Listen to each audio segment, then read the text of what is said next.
diamonds all off, Tiger. You in the little league.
let me hear you say, alright. Alright.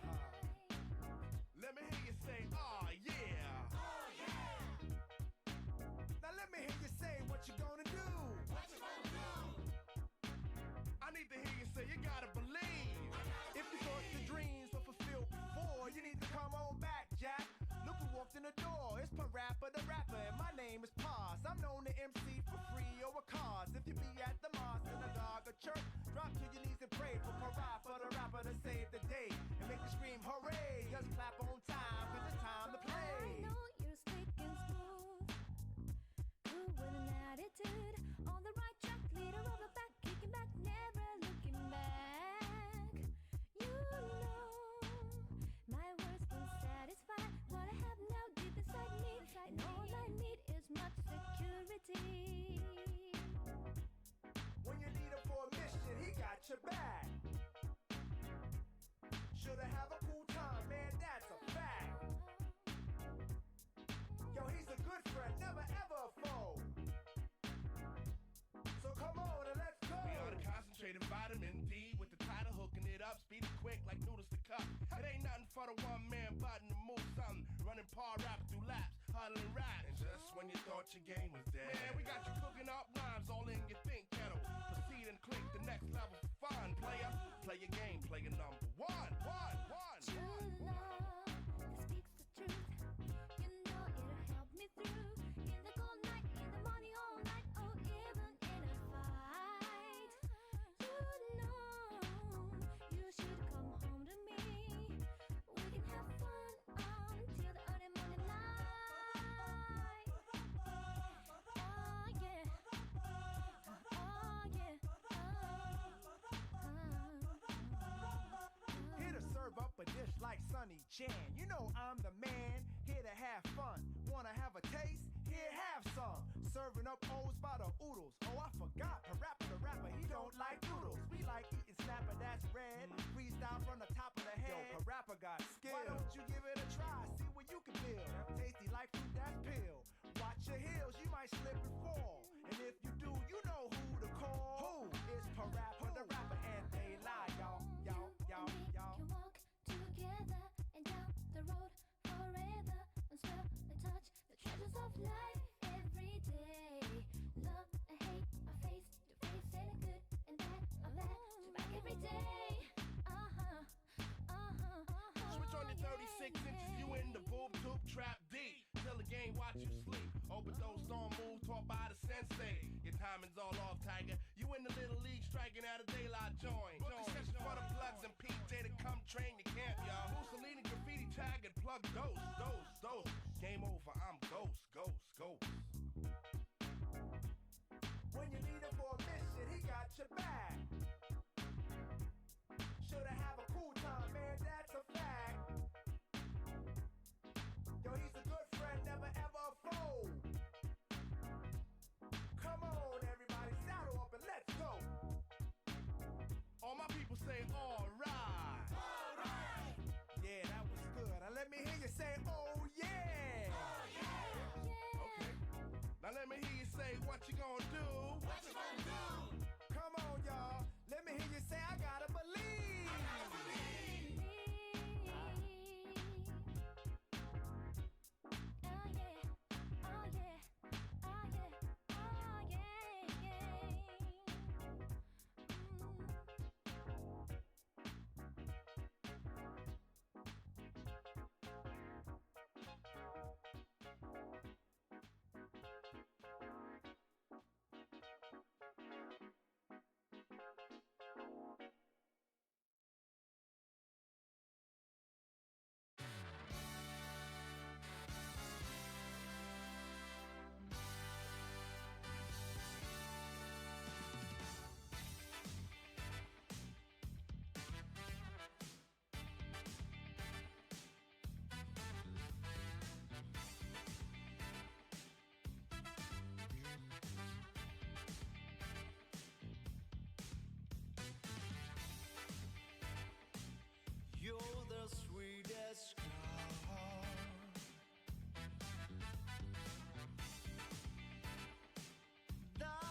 keep forgetting to put the microphone in front of me. Goddamn.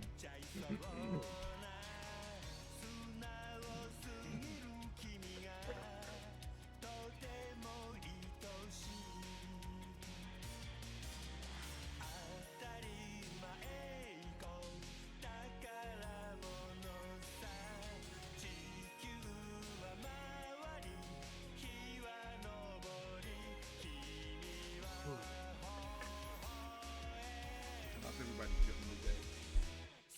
It's like fucking RFK. God damn it. I swear I got like a streamer curse or something. Cause I make sure I'm ready. I'm like, I spend so much time getting ready. I'm like, all right, let me make sure my nose clear. Make sure my throat clear and everything. And then as soon as the camera comes on, I'm like, we should stop.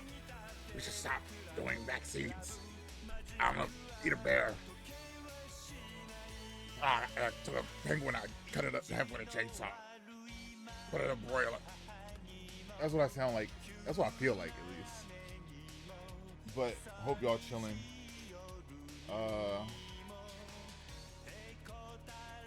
I wish I had something cool to say or talk about, but I fucked up last night and started reading the news. Where is it? Damn, it's so bright. I'm gonna figure out how to work my camera one day too. One day, but not today. Oh,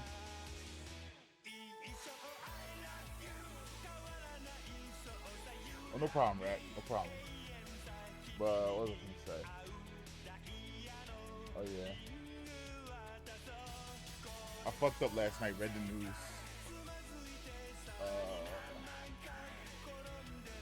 Let me just go to it.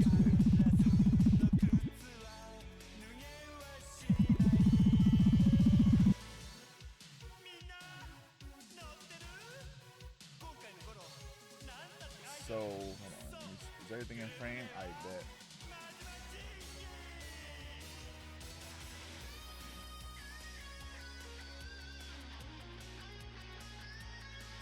So, like, this is the only thing I could really think about all night.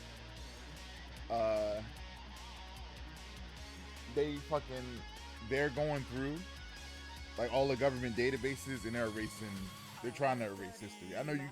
I know the web is only one part. Like, you still probably go to a library, hopefully, to get information you want. But they took Jackie Robinson. They took his military record off of any government website. So, because he's black, not because he's black. They were like, "Yo, take that shit off." And there was a lot of other people too. They took off like Native American code talkers from the war, took them off. And this shit is getting crazy. This shit is like beyond fucked up. And it's hard. I don't like talking in hyperbole. It's hard talking about how fucked up this is without sounding hyperbolic. This shit is insane. The only reason I'm a Dodgers fan, like, this shit hit me because, like, I'm a Dodgers fan because of Jackie Robinson. Like, growing up, when I was, like, learning about his story, about how, like, he was one of the first players to help integrate baseball. Like, I was like, that shit's fire. And the Dodgers uniform's cool. And I'm like, that's cool. I used to look up to him. Like, I've been a Dodgers fan since I was, like, 6 years old. I don't even watch baseball. I don't even fuck with baseball. And that's crazy that they're doing stuff like this. Just out in the open. But other than that, let's get to our puzzles.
Haste.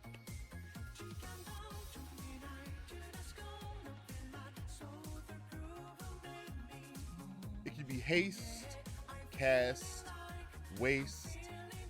Let's do waste. Oh, we only got one guest left. Damn. Damn, it could be paste. It could be...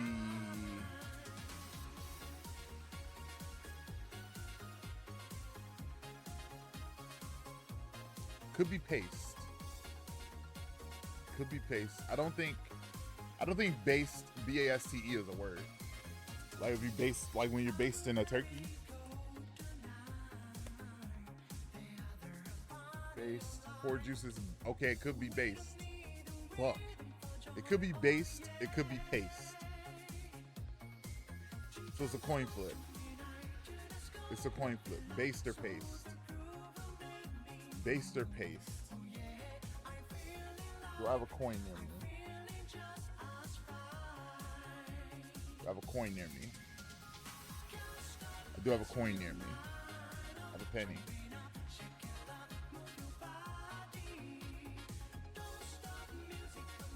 All right. Heads based. Tails based.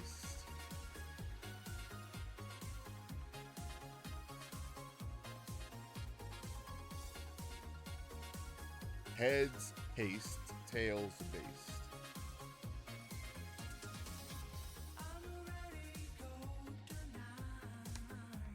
Paste. No! Fuck. It was based. Oh, that's so ass. That's so ass.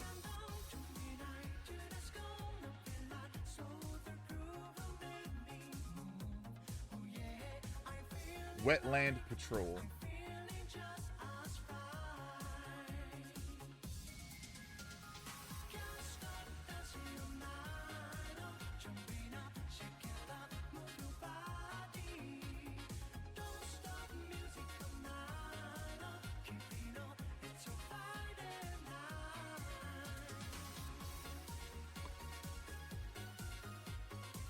Give me 1 second.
Where's my charger?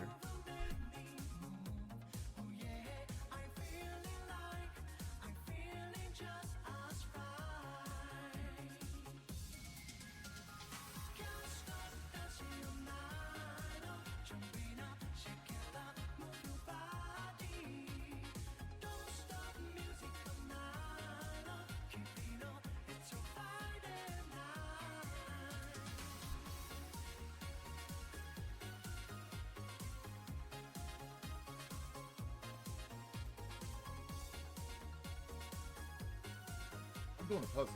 Fuck. Wetland patrol. Who patrol the wetlands? Boats? What do you call them? Fan boats.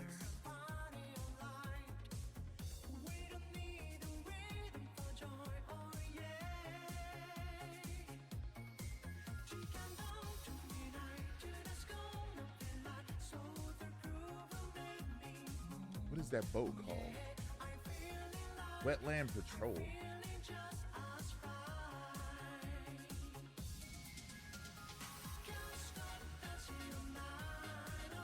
Is it a swamp boat?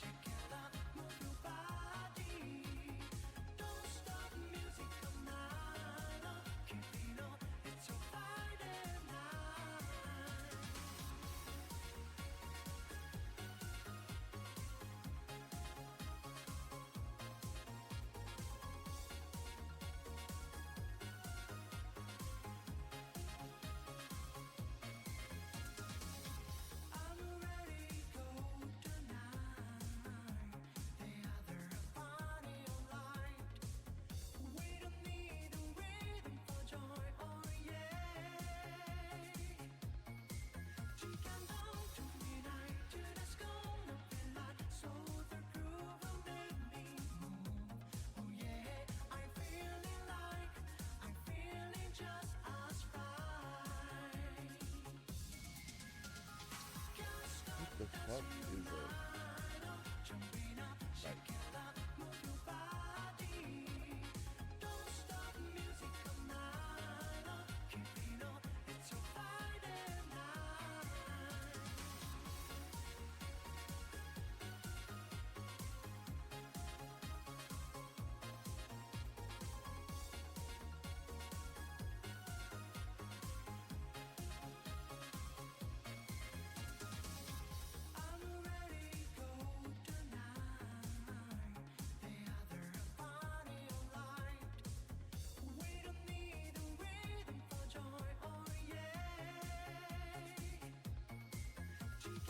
Yeah, I was never going to get this one.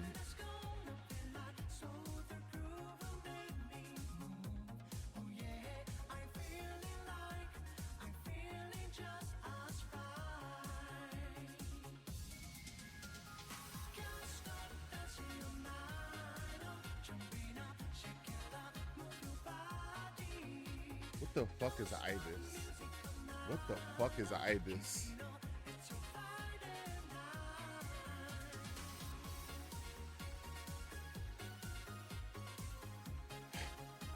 Whatever, yo. Flamingo. Where's the flamingo at? Where's the flamingo at? Flamingo. These is water birds.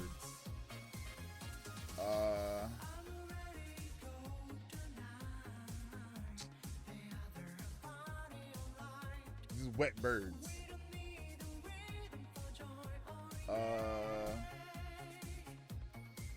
Albatross? No, ain't no A's. Albatross.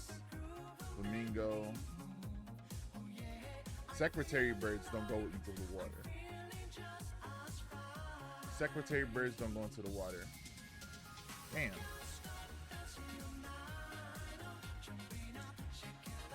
What's another water bird? And it's specifically a water bird that goes into like shallow water. So like a duck, a goose, a seahawk. Duck, goose, seahawk, albatross wouldn't work. This is an obscure ass fucking puzzle. Hold on.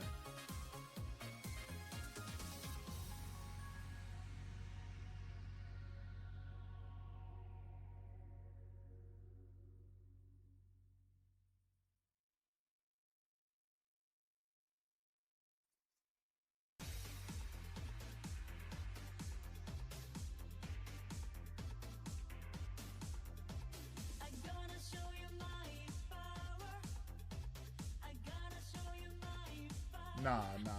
A blue-footed booby is also, it's a seabird. It's not a wetland bird.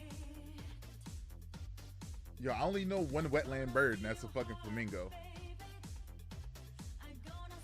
Not a pelican, that's also a seabird.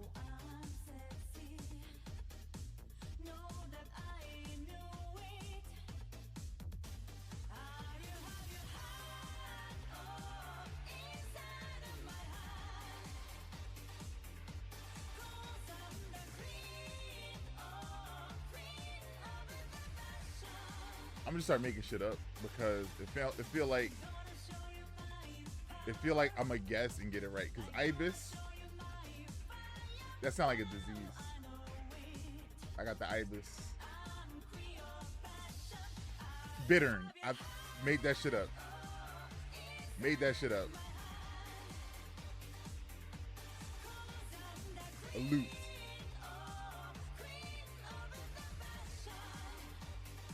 A nib rib.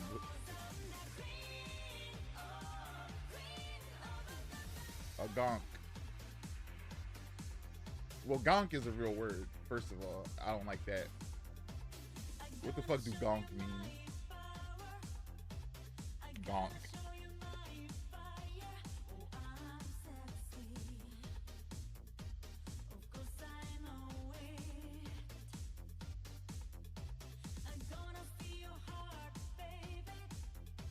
Gonks are novelty toys and collectibles originating from the United Kingdom in the 1960s. Well, how about that? But a gonk is not what we're looking for.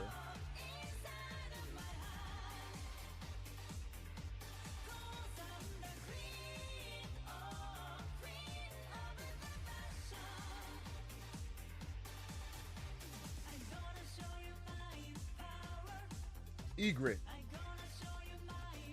An egret. I know egrets.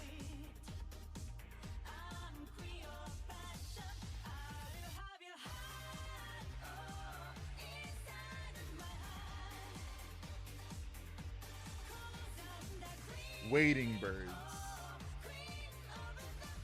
is the yellow. Wading bird. Sort.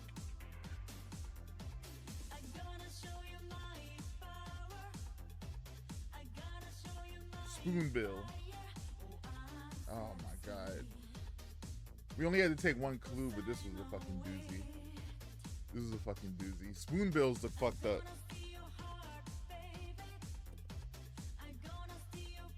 Spoonbills are fucked up. This is like a monster. Monster Hunter shit.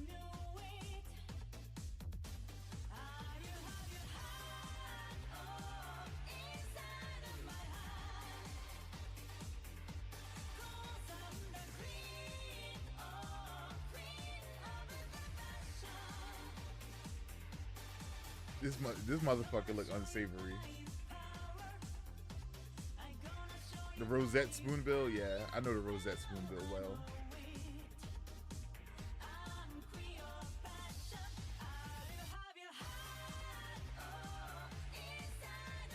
That shit is nasty. Let me put this in the Discord.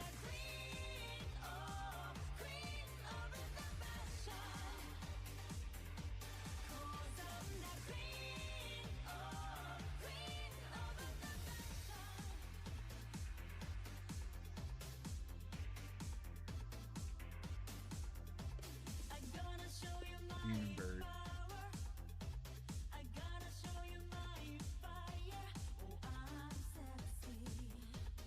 All right, let's move on to the next. Fucking ibis.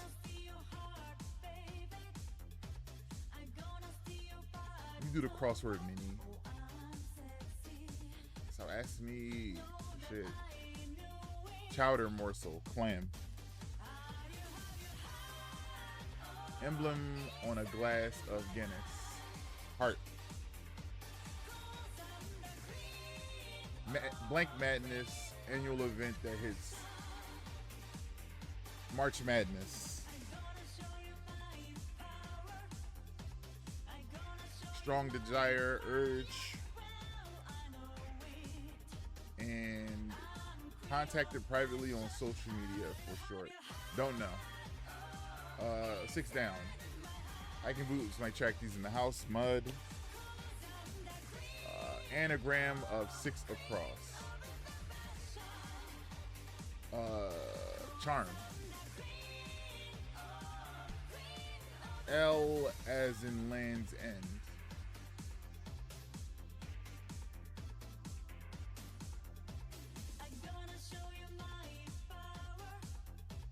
Skipping it. 2. Moved with the curving trajectory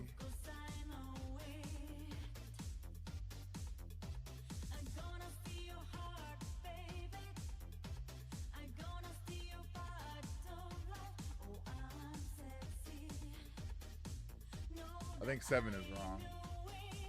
Strong Desire.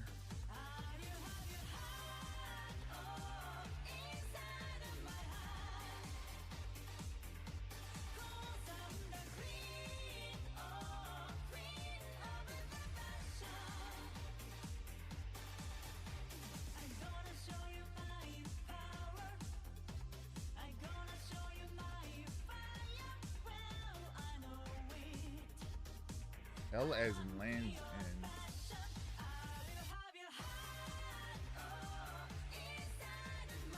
March Madness, Strong Desire. Strong Desire was what's fucking me up. Contact privately on social media. It's DMs.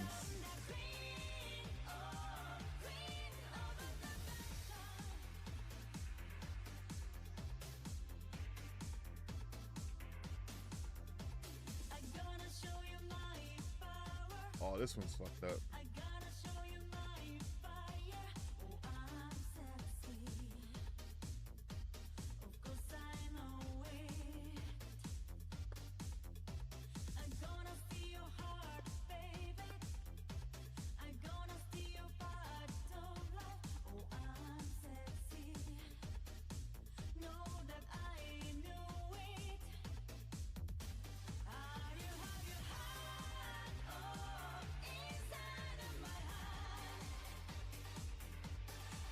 At least one square is a miss. Okay.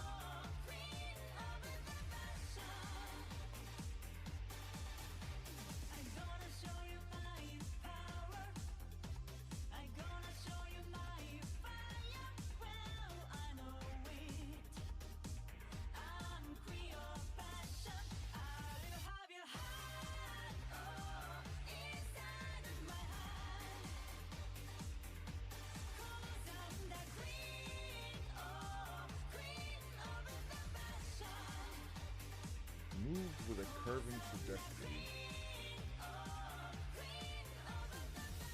It's art.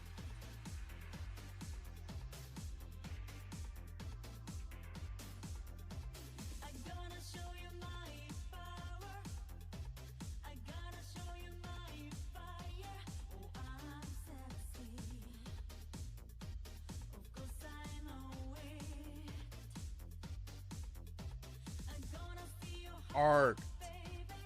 It's arc because it's DM'd. You contacted privately, DM'd. Moved with a curving trajectory is arced. Got it. There we go. There we go.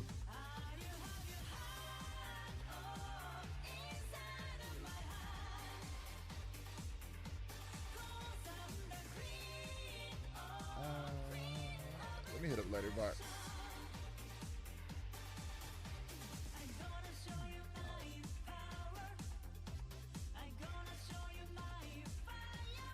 CYC. Oh, there's no L. I should read before I start these.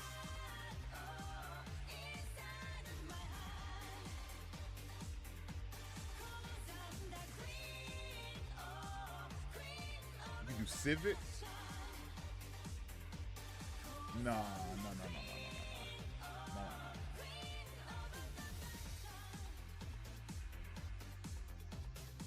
Okay, that's a proper noun.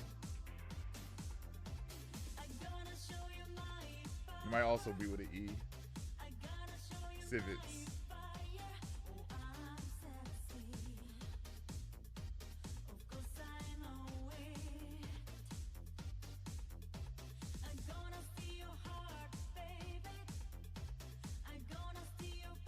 We got TIZE.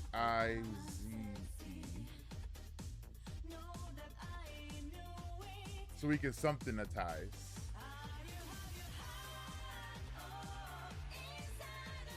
You can't do prioritize.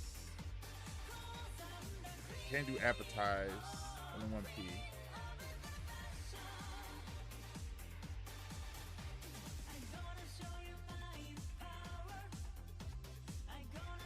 Yeah, only one P.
think the second word in this is gonna end in a Y.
Hezzy not a word yet.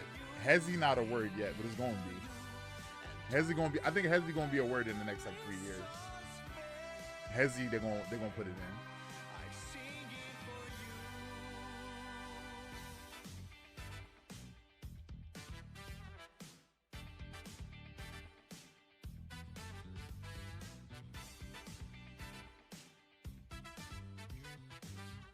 Capsize.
What could lead into capsize?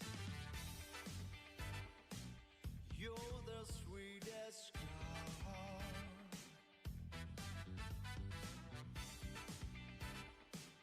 that I always dreamed of.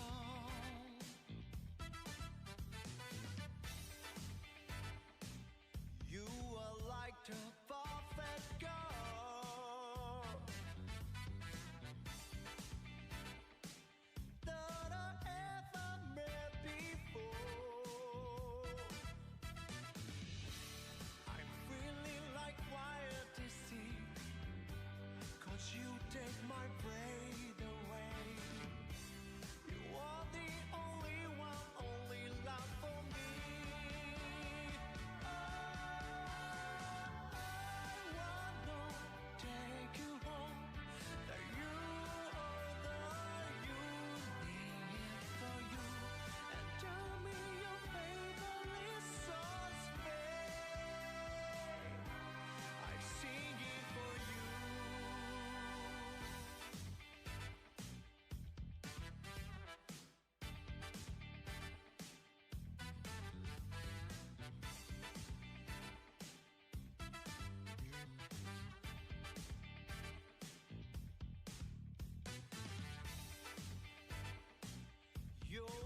Can't do heretic. There's no R. There's no R.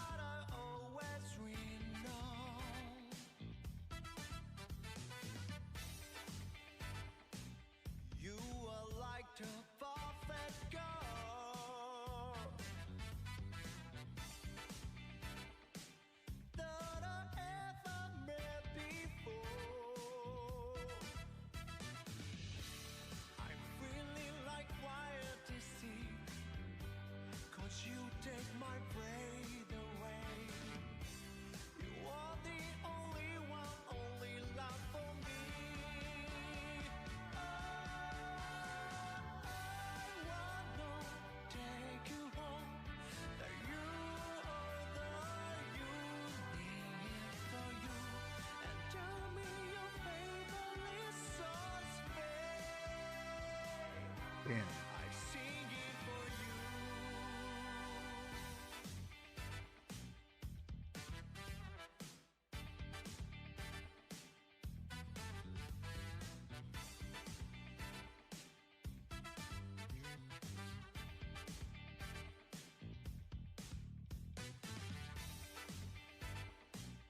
You're the sweetest girl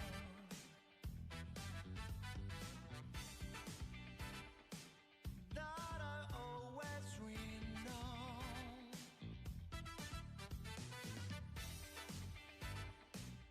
You are like the perfect girl that I ever Are these two March Madness teams?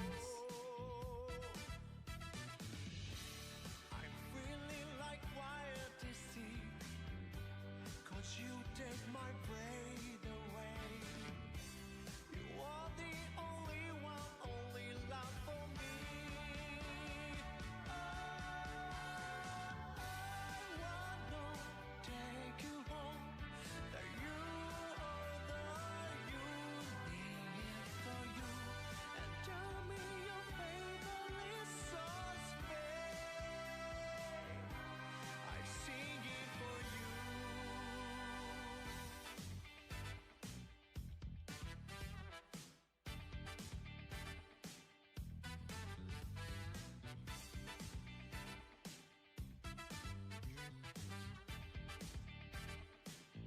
See? You're the sweetest girl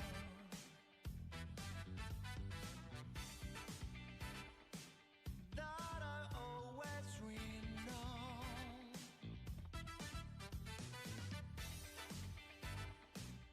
You are like the perfect girl that I ever met before. I'm feeling like I think Chevy are proper now, unless. Fuck it. Yo.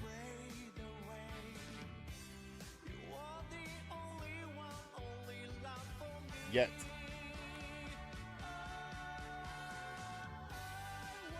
We did it in 4. That's not bad. That's not bad. At least we did it. We didn't do it. We need a yet. We need a O. Yo yo.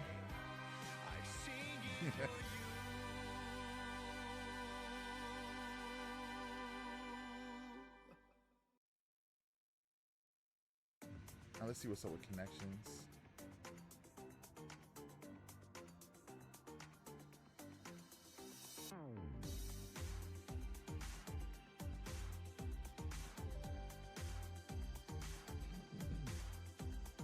Genie, ship, loud, umbilical, bay, sound, extension, bungee, straight, direct, spinal, lightning, frank,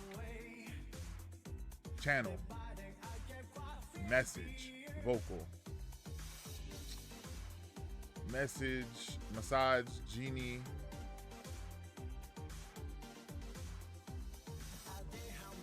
straight, a bay, a channel, and these are water. These are bodies of water. Bay channel a straight. I'll just keep that in the back of my head.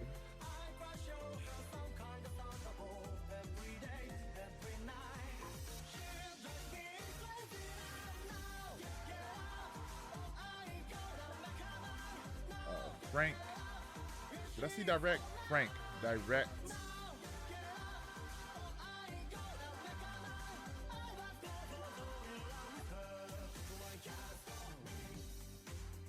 Let's do vocal and loud.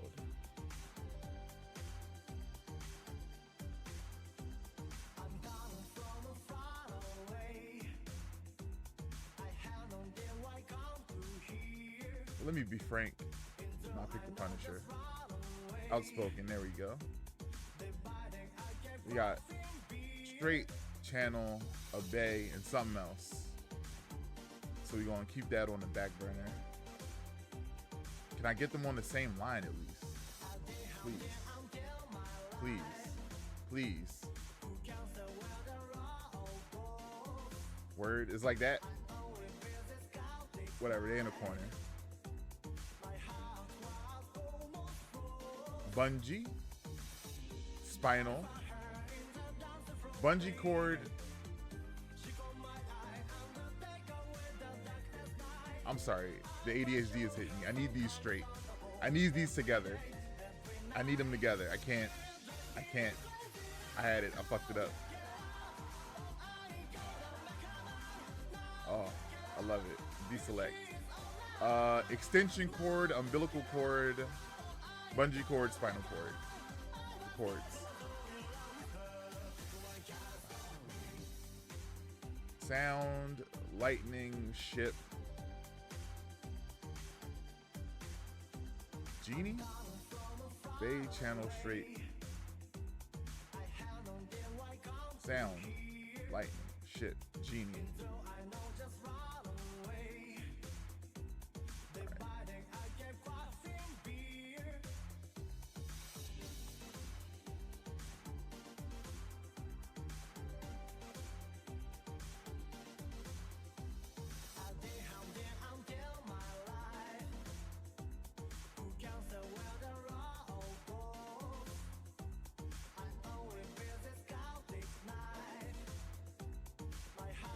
I don't know which one of these means body of water. A sound? Nah. A message, a lightning, a ship? No. A genie? It could be.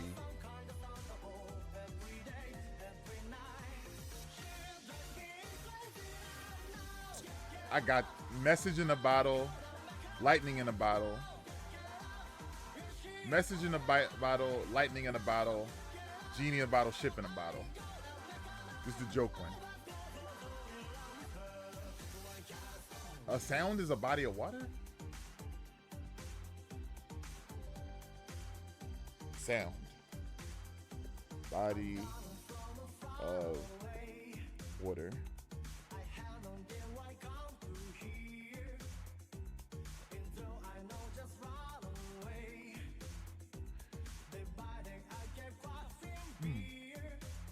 We're about to learn some topography.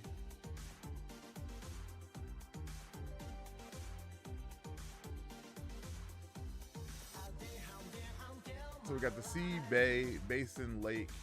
This is straight. This is channel. A sound?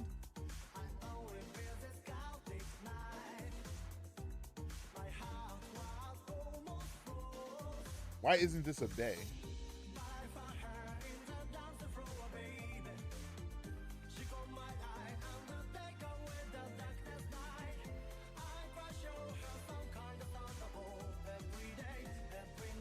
Yo, why isn't that a bay? I don't understand. Difference between bay and sound.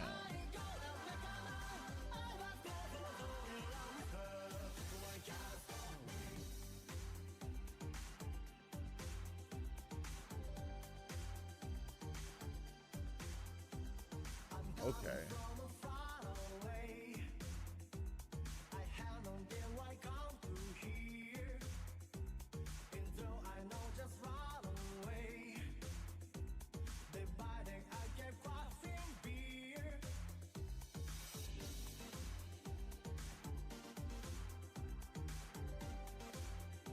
A large bay is usually called a gulf, sea, sound, or bight. Okay. Sorry, the sound is just a bigger bay. Bays are small.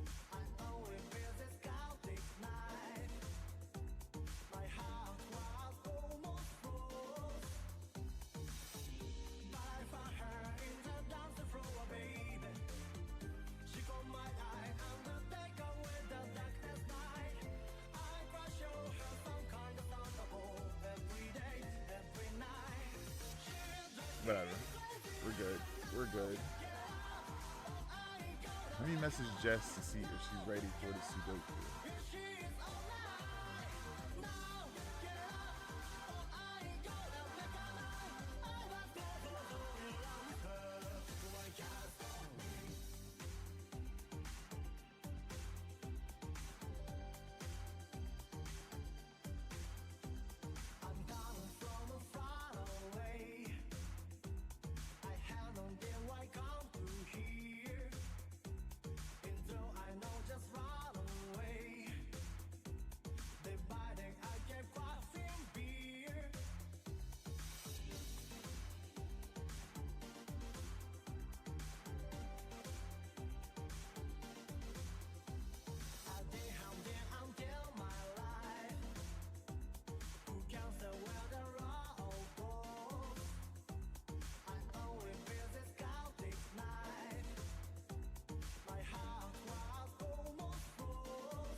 I'm gonna lock in for this one. I'm not gonna talk at all.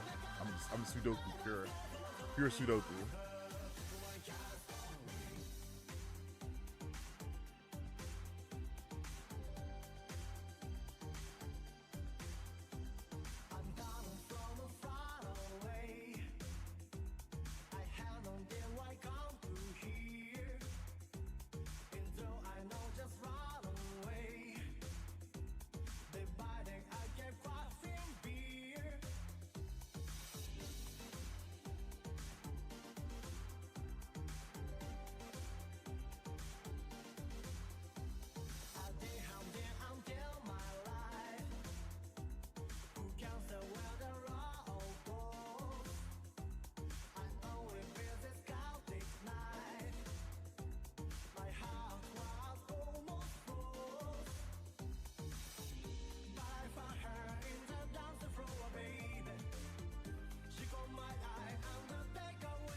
609, even though I locked in.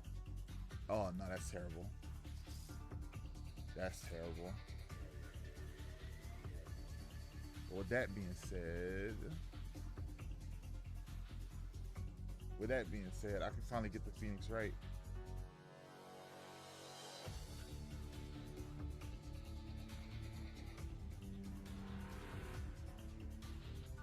Why'd that open in a new tab? Oh no.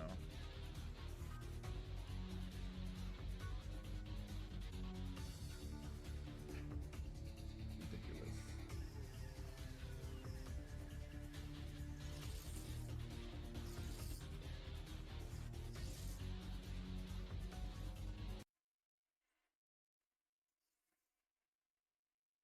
Where we at?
So, Phoenix, we're so where we at in the trial is right now.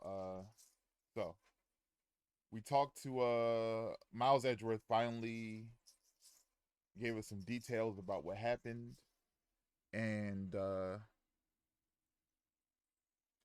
dang, it's so hard to try to recap this one from the top because so much has happened. So it starts off that Miles was arrested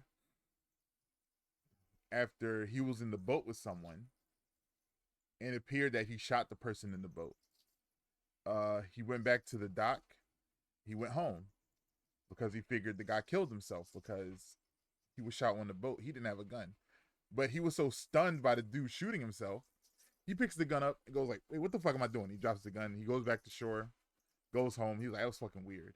The person meeting him was a guy named Robert Hammond, who was the defense attorney for a bailiff named Yanni Yogi, who got accused of killing Miles' father 15 years ago in an incident where there was an earthquake and they were trapped in an elevator together. The defense attorney Robert Hammond got Yogi off by saying that Yogi was too unfit to stand trial. Not that it was innocent because he didn't do it. He's innocent because he's not mentally well. So he got off 15 years later. We come to find out that Miles may have shot his father. The bailiff and Miles' father got into an argument in the elevator. Miles panicked. He saw a gun. He was 9 years old. He saw a gun, picked it up, threw it. The gun went off. We don't know if the gun went off and killed. We don't know if the gun went off and killed Gregory yet. So we're trying to find all this evidence. We interview the guy who runs the boat shop. He's senilic. He doesn't know what's going on. After we cross-examine him, we found out some new information that Miles' handprints or fingerprints are on the gun, but his right fingerprints are on the gun. But there was a picture taken because there was somebody out on the lake trying to take pictures of a Loch Ness Monster type of thing, and they had a camera set up to go off when loud noises go off. So when the gunshot went off, took a picture of them on the boat, and in the boat, the person shooting was left-handed. So we're like, yo, what the fuck? And then we're looking up all different type of possibilities. Then we're like, hey, what happened to the boat guy? The boat guy's on the run. He did the race. He did the take. So we go to his house. We break into his safe because he got a parrot he got a parrot who remember things for him because he got a brain injury. And he's like, they'd be like, yo, parrot, what's the combination to the safe? The parrot like, squawk 1228. So we open up the safe, pull out a letter. It's written in a real neat handwriting. We read it, and it's like, oh, yo, you only got 3 days left to get your revenge. The statute of limitations is coming up for the elevator murder. They was like, oh shit. So they will go and talk to Mr. Grossberg. Mr. Grossberg is like, I recognize this handwriting. This is fucking Von Karma. Von Karma is the main prosecutor we're going up against. So we go to the police station. We go to the evidence locker. Von Karma's in the evidence locker taking evidence. We're like, yo, what the fuck? Hey, yo, look at this letter. He's like, I told that dumbass to burn this letter because I sent it. And then he's like, well, I'm going to just fuck both of y'all up. He pulls out a taser, tases me, tases Maya, takes the letter. But Maya, again, coming in clutch. I don't know why she got so much self-doubt. She's a valuable member of the team. She was trying to wrestle with Von Karma, wrestled a bullet from the original murder, from the evidence that he was trying to carry out while she was getting tased. She a fucking G. So that's where we're at now. We're tased. We lost the letter, which is our main evidence. Miles is finally taking the stand so we can see what happened. Everyone's looking for Yanni Yogi, the boat guy, because he's on the run. He got the fuck up out of there as soon as his testimony was over. So a lot of shit's going on. A lot of shit's happening. This has been the toughest case so far. I thought I was one of the greatest legal minds. Oh, also, Von Karma, right? Why would he write a letter to get revenge and try to bury this whole thing? Why is he trying to like manipulate the situation? They also revealed that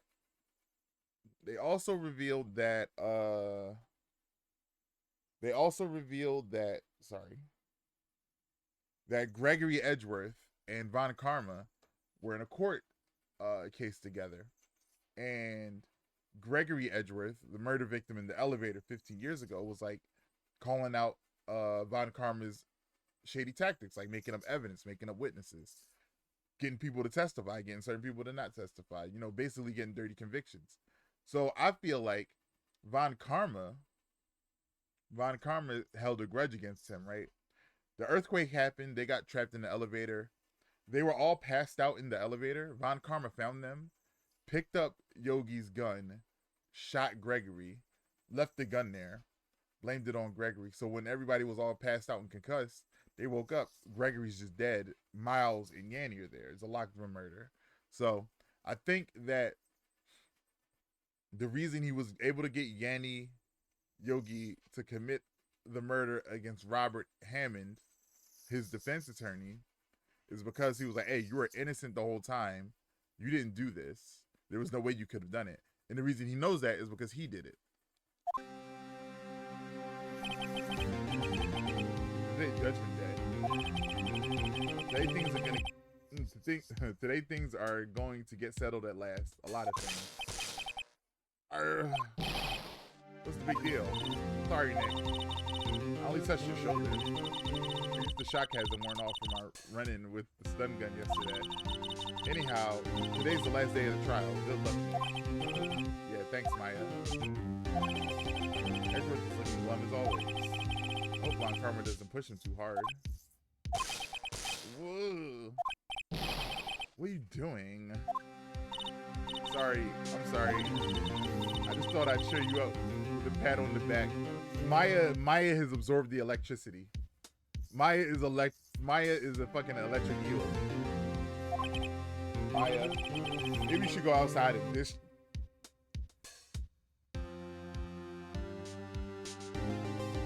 He ain't just telling you discharge. He ain't just telling you. Phoenix, she's 17 years old. You can't be talking about 17-year-olds discharging. Right, good idea. Try not to electrocute anyone on your way out. Woo, your pal. Oh, she just gumshoe. Who's gotten into that, girl? Detective Gumshoe. Morning, Mr. Edgeworth. Good morning. How did it go, Detective? Have no fear. As promised, I've captured our runaway caretaker. Let's go. I just brought him in. Took all night. Thanks, Detective Gumshoe. You must be tired. Actually, after that shock I got in the way in, I feel pretty good. Yogi says he's forgotten his own name. But that has to be a lie. Why would he want revenge on Edgeworth if he couldn't remember his past? Why does... he does remember, and I'm going to prove it. So we got to prove that Yogi knows who he is. We got to prove that he wanted revenge. We got to prove that Von Karma put him up to it. And we got to prove that Edgeworth didn't do it. We got a lot to do. We also got to prove who killed Gregory Edgeworth 15 years ago. So we got a lot of shit to prove. We got a lot of shit to do. This is a fucking heavy ass case. God damn. And this is his fourth, this Phoenix fourth case. He did Larry, he defended Maya, he defended Willpower, and now he's defending Edgeworth. 4 for 4. This man about to be 4 for 4. 100% victory and 100% conviction rate. Because he's finding the criminals too. He's not just solving the murders. He's like, I'm solving the murders and I'm catching the criminals. Court is now in session for the trial of Miles Edgeworth. The defense is ready, Your Honor. The prosecution is ready. Von Karma is shook because he never says, oh, I'm ready. He's always like, oh, you should just assume I'm ready. All right, very well. We reached the final day of the proceedings in this trial. I ask that the prosecution submit decisive evidence. Understood. Come on, don't be awed into silence by every little thing he says. Very well, Mr. Von Karma, your opening statement. Right. Thanks to Detective Gumshoe's efforts, the boat rental shop caretaker has been arrested. Yesterday's trial, the defense asserted that the caretaker was the murderer. However, the caretaker has yet to confirm this. I would like to ask the defense to cross-examine him as much as necessary. This is a trap. Why do we want us to cross-examine him? Because he thinks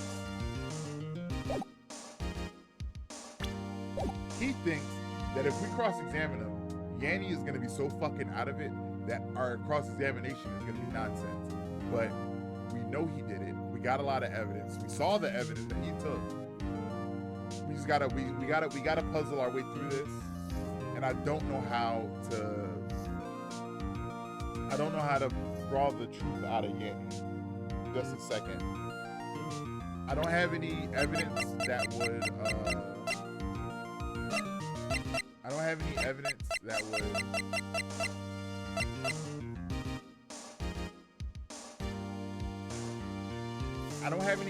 would get him to crack, but we got the parrot. We might, if I can call the parrot to the witness stand, that'd be lit. Very well. Please bring the witness into the courtroom. Ladies and gentlemen of the court, I believe you all remember our witness. He lives in the boat rental shop on the lake from where we witnessed the incident. In addition, he has currently lost memory of his name and identity. Witness, why'd you run away yesterday? The witness was not running away, as he will now testify. I see. Very well. Please begin your testimony. Huh?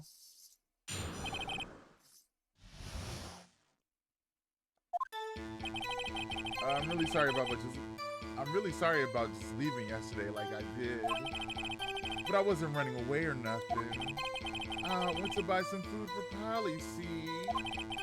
I figured I got nothing to do with this incident anyhow. I mean, I need one of those motive things, right? And I don't got one. So my testimony yesterday stands as is. What the fuck is happening? Yo, what up, Acclaimed? How you feeling?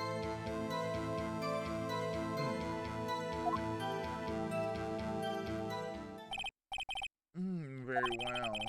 Let's begin the cross-examination. I'm still talking in the Yanni voice. Let's begin the cross-examination, shall we? He has to know his name.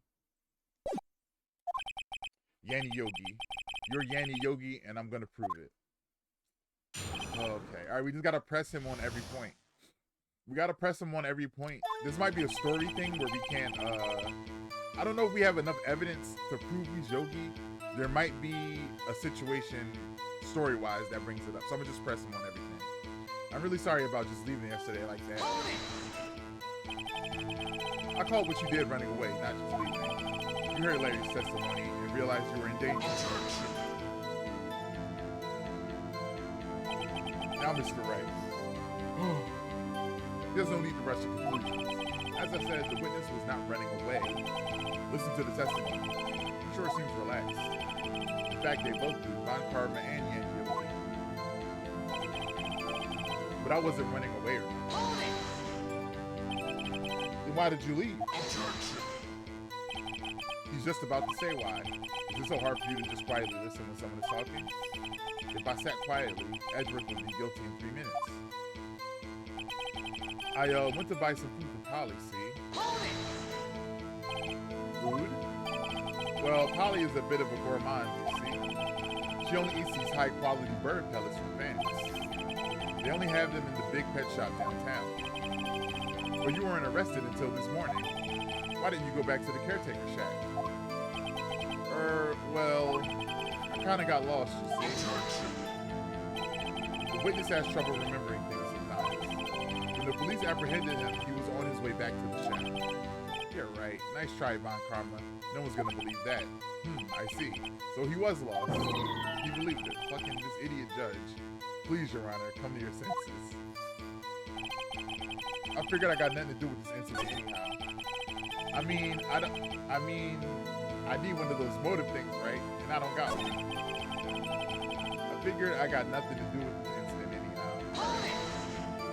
I think when he says motive, I think we gotta present the DL6 incident as evidence. You lost much of your memory, is that correct? Yep, seems like it. Then how could you know that you didn't have anything to do with this incident? What a press. Or maybe you're lying about not having your memory. You know exactly who you are. The witness has testified quite clearly that he has no memory of who he is. If you claim he's lying, then show the court proof. How am I supposed to prove what's going on in that old time? That's impossible. Glad you come to your senses, Mr. Wright. Very well. Witness, please continue. I need one of those motive things, right? And I don't got one. How can you say you had no motive? I say you did. You had a grudge against Edgeworth and the victim, Robert Hammond. That's why you took revenge on him. Right? Please don't make me repeat myself, Mr. Wright. This witness has no memory of anything beyond several years ago. He can't hold a grudge. It's impossible. I have to prove he's lying about his memory. Otherwise, it's going to do the same thing over and over again until the trial ends. Might I say something, Mr. Wright? Yes, Your Honor. You've been saying the same thing now over and over. You've been calling the witness's memory of the past or lack thereof into question, but does this really have anything to do with the current case? Of course, Your Honor. The witness has said he has nothing to do with this case and no motive. Both of those statements are lies. I love catching people in lies. Order. Mr. Wright, there's a serious problem with your claim. Or are you saying you know who this witness is? Of course, Your Honor. Haha. Now this is interesting. I would like to know myself. So, who is it? Don't play dumb, Von Karma. Mr. Wright, please tell us this witness's name. This is Yanni Yogi. His name is Yanni Yogi, a former court bailiff. Yogi? That name still seems familiar. Oh, Yanni Yogi from the DL6 incident. I figures the judge would have heard of it. It was such a famous case. But what does this mean? Your Honor, if this man is Mr. Yanni Yogi, then he has a clear motive.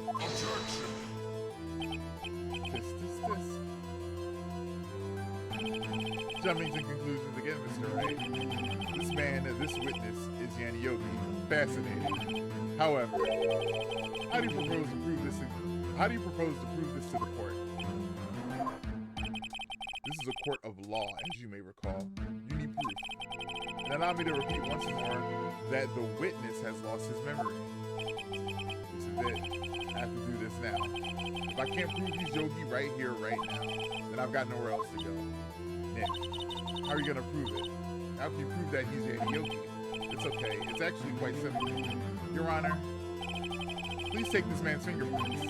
Then we'll compare them to the fingerprints on file for Yanni Yogi 15 years ago. I see. That makes sense. This sis. He stole all the evidence yesterday when he tased us. Huh? I'm so very sorry, Mr. Wright. Why? The witness has no fingerprints. He pulled the fucking Dracula flow. They needed an unidentifiable shorter, so I went to the hibachi, put my fingerprints on the put my palms on the hibachi grill. Is that what he did? The witness has no fingerprints. What? What? No fingerprints. You see, before I worked as a caretaker, I worked at a chemical plant. I burned my fingers working with that stuff. Yep. What? Yogi, you sneak. You burned your fingerprints off to hide your past. Well, if the witness has no fingerprints, I guess we will not be able to prove his identity.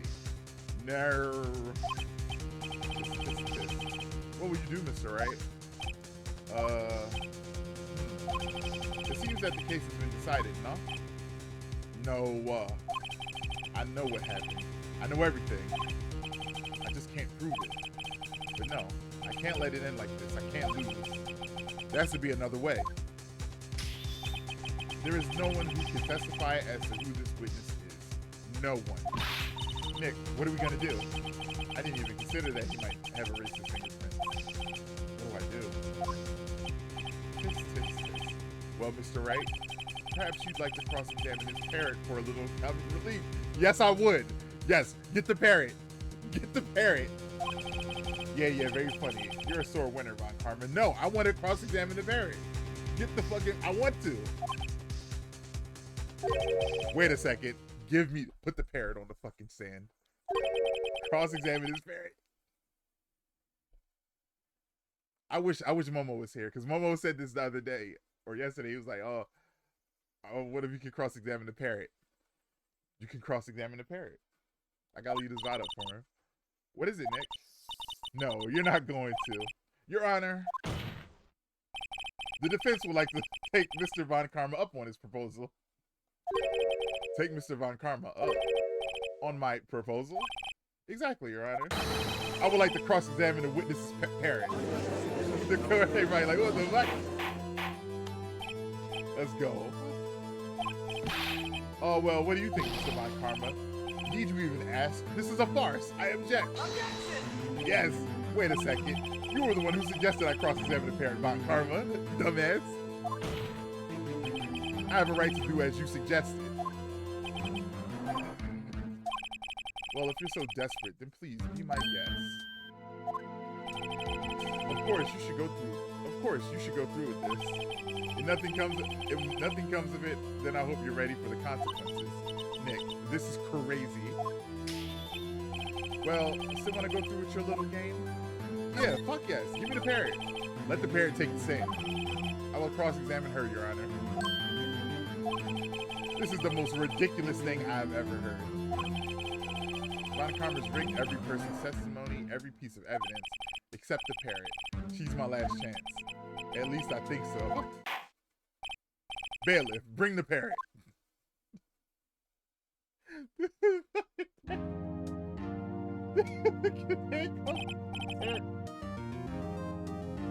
They got little parrot handcuffs, and they put the parrot in like... Ah, that's quite a bird. Please tell us your name. Name. The witness is ignoring me. It must hurt to be ignored by a bird. Ahem, very well, witness. Who is your owner? Please testify for us.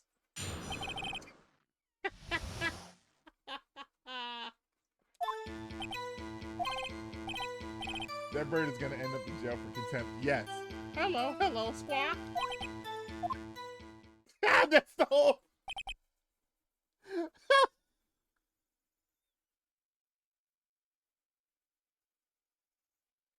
I don't know why I expected the bird to start talking. Also, good morning, Bree. Hello. Happy to see. Oh, I'm so happy. I'm so happy. Certainly the most concise. certainly the most concise testimony we've had so far. Very well. Begin your cross-examination. What are we gonna do, Nick? I don't know. What do we do, Maya? I gotta press this parrot. Press the parrot. Hello, squat. Witness, you can't just say hello with his face. Why are you talking like a person? I want you to testify. Maya, you talk to her. Right. What do I say? Have we forgotten something? So when we were in Yanni's shack, like the second or third day of the trial, we were talking to him and he was like, I tell the parrot things I need to remember. So when you say you can give the parrot instructions and the parrot will follow the instructions. Have we forgotten something is a good one.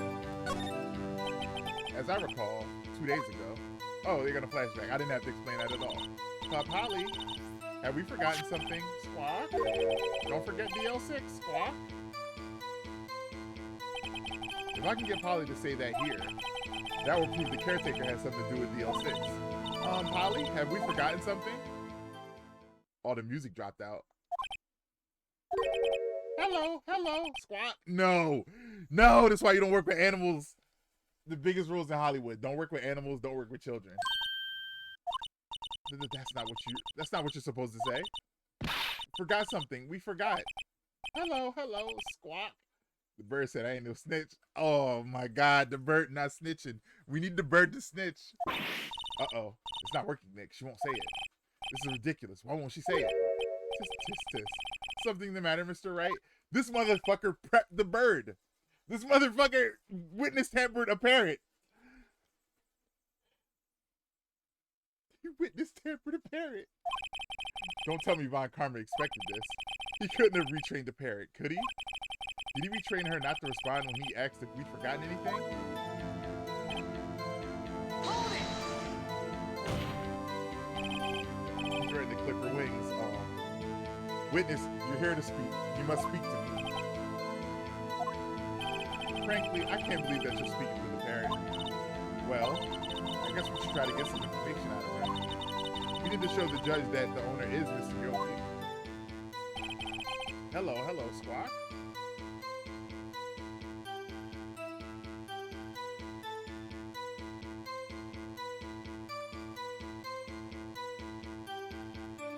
I gotta find a contradiction with this fucking bird. Let me press her again. Maybe we can get her to say the safe number. Witness, you can't just say hello. I want you to testify. Maya, you talk to her. All right, what do I say? What's the safe number? Maybe I'll get her to say the number of that safe. The safe why? Let's just try to get her to say anything, okay? Polly, what's the number to the safe in the chat? 1228. 1228. My, what a reckless parrot. Well, Mr. Wright, you're already claiming that this number has something to do with the caretaker. Actually, it does. It shows. Actually, it does. That's why I had her say it. Ha! Ridiculous. How can the number to the safe tell us who the caretaker is? Show us your proof. Hey guys. What was the date of the DL6 incident 15 years ago? Do y'all remember? If y'all can remember, if y'all don't remember, just say you don't remember and I'll say it. I don't want to waste time. I've been sitting on this one. I didn't say it out loud because I was like, this is no way that can be evidence, but it is. So if y'all don't know, if you do know, say it. If you don't know, I'll tell you right now. I don't want to delay, so I'm gonna give it like 12 seconds.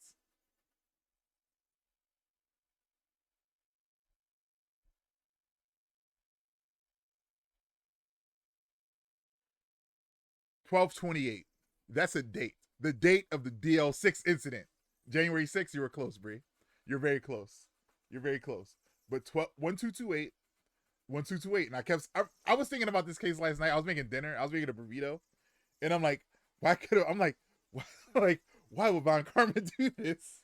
I'm solving the case. I'm holding my burrito up. And I'm like, why does Polly keep saying 12? I was like, what is 1228? And I'm like, wait a minute. I'm dead ass. Last night it was 9:30. I'm folding a burrito, thinking about the case. Like on a fucking movie. I'm looking at the fucking sauce I made.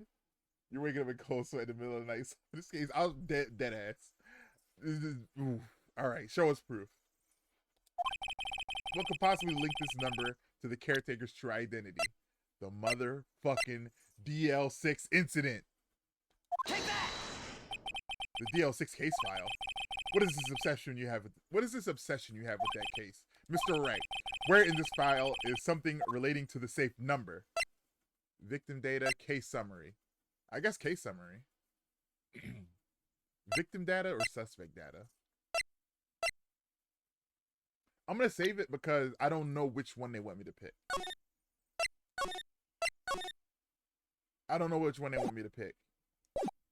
Let's go to court record. Can we look at it?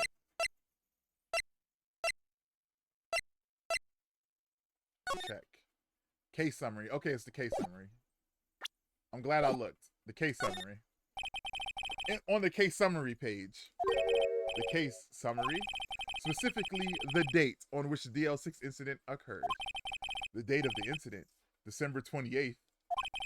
What's today's date? 15 years ago. And the number on that safe is 1228. And he's doing the Mr. Fantastic and Marvel pose when he get big. He used the date of the DL6 incident as the number for his safe, Your Honor. That's how important the date was to him. I see. It certainly is an interesting coincidence. People often do set their secret numbers to dates. Objection. Bah, this is not tangible proof. For the longest, when I was a kid, me and my brother, we watched Monsters Inc. And there's a scene where one of the monsters has like a sock stuck to it, and they treat human items as contaminants. So the sock is sticking to him. This used to be my PIN number, and like for everything for a long time, it was 2319 because they were yelling 2319, 2319, and that's the first four numbers I remember. That's the first set of four numbers that I can remember. 2319. It's not that anymore. That's why I'm saying it. I don't use that anymore for anything. But 2319. 20. I remember I gave my brother my debit card one time. And I was like, yo, go to the store. He was like, what's the number? And I was like, 2319. He was like, ah. I gotta ask him what his PIN number is. I wonder if his is 2319 also, because that's it burned in our head. So 1228. Got your ass. You don't just pick random numbers. You never pick random numbers. My current PIN number now is very sentimental to me. But it's sentimental in the way that I never talk about. Like, nobody knows this about me. It's very sentimental to me in a way that people would not be able to decipher. Like, based on everything that you know about me. Bah, this is not tangible proof. I set my ATM's card number to 001 because I'm number one. Exactly. See? You fucking told on yourself, dumbass. Because I'm number one. This has nothing to do with the date. Nothing. Indeed. Alone, it is a little weak for evidence in a murder trial. I agree, but I'm building evidence. You build your case like a pyramid. You lay the foundation. We got 1228 from the parrot. Another layer on the pyramid. Pin, we got it as a safe number because that's the DL6 incident date. We gotta build up another one. We would need some other corroborating evidence. Where am I gonna find that?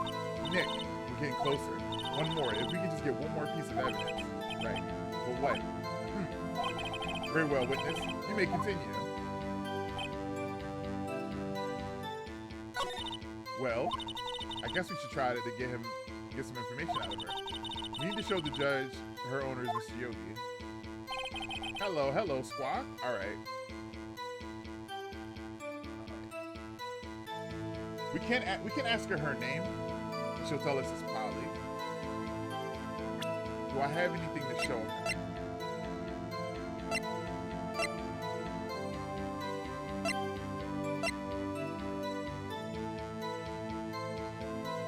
Holly was in the room when Yanni shot Robert Hammond, right?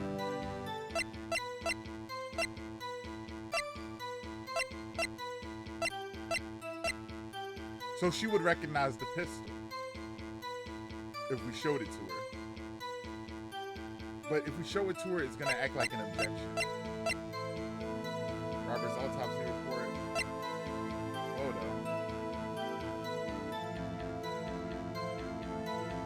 Yo, what up, Mom? How you doing? How you feeling? How you doing today? I'm chilling. I'm doing good. Excuse my appearance. I was braiding my hair last night. My hands got tired. So I only got half of it done. But it's a good half, right? I killed it, right? But right now, we're in the middle of a trial. Shit's getting crazy. Shit is getting crazy. So what we're up to, what we're doing now, right? Our witness, right? Our main witness is pretending he doesn't have his own memory. He's pretending he doesn't know who he is, because if he feigns being unfit for trial, then we can't cross-examine him. So we called his parrot to the stand. We made the parrot a witness, right? I know braiding strands. Yeah, I hate braiding my hair. I hate it, but whatever. Gotta do it anyway. So we called the parrot to the witness stand. We're trying to get the parrot to give up information about the owner, who is the defense's primary suspect, but he's just a witness now. We're trying to make it so that he is a suspect, because our client is being accused of murder, but this witness did it. Speaking of Monsters Inc., Disney's California Adventure Park, they used to have this ride called Superstar Limo, which you should look up. I know Superstar Limo. I watched the Funkland.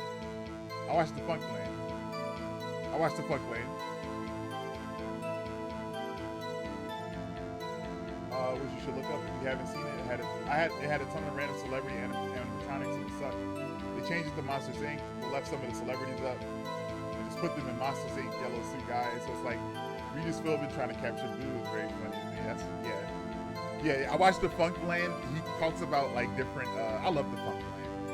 He put out an animatronics video. He put out an animatronics video about like Abraham Lincoln. And oh yeah, I love the Funkland. Yeah, I love the Funkland. We're twins. You should just been like, do you watch the Funkland? Like, yeah, I watch the Funkland. Yeah, I know about the Superstar Limo, where they trying to get kids to feel like celebrities, and then they're like, is this Ace Attorney? Yes, this is Phoenix Wright. This is the first one. So we're playing this one because one of my friends suggested, like, oh, you like detective shit, you should play Ghost Trick. I played Ghost Trick. I love Ghost Trick. If you redeem Moisten, I used to love Superstar Limo though because it's so weird. Oh yeah, you're in California, so you probably actually went. That's crazy.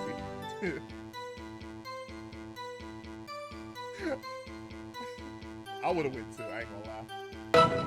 So we played Phantom Detective. We played Ghost Trick Phantom Detective. We met Missile. We love Missile. Missile is secondary mascot. So where'd you get so many things from? Where'd you get so many? Thank you, Bree, for contributing to the hot sauce chocolate ramen challenge. I appreciate that. Only 14 days to go, guys. You need to save your points up. If you want to see me eat this nasty s'mores flavored ramen. I don't know if you can see it with the camera so small. But we played Ghost Trick. We played Ghost Trick. Loved Ghost Trick. I looked up the team behind it. It's the same people who do Phoenix Wright. So I was like, I'm gonna play Phoenix Wright. There's a different Missile. There's another dog named Missile in this game that you help. There's a dog named Missile, right? And the detective lets you borrow him, and you're going around trying to find evidence, and the dog attacks someone. Missile attacks somebody, eats all their hot dogs. Missile attacks somebody, eats hot dogs, which I thought was really funny because that's my best emote. My best emote's a hot dog. So this is home for me. So we gotta press the parrot again. Press the parrot. Witness. You can't just say hello and expect us to get anywhere. I want you to testify. Maya, you talk to her. What do I say? Ask her what her name is. Maybe I should get her to say her name. Polly, what's your name? Polly, Squat. Mr. Ray. I think we've established that this parrot is named Polly. Does this have anything to do with her owner's identity? No, it doesn't. Oh, well, I guess it doesn't. Really have anything to do with that. No. Please only ask questions pertaining to the matter at hand. Very well, witness. Continue your testimony. All right.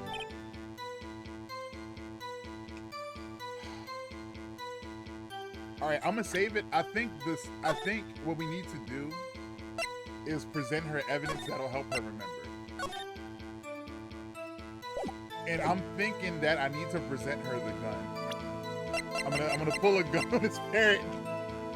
I gotta pull a gun on the parrot to get her to talk. Your Honor, nope. Injection of rules. Okay, I took some damage. Whoops, that didn't go so well. Let's press her again. Witness, you're here to speak. You must speak to me. Frankly, I can't believe you're speaking to a parrot. Well, I guess we should try to get some information out of her. We need to show the judge that her owner is Mr. Yogi. Hello, Squawk.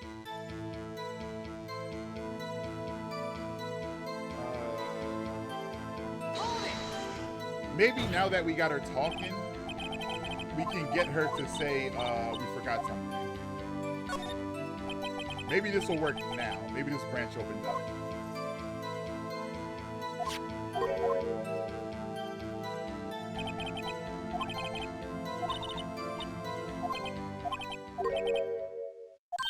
Okay.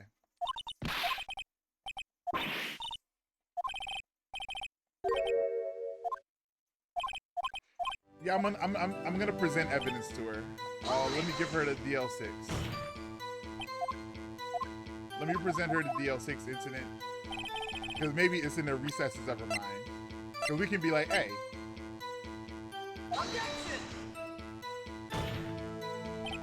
Your Honor.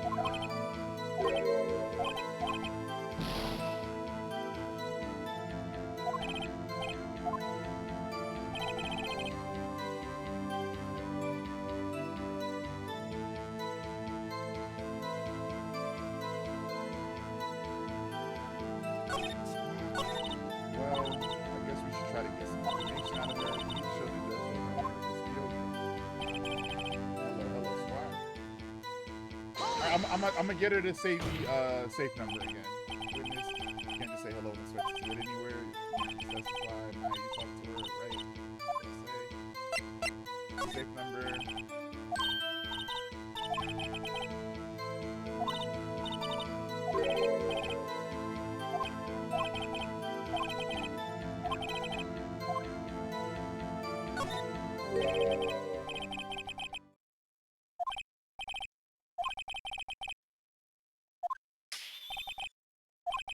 Okay, so I guess the answer is in this branch of questioning. Let me present the DL6. Take that! Present the DL6.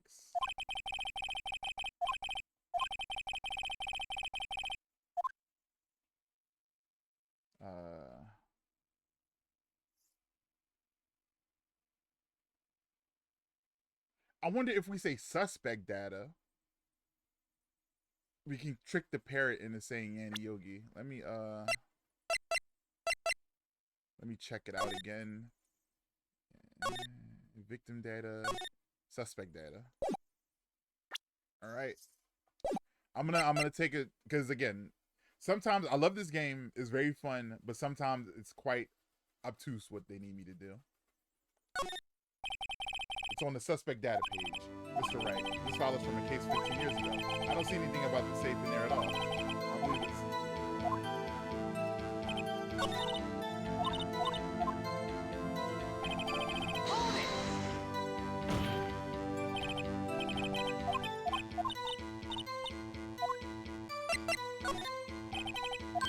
Let me just fast forward through all this.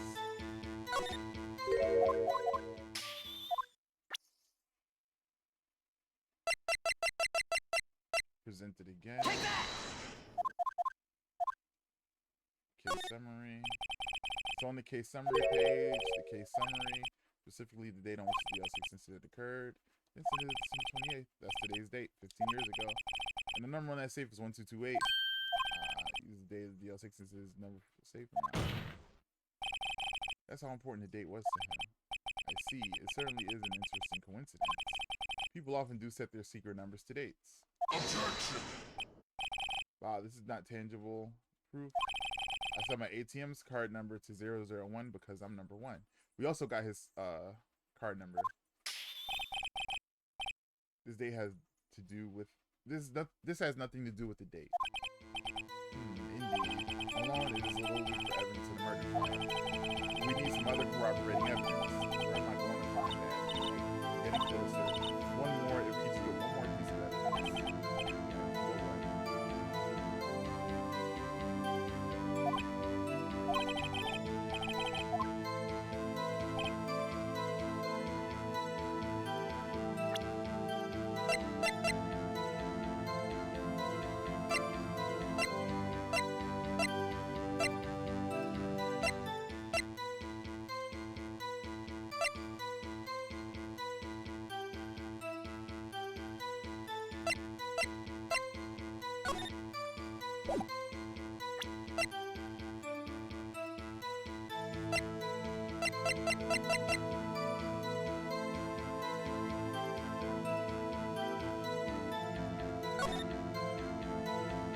Can't really see who those people are.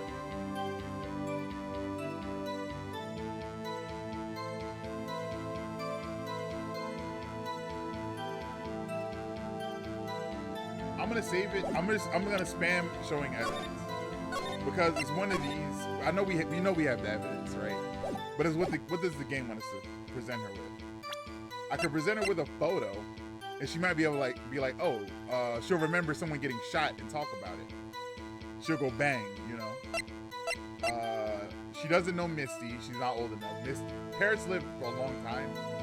So if she knows Misty from back in the day, oh, Reginald says hello. This is our main mascot. That's Reginald. He's a Japanese spider crab. I love Reginald. She'd be too young to know who Misty is. The map of the lake wouldn't do us any good because she's an indoor parrot. Also, the Reginalds are random, so if you get a different one almost every time. Pistol bullet. Found it. The parrot would know what a bullet is. The parrot did see the gun. The metal detector wouldn't do anything. You can't present Polly to herself. She can't read.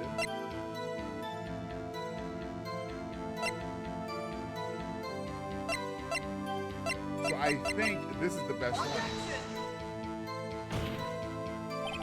Your Honor, that statement contradicts. It does. I don't see anything contradictory. Oh, yeah, I'm gonna just spam. I'm gonna spam evidence. I'm gonna spam evidence until it's game over.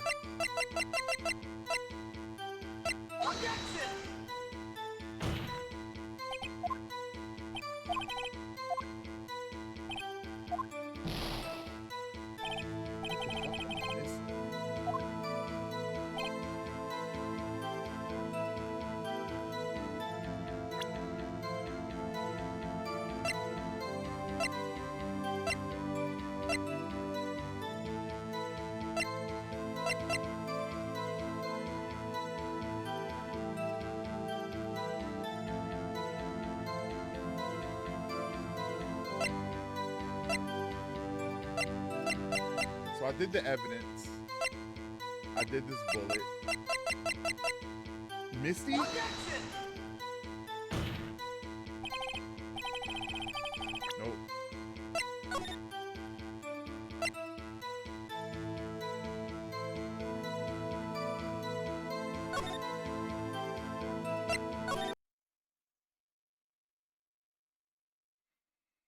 Case summary. It's on the case summary. We read all this. Objection.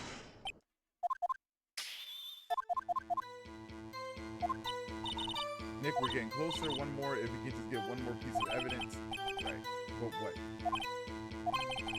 Very well, witness, you may continue. Let's just press her again. Let's see what happens. Witness, you're gonna speak. You wanna speak to me?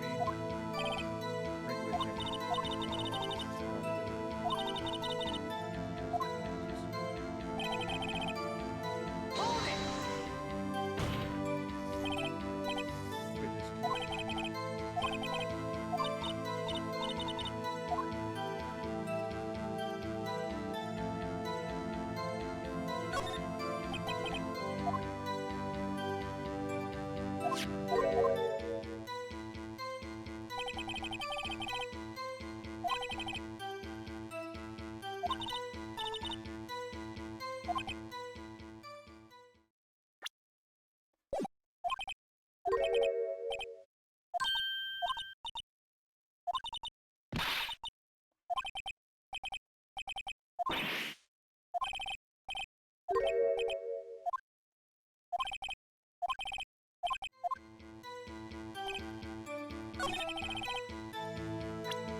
Oh my god. Alright. I'm lost. I am lost. I'm lost. I thought I was the greatest legal mind on Twitch. I'm not. I'm no longer God's favorite lawyer. It's not me. Metal detector.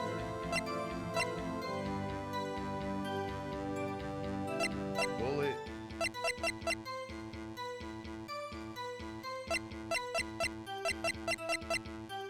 What evidence point?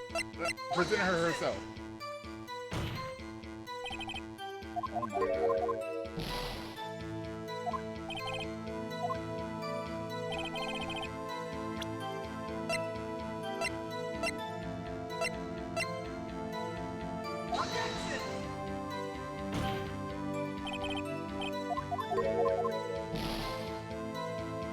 I wonder if this is a forced death. I wonder if this is a forced death. I wonder if we have to die to because I presented her every evidence so far. Her, herself, the gun.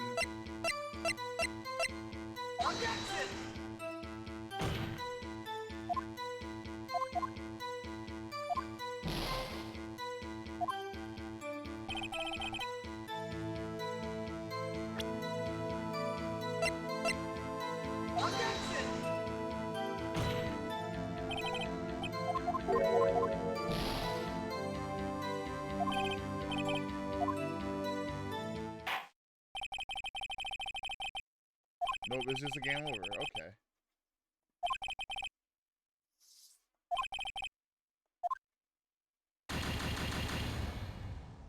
All right.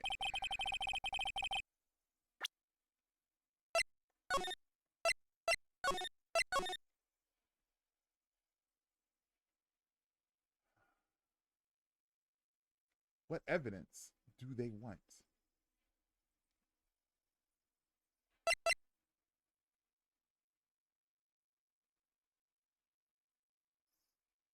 Let's do suspect data because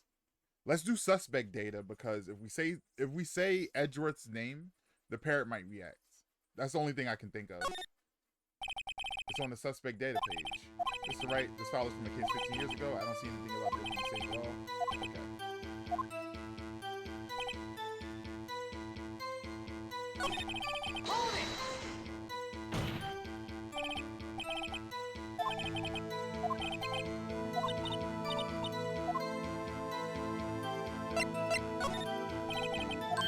You know what I just noticed? That when Von Karma says his PIN number, it shows up in red. So his PIN number might be important too. Take that!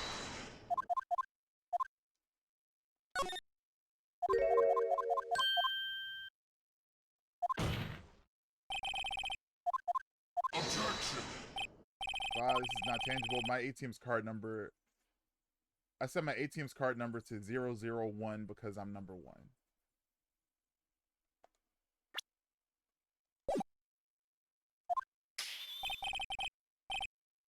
It has nothing to do with the date.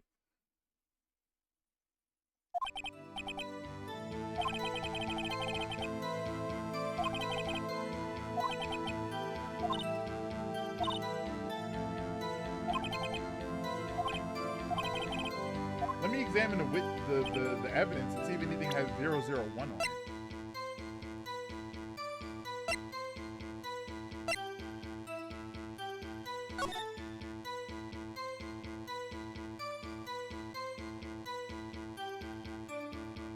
Close. It's 2001. Not 001. It was 2001. Shit. Alright.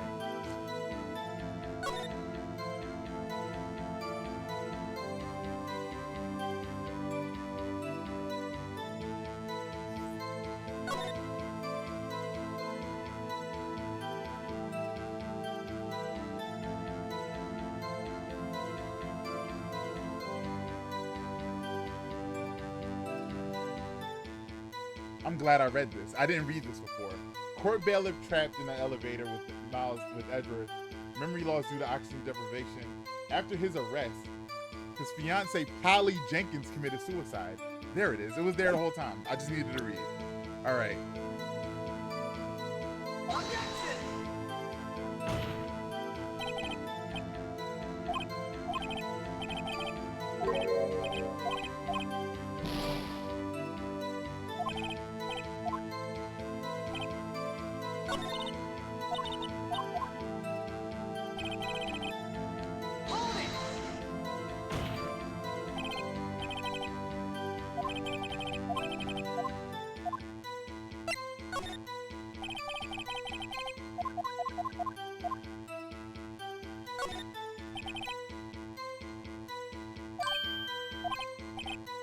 So it was me. It was me. It wasn't the game. It was me. I'll take that one. I'll take that one. You claim the parent's name will prove his owner's identity. You show us the proof. Nick, don't you think you're taking the bluffing a little too far? Listen, we're not here to answer the question of who is the caretaker. We're here to prove that he is Yanni Yogi. All we have to do is tie the name Polly to Yogi. Your Honor, proof that the parent's name reveals the caretaker's identity is... DL6 case file. That's quite a large file you have there. Which page is this proof on then? George should stop wasting our time. Very well. Mr. Wright, please show us the page. Where in this file is the information connected to the parent's name? Suspect data. It's on the suspect data page. This page has all the information about Yanni Yogi. Right after he was arrested, his fiancée committed suicide, see? Indeed, it does say that, yes. What was his fiance's name? Polly Jenkins. Polly? Exactly, Your Honor. He wanted to remember the name of his fiancée who had committed suicide. That's why he named his parrot after her. I see. I guess that is possible. Bah, a mere coincidence. That's all. My granddaughter has a dog she calls Phoenix. He called him a dog. You're a dog, Phoenix. Well, Mr. Phoenix, right? Does that make you my granddaughter's? Does that make you my granddaughter's fiance? She's only 7 years old. Ew. That's enough. I think we've reached a conclusion here. This is a mere coincidence. That is all. True, that is a possibility. However, two coincidences at the same time seems more like a pattern to me. I told y'all, you built the base 1228. Safe combination, date of the DL6 incident, Polly the parrot, name of the fiance. We're getting closer. You got to build the pyramid up. I should have read the evidence more thoroughly. I don't know why the fiance committing suicide didn't stick out to me more than it did, because now we have a motive. Now we have a motive. Well, what are you saying? Summon the caretaker of the boat shop immediately. Now we got a motive. I'm glad. Okay, all right. I just need to be more thorough. I gotta remember to be more thorough. Witness, tell us your name. Wait, this witness, he doesn't remember. No, it's okay. The charade is up. I've accomplished what I wanted to do. I'm done. Nick, he looks totally different. This is the real Yogi, I think. Finally, he's been acting feeble to hide his true identity. Acting for 15 years. Well, let me ask you again. Please state your name for the court. My name is Yanni Yogi. 15 years ago, I served as a bailiff in this very court.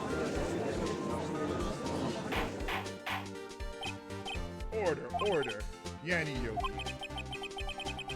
So was it you who killed Robert Hammond and tried to frame Miles Edgeworth for his death? Yes, it was me. I did it. Edgeworth is free. Now we gotta solve the L6. They put me on the witness stand 15 years ago.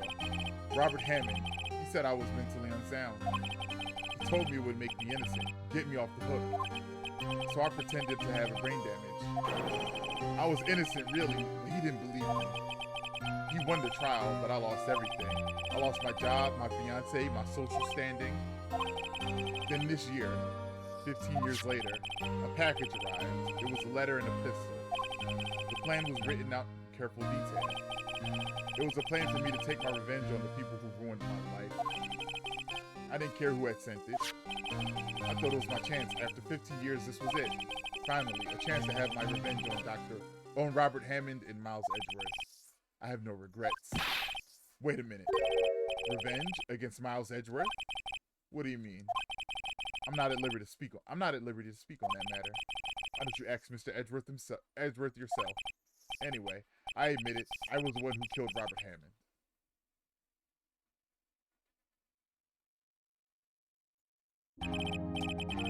Von Karma, where is Mr. Yogi? Under arrest, Your Honor. I saw no room for error in his confession. Then the defendant, Miles Edgeworth, is innocent. In this case, at least. Very well. Will the defendant please take the stand? What do you mean defendant? He's innocent. Innocent. There are a few mysteries left unsolved. Still, you are cleared of suspicion.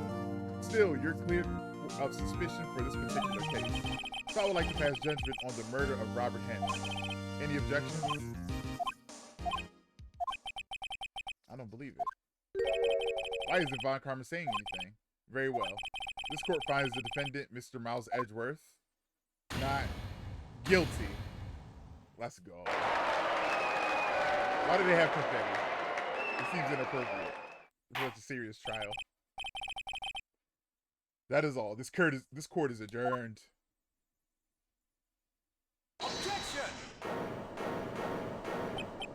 Did someone just say objection? It wasn't Von Karma. They should have They should. Yay! You got convicted of murder. Yay! And you're sitting there like, confetti's dropping down. You're like, huh? Huh? It wasn't Von Karma. Wait, but that means no. Edgeworth, Your Honor, I object to your judgment. What?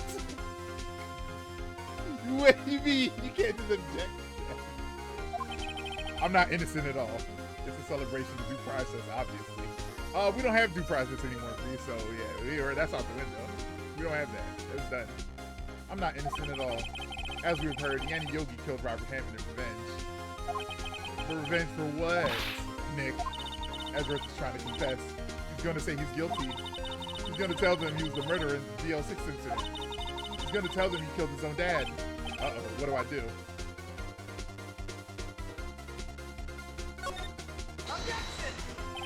The judgment has already been passed. I object to Edgeworth's outcome. Objection. Didn't something like this happen yesterday too? I believe a certain witness raised an objection after the guilty verdict was passed. That would be Larry. We must hear this new statement. We must hear Miles Edgeworth. He's right. We have a duty to hear Mr. Edgeworth out. All right, now we gotta now.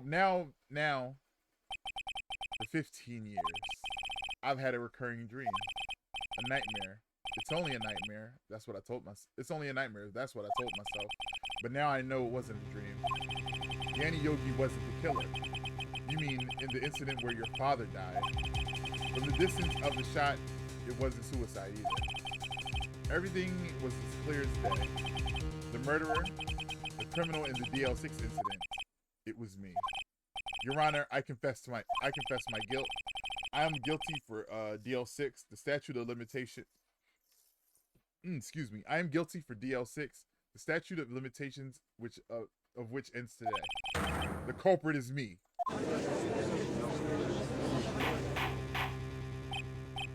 Order. This is certainly unexpected. Also, speaking of due process, this universe Phoenix Wright is in is fucked up because none of this follows how a court case should go. Nobody should be hiding evidence. All the evidence is public to the court. You have to, every witness, every evidence, every piece of evidence is public between both parties. You can't have secret evidence. You can't be like, I got this. Like, that's not how it works.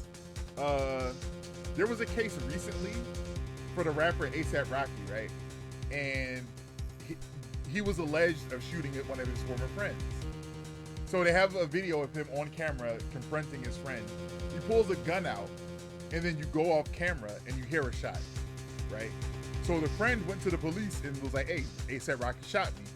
So the police were like, cool, we're gonna listen to a story there. The police were trying to get evidence, right? The police went to the scene of the crime, looked at the shell casing, trying to find shell casing because the gun was pulled. The victim says a shot went out, so they were looking for shell casings. They didn't find a shell casing. So the victim in the incident, the alleged victim in the incident, went back to the crime scene and they found a shell casing. You can't do that. You can't do that. That's what this whole trial is like. It's like, aha! And then the police and the judge was like, yo, you can't do that. So the trial went on. You find out later that A$AP Rocky, he doesn't carry a gun. He carries like one of those fake guns that they use for races. Just to let off warning shots, you know?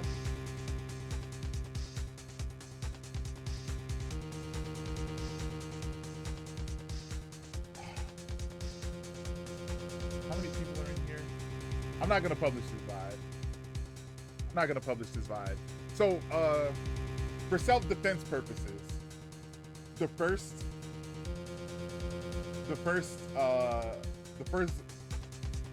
round in my pistol that I keep in my house is a blank, so I can fire a warning shot just in case, because I don't want to, so I can fire a warning shot like, hey, bam, and then if shit starts popping off, then I can do what I need to do. But let's say I do it and then somebody visiting who got a key and we didn't communicate. I don't want to, have a situation like that. So first one is a blank. So Rocky carries around one of those pistols that's a blank, so he can shoot off warning shots. So maybe him and his friend got into a fight. He shot the starter pistol, scared everybody scatters, right? So the friend was like, he shot me. So they were looking for a bullet wound. Like, where'd you get shot? He was like, oh, hey, do they sell blanks just at normal gunshots? Don't worry about it. So he was like, oh, I got grazed on my knuckle. So they were like, that don't look like a bullet wound. That look like you got into a fight. So all the evidence was fucked up. And it's like a Phoenix Wright case that he was trying to do in real life. That's not how real court works. So this due process, this is not real due process, but it's fun. It's fun, this little universe that they crafted. The defendant is declared innocent. The defendant declared innocent is confessing. Sorry, somebody just texted me.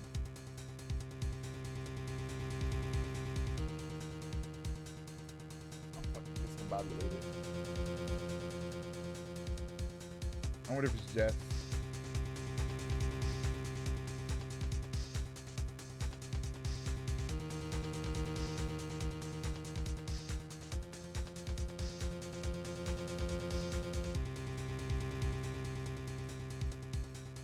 And my phone dies. Whatever. The defendant is innocent. The defendant declared innocent is confessing to a different crime. A crime for which the statute of limitation runs out today. I'm not really sure how I should deal with this. Why? It's obvious. You hold the trial right here, right now. We tried this man for his crime of 15 years.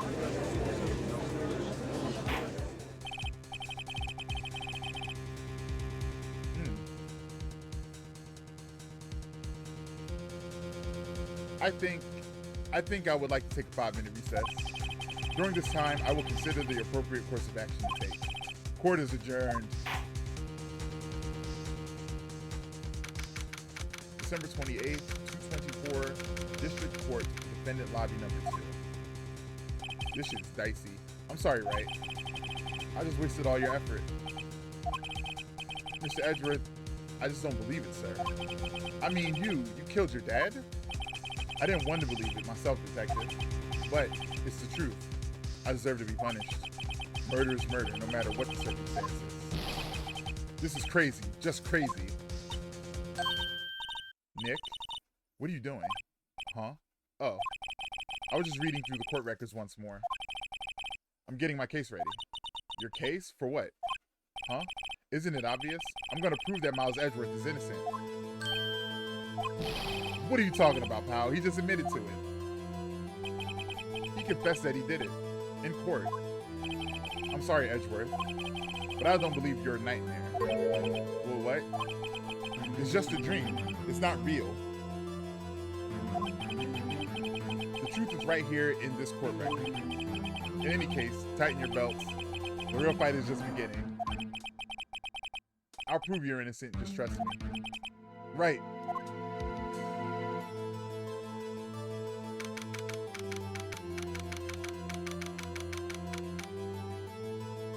December 28th, 2:30 p.m., District Court number 3. Now then, I would like to resume our trial. Judge, Miles Edgeworth has admitted his own guilt. He has confessed his crime. Let us begin by hearing his testimony. Then, though pointless, let the defense do their cross-examination. The statute of limitations on the DL6 incident runs out today. Though it's unconventional for me, I'd like to run this by the book. I see. Does the defense have any objections? No, Your Honor. My karma, you knew this was going to happen from the very beginning, didn't you?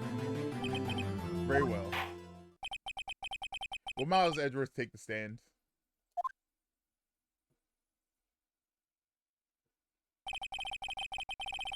Will the witness state his name and profession? Miles Edgeworth, I'm a prosecuting attorney. Mr. Edgeworth, 15 years ago you mistakenly killed your father, Gregory Edgeworth. Is this correct? It is correct. Didn't testify about this matters to the court. When Edgeworth was telling me about his dream yesterday, I noticed something. One detail didn't quite fit.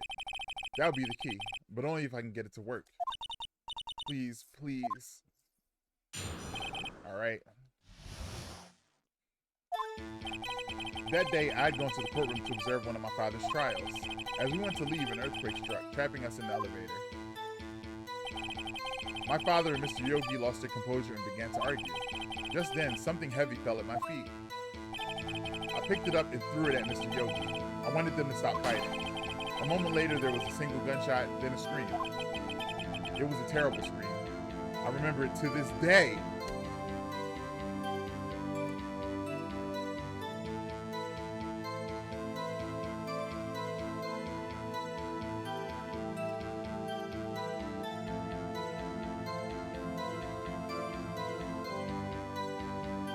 All right.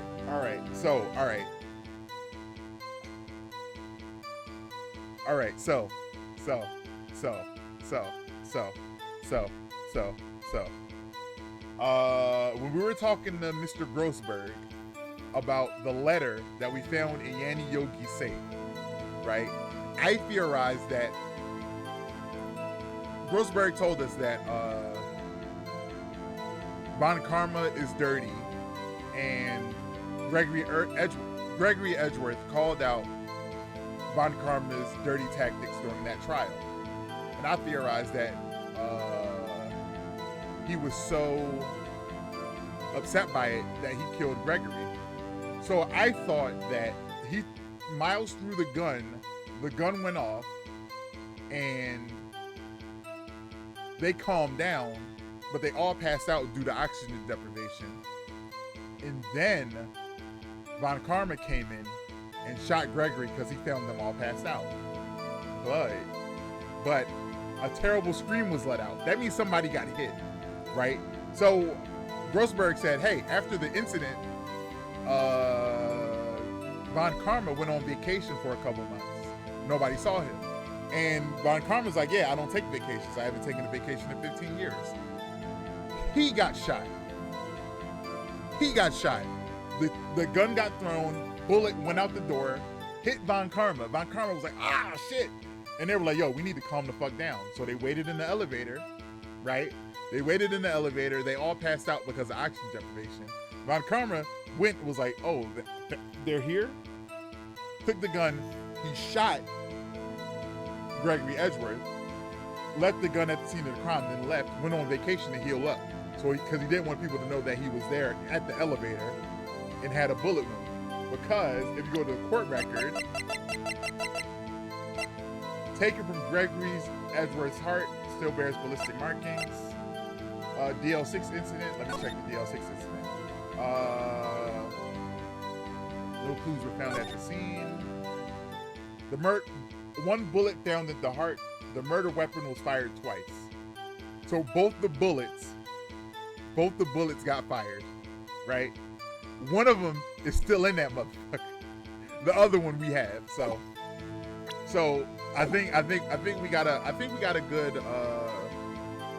good handle on this one. I think I read all the evidence. I shouldn't stumble like I did previously with the fucking parrot. The parrot beat my ass, so hopefully I can get through this one without a lot of snags. It was a terrible dream. I remember it to this day. That's all.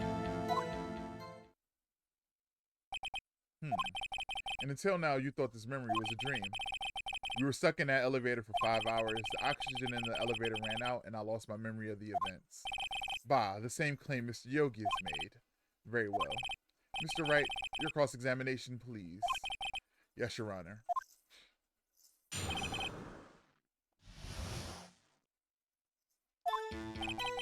That day, I go into the courtroom to observe one of my father's trials. What was the trial your father was involved in on that day? I don't remember things very clearly. Only two things. I know my father lost, and Mr. Von Karma was the prosecuting attorney. Mr. Von Karma, you were handling that case? It was 15 years ago. I don't remember the details. That was when Edgeworth pointed out the problem in Von Karma's evidence. When we went to leave, an earthquake struck, trapping us in the elevator. So there were 3 people, including yourself, trapped in that elevator? Yes, myself, my father, and Yan Yogi. We were fine at first. But then as time passed, and no one came to help, my father and Mrs. Yogi lost their composure and began to argue. What did you do then?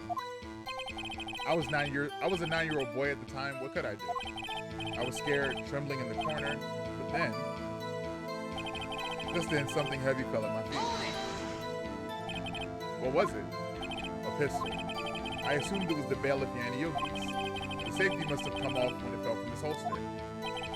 And you picked it up, and what happened next? I picked it up and threw it at Mr. Yogi. I wanted them to stop fighting. Did you know it was a pistol when you threw it? I think I knew. I knew it was dangerous, but the air was getting so thick, I panicked. So you're saying that you threw the pistol at Mr. Yogi? I was in a daze. A moment later, there was a single gunshot and then a scream. The gun fired once? Yes. I think after I threw it, I lost consciousness. Since then, they've echoed in my head every day. That gunshot and a horrible scream. Scream? It was a terrible scream. I remember it to this day. Actually, like I said, are you sure you only heard one gunshot? Yes, I'm sure of that. I heard the shot and the scream. Then everything faded. I was unconscious until the rescuers came. I see. No, Your Honor. Unfortunately, you don't. Look at this file one more time. This plainly contradicts the witness testimony. You do enjoy dragging out that file, don't you? I don't accept this evidence unless you can tell us on what page it's on. Which page contradicts Miles Edgeworth's testimony? Let's go to the court record. Let's check it. Fired twice victim data. Look at the victim data in this file. It says quite plainly, the murder weapon was fired twice.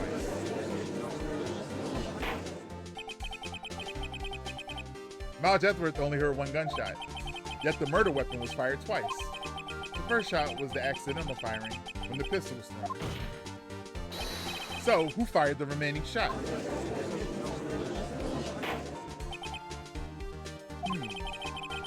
Was there perhaps another shooter who fired that second shot? Your Honor, as I'm sure you're aware, this incident occurred 15 years ago. The evidence is dated. The pistol did fire twice. However, we do not know when that second shot was fired. It may have been fired the day before the incident. There's no proof that the second shot had anything to do with this incident. What? I see. You do have a point, Mr. Wright. The murder weapon was fired twice, as we have heard. One of those shots was fired by the defendant, a boy, at the time. Do you have any proof that the other shot had something to do with this case? Do we have proof that the other shot had something to do with this case?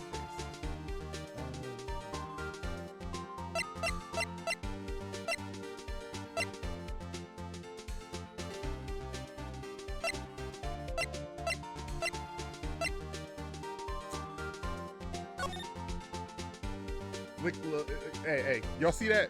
Y'all see that bullet hole? Y'all see that bullet hole? Got his ass. Got his ass.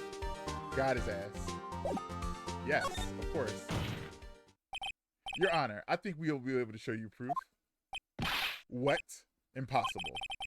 Now, Mr. Von Karma, save your surprise for after you've seen the evidence. Very well, Mr. Wright. Show us your proof. You have evidence that the second firing of the pistol is related to this incident. Look at this photograph. Every time I do it makes me sad. Gregory's on the floor dead. And what the hell is that on his head? This photograph of the crime scene from 15 years ago. I can see that the victim is lying there, Gregory Edgeworth. This proves that the murder weapon was fired twice at the time of the incident. This photo proves it. So let me get this straight. The photo proves 2 shots were fired. Where? Your Honor, please get a clue. Show the judge the contradiction in the photo. Take that! As should be obvious, the contradiction is here. I see, a bullet hole in the door. Your Honor, Gregory Edgeworth was killed by a shot from the pistol. Yet there is also a bullet hole in the elevator door. We also know that the murder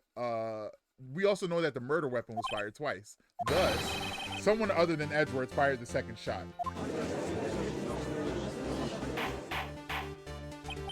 Order. Mr. Wright, what are you driving at? It's simple, Your Honor. At the time of the incident, 2 shots were fired. One went into Gregory Edgeworth's heart. The other hit the elevator door. Remember that the defendant lost consciousness after the shot he fired rang out. In conclusion, we must agree that the second shot was fired by someone else. Mr. Wright, but who could that someone else be? The murderer, of course. I knew I should have stepped in before your wild fantasies got out of hand. Mr. Wright, look once more at the DL6 incident case file. Look closely. Try the case summary page. The case summary. That's on page 1. Look at what is written there. Oh, God. This fucking guy. An elevator, air in elevator was oxygen depleted at the time of the incident. No clues found at the scene. He's saying that the hole would have provided oxygen. Not a single clue was found on the scene. There are hella clues. The bullet hole's a clue, bro. If the pistol had indeed been fired 2 times, then the other bullet would have been discovered on the scene. He does have a point. So, all right, bullet wounds, gunshots, right? Let's say a person is shot. People get shot. It's America. Someone's shot. They don't take the bullet out. You don't take the bullet out when someone's shot. Just leave it in. It'll cause more damage trying to get the bullet out than it is just leaving it there. So more oftentimes than not, you get shot, the bullet stays with you till you're done. It doesn't leave you. So the shot ran out, heard a scream, it hit someone. The bullet's still inside somebody. So he don't have a point. He does not have a point. That second bullet has never been found. Why? Because the second bullet does not exist. The bullet that claimed Gregory Edgeworth's life was the one fired by his own son. That is the truth of this matter, the whole truth. It was undoubtedly something to do. It was undoubtedly something else that made that bullet hole in the door. What then? What made a bullet hole that wasn't a bullet? He is reaching. He is fucking reaching. We got his ass. Mr. Wright has proven one thing is quite clear.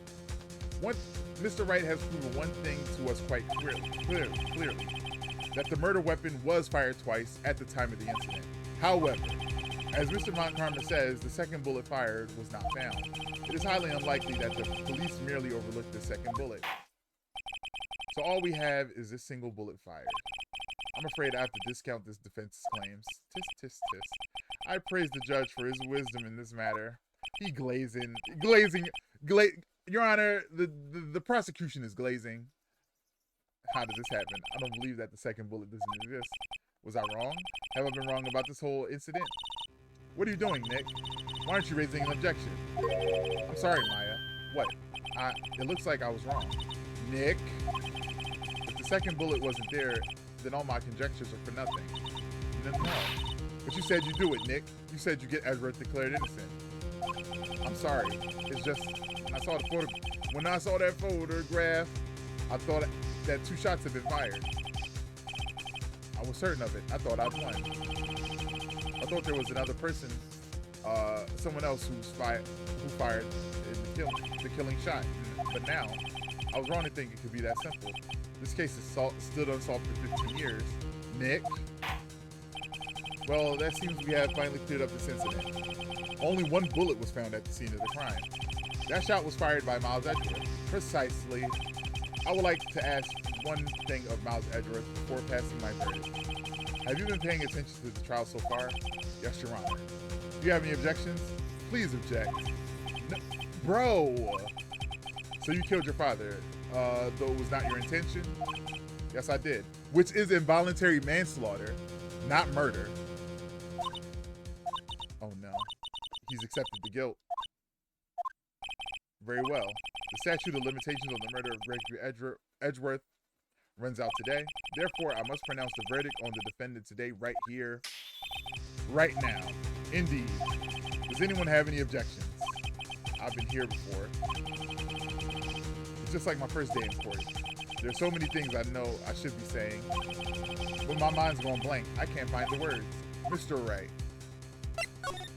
Objection! Your Honor. Your Honor, I object.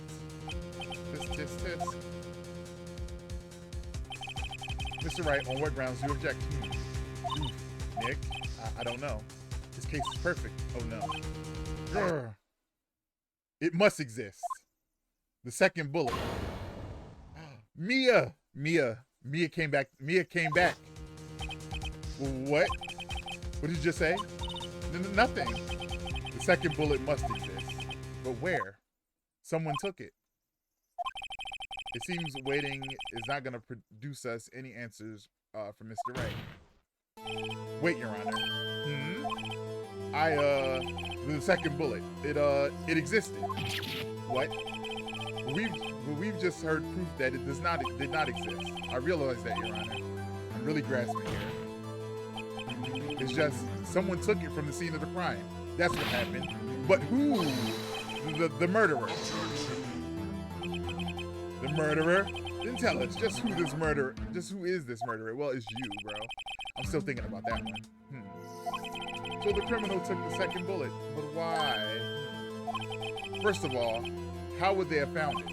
It's not easy to find a straight bullet, Mr. Wright. Was there some pressing need for the murderer to search for that bullet? The murderer had to find it. The murderer didn't need it. The murderer had to find it. The murderer didn't need it. Again, this is an ambiguous answer because the murderer didn't need it. Was there some pressing need for the murderer to search for the bullet? Oh, there was no need because the bullet was in him. Why would the murderer have spent time to look for a stray bullet? I haven't got a clue. What's wrong, Mr. Right? The murderer had no reason to take that bullet. I don't want to admit it, but it's true. Merc, he had to take it. He had to take it. The murderer, what does that mean? You're thinking too normal. Think crazy. You gotta think crazy. The bullet's in him. Don't think why the bullet was taken. Think why the bullet had to be taken. Mia, I love you, Mia. R.I.P. to Mia. Mr. Right. Yes, Your Honor? I have no idea what I'm doing. Well, the murderer had no intention of taking the bullet from the scene, but the murderer had to take the bullet. Had to, Mr. Right? What do you mean? Well, for instance what? Maybe the bullet, hit the murderer. The bullet hit the murderer? Just saying, for instance. I mean, if it hit you, you would have to take it with you, wouldn't you? It's not like you could perform surgery right there, you know? Wait a second.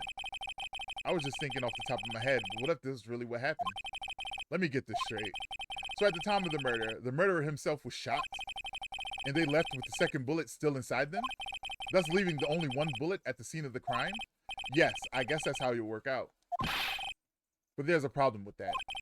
The other two people rescued from that elevator, Miles Edgeworth and Yanni Yogi, were both unharmed.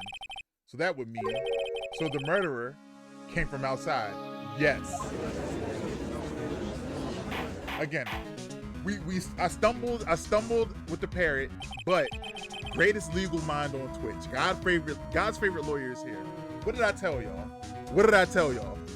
Two men fighting inside the elevator. Trying to stop them, the boy picks up the pistol at his feet and throws it. The pistol discharges and the bullet goes through the elevator door and hits the murderer outside. The boy loses consciousness. Then the murderer opens the elevator door and sees the men inside.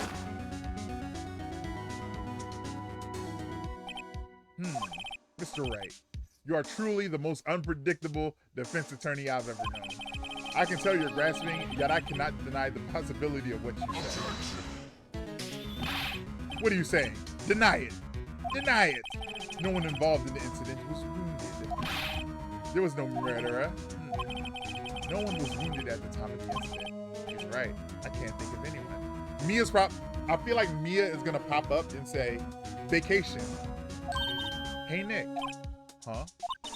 I just thought of something really crazy. Remember what Mr. Grossberg said yesterday? Gregory Edgeworth dealt the blow to his perfect trial record. Wow. It must have been quite the shock for Von Karma. He took a vacation for several months after that, you see. Yes, an unusual event for the man. That was the first and the last vacation he's taken in many years. What if Von Karma didn't take that vacation because of shock, but took it because he was injured? Which would mean, it could only mean one thing. He was the murderer in the DL6 incident.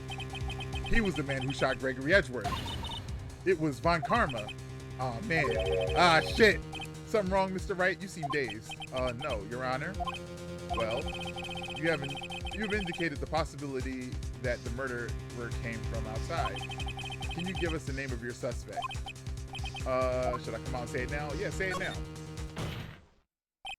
Your Honor, there is a suspect, a lone suspect. Well, this is certainly interesting news. Very well, Mr. Wright. Who is your suspect? Von... My hands are shaking. Von Karma. Von Karma?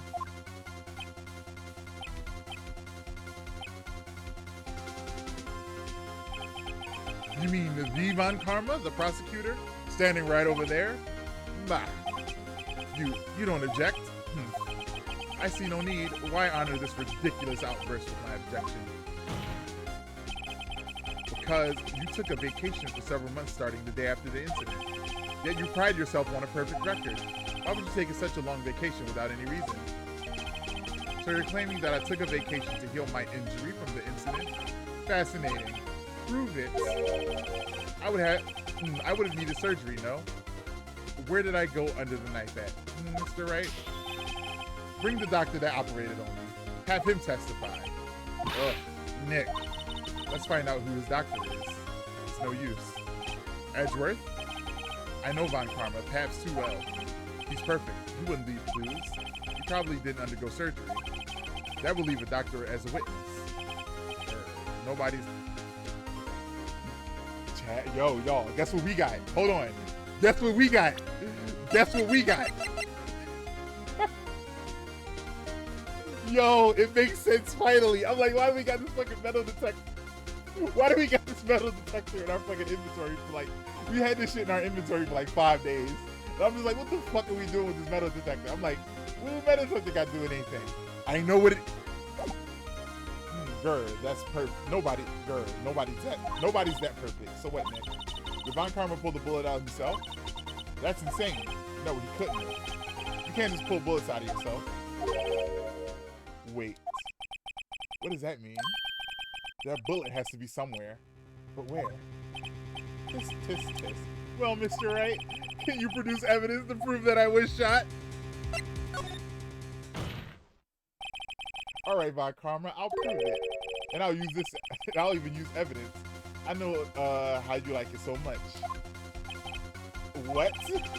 The evidence that proves Von Karma was shot is... Von Karma is perfect. You wouldn't risk surgery, leaving an evidence trail. So then I ask you, where's the bullet now? I think it is unlikely that Von Karma performed surgery on himself. You don't mean... I do. There is the possibility that the bullet is still inside Von Karma. Is that even possible for all these years? Well, there's one way to find out. We can use this metal detector. Lay down on the floor so we can metal detect you. It's like, why can't we just use it standing up? Get on the ground. No, we do no. Well, Von Karma, I'm gonna run this over you. Let's see what we find. Look at him! Got his ass. I refuse. You refuse? But refusing this means you acknowledge that the bullet is still inside of you. Order. Your Honor, the defense requests that we be allowed to use the metal detector. Judge, I call for a suspension of this trial. This is an invasion of privacy. The statute of limitations runs out on this case today. It was you who said we had to end it right here, right now. Enough. I permit the use of the metal detector. Von Karma, you will submit yourself to testing. Nick, what does this mean? I don't know, but we have to give it a shot.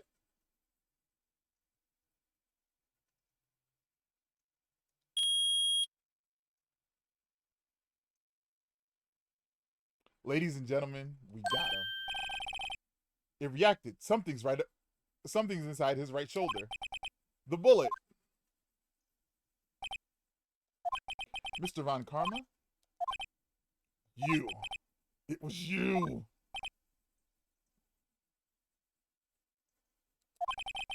I was afraid this would happen, and so I remained silent. Indeed, there is a bullet in my shoulder. However, it has nothing to do with this incident. What? I was shot in the shoulder long before the DL6 incident. I claim that the bullet in my shoulder has no relation to DL6. That is a good argument. We don't know when he got shot. But Mr. Von Karma, can you prove that? Prove? This. I have no obligation to prove anything. It is Mr. Wright who must prove something here, not I. Mr. Wright, well, can you prove it?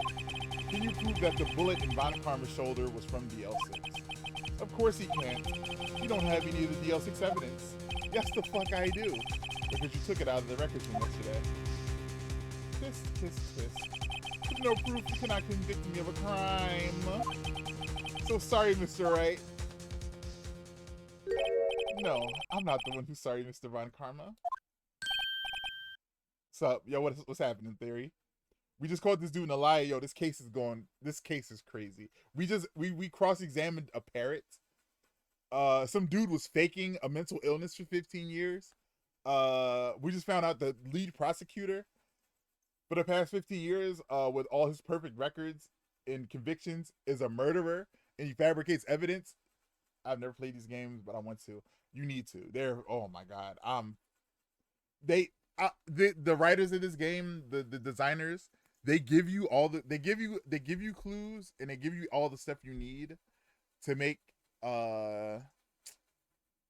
practical judgments and everything. There's no leaps in logic where you got to be like, oh, well, I just got to guess. I haven't guessed one thing in this game. It's all stuff that I remember.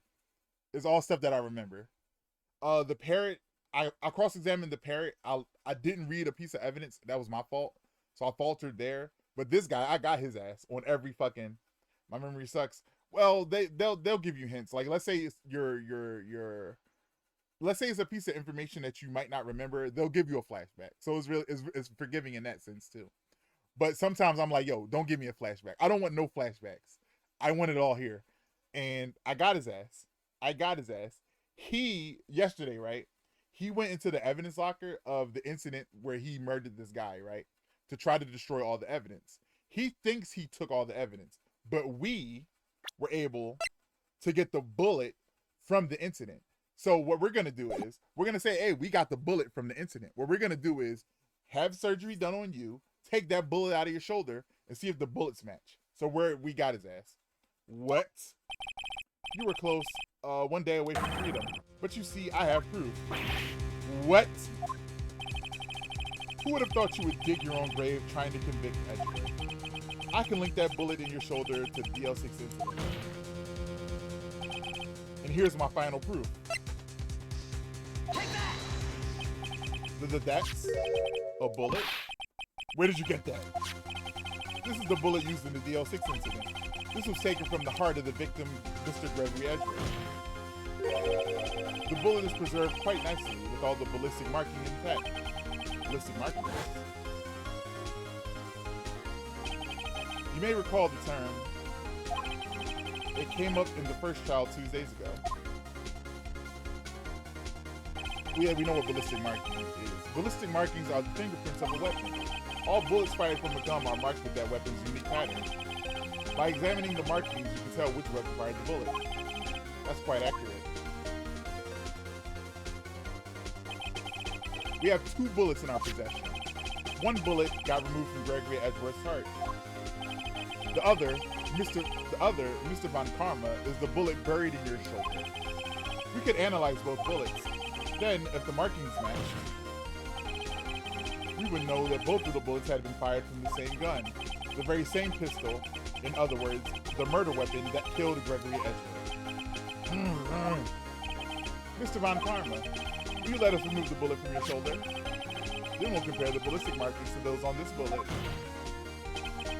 And solve this case once and for all. Well, Mr. Von Karma.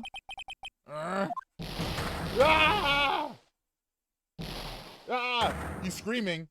Edgeworth is going to have a flashback. He's going to be like, that scream. That scream. What'd I tell y'all? What did I tell y'all? I heard that scream before. Wait, I know. Help, I can't breathe. Quiet. I said quiet. You're not making this any easier. Stop breathing my air. I'll stop you. Stop breathing my air.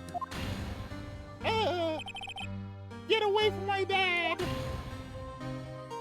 Get away from my father. Bam.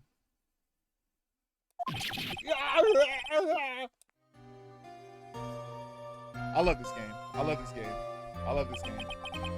It's that scream I heard in the elevator 15 years ago. Von Karma, it was you who screamed. Mr. Von Karma? Edgeworth! Edgeworth! only you would dare defy me. So it was you. You, your father of my curses. Your father shaved me with a penalty on my record. And you left a scar on my shoulder that would never fade. I'll bury you. I'll bury you with my bare hands. Death. Death. What a fucking asshole. 15 years earlier. Chief Prosecutor, I'm sorry. Von Karma, it's not like you to make this kind of error. I never thought that Edgeworth would be the one to catch you. I was careless. Looks like he's gonna definitely. Yeah, he's gonna fucking kill himself. I was careless. I'm sorry, but you will have to be penalized. I've covered for you in the past, but not this time. Edgeworth! Edgeworth! It was a shock like none I had ever known. Me, penalized? It took hours for me to regain my composure. Suddenly, I found myself in the darkness. I was in the court records room. I must have wandered there without thinking where I was going. The room was pitch black. The lights must have gone out. I went out to the hall and felt my way to the elevator. I pressed the button and nothing happened. Then, there was a noise. Bam! I was in pain, a horrible burning pain in my shoulder. Just then, the lights came back on. The elevator door opened before my eyes.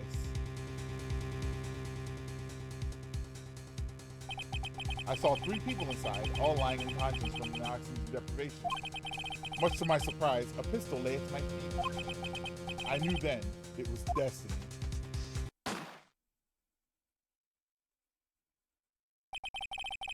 In his last moments, Gregory Edgeworth was still unconscious. He died never knowing who shot him. So, all right, also, in the DL6 incident, this murder, this case, Misty Faye, right? Misty Faye. She is a spirit medium. So, also, theory, in this world, spirit mediums exist and they're real. They're very real. So, they called in a spirit medium because this case is crazy. They couldn't solve it. There was only one bullet. They can't find anything. They're like, we're desperate. The prosecution called in a spirit medium. The spirit medium, Misty Faye, talked to Gregory as he was dead. Gregory never knew who shot him. Gregory didn't know. Gregory was oblivious because he was unconscious from oxygen deprivation. So he got killed without knowing who killed him. He was shot. Bam. All right. So she talks to him and she's like, who killed you? And he's like, Miles Edgeworth. He kept saying Miles' name. I guess we're about to find out why. He died never knowing who shot him. Later, he spoke through a medium blaming Mr. Yogi. Oh, he said Mr. Yogi. That's right.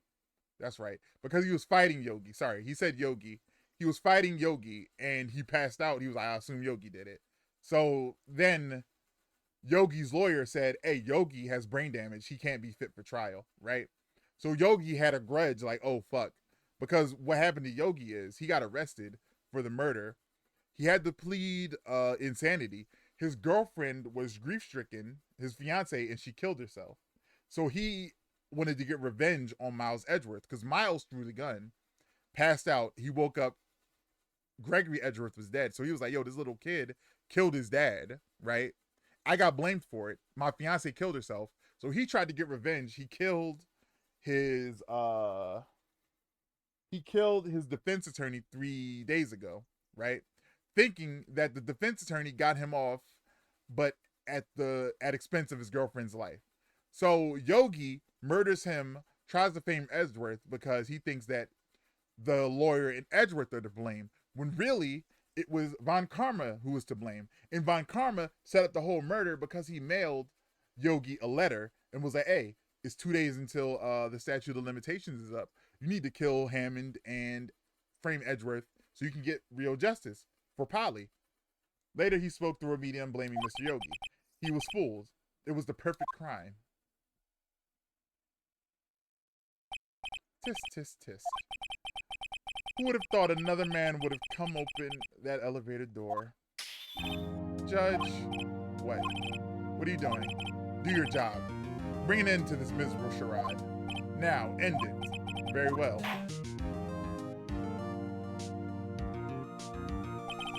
It appears that we have come to a very long way to the end of this maze. 15 years later, Mr. Miles Edgeworth? Yes, Your Honor. You are innocent. You are innocent. You were innocent. You are innocent. As you said, it was all a nightmare. Yes, Your Honor. This court finds the defendant, Mr. Miles Edgeworth, not guilty.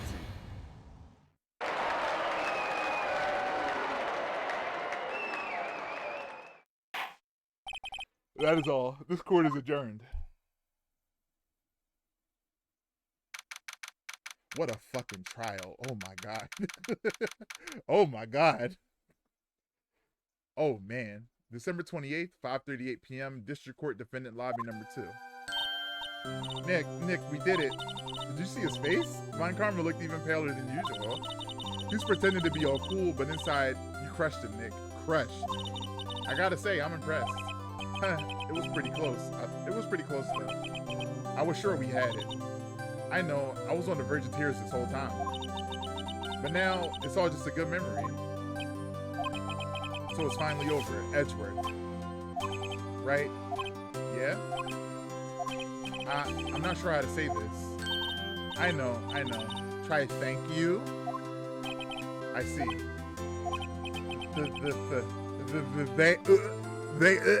Thank you, right? You're welcome? I think you could have done better than that. Sorry. I'm not that good at this sort of thing. You gotta learn, Edgeworth. She's got you there. Woo! Amazing, pal. You pulled through just like I thought you would. I'll never forget this. I owe you one, pal. It's night. Let's party. Dinner's on me. Yeah, my salary went down a bit this month. But who cares? See, Mr. Edgeworth, you should take a lesson from Detective Gumshoe. That's how you say thank you. I see. Whoop!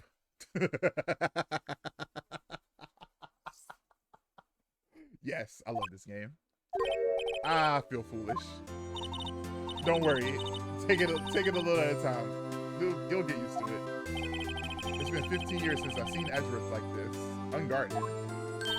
Hey, y'all. What the fuck is Lotta Hart doing here? Lotta? Y'all were great in there. Thank you. Yo, Edgeworth, congrats. Thank y'all very much.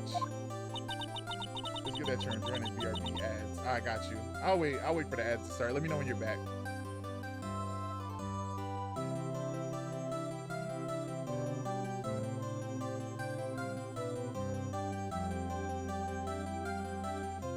I need to set up like an ad warner for my bot thingy, so I know when they're coming up.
Yuri, let me know when you're back. My ads are like super short, or at least they should be. I think I set it to only like 30 seconds, so you should be out, right?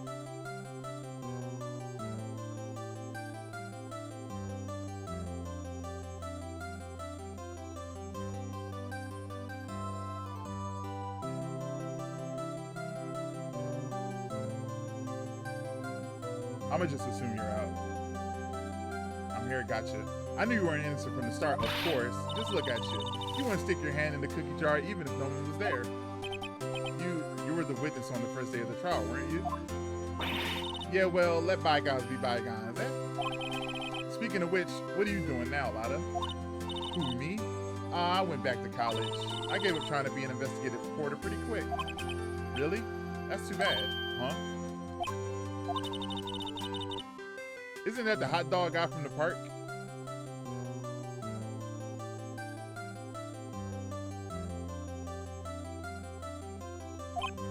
Huh? It's over, Nick. My life is over. His girlfriend broke up with him. Why the sad face?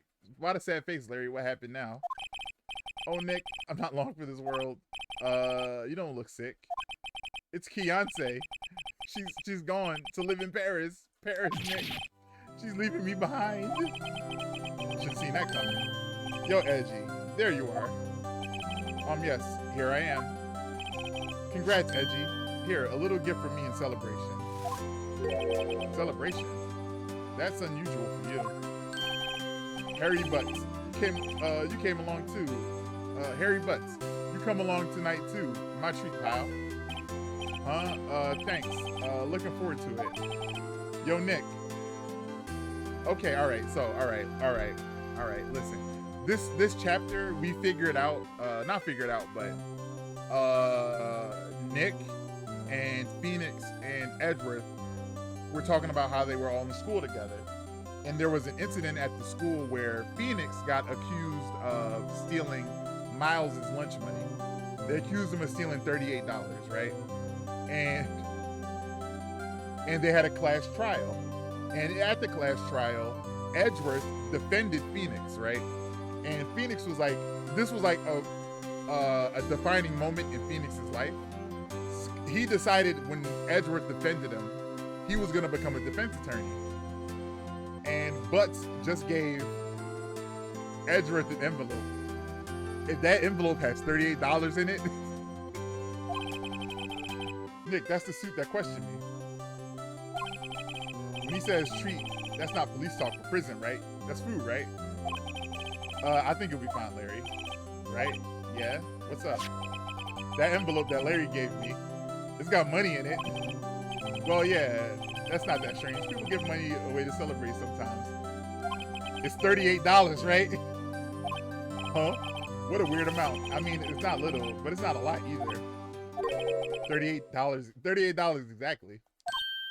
Nick, wasn't that exactly the amount of lunch money that was stolen from Mr. Edgeworth in school? $38? No. No, Larry, it was you. What are you so surprised about, Mr. Right? Huh? Larry was absent that day from school, right? But that doesn't automatically rule him out as a suspect. What? Think back to that day 15 years ago. Larry took the day off, but he was bored, so he came into school anyway. Then he saw the money lying there, and the rest is history. I never was good at history. Edgeworth, you didn't know, did you? I suspected. I just couldn't picture Larry protecting you. I just couldn't picture Larry protecting you like he did that day.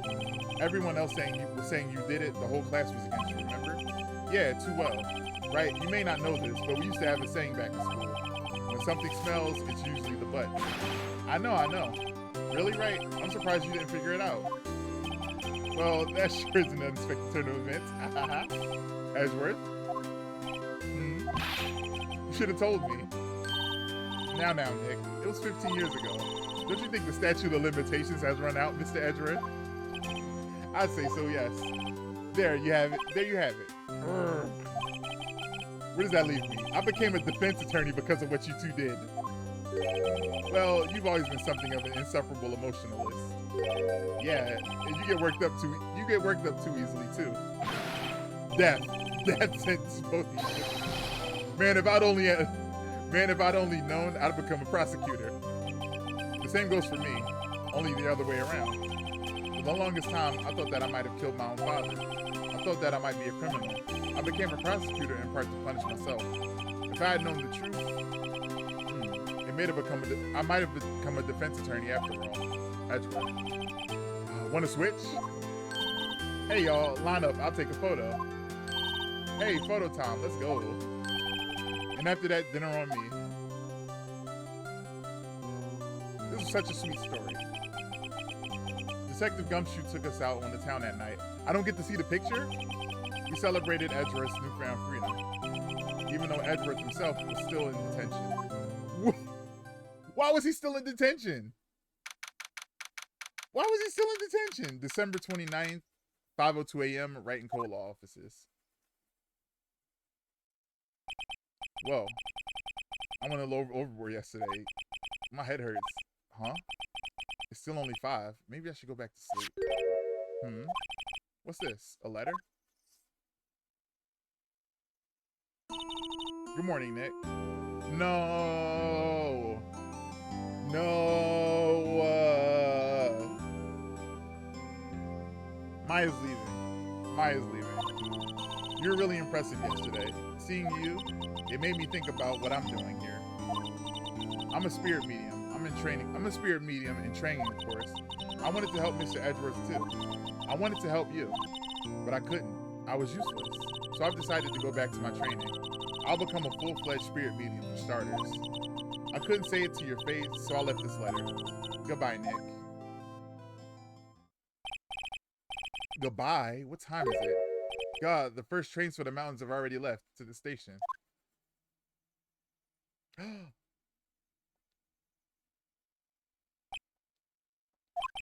I guess I'm too late. Hey! Nick? Maya! So, you're leaving? Yeah. It's hard being a spirit medium when you can't talk to spirits. And I think you'll do fine without me, Nick. Be good, okay? Hold it! Objection. Wait. What? I never could have saved Edgeworth without your help. Huh? On the last day of the trial, I heard her voice. I heard Maya's voice. I heard Mia's voice. You heard my sister? Yes, only her voice. Only her voice, but still. It was at that very end when I thought we'd lost everything. Well, that's my sister for you. Detective Gumshoe helped, Mr. Grossberg, and even Larry. I'm the only one who couldn't help. I was useless late. But you were the one who stopped Von Karma, Maya. Huh? I didn't do anything. All I did was wander around in the daze.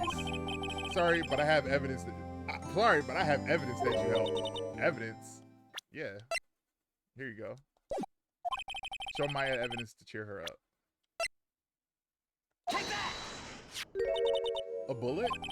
Von Karma was convinced you'd taken all the evidence pertaining to DL6. But you were the one who rescued the last piece of evidence we needed. This was the bullet that put an end to Von Karma. And you were the one who gave it to me. Nick? Thanks, Maya. I couldn't have done it without you. I'll be back soon. Huh? I'm going to complete my training and come back. Okay. I'll be waiting. Of course you will. You can't run an office by yourself. You're hopeless. I don't know about that. So, this is it. See you soon, Maya.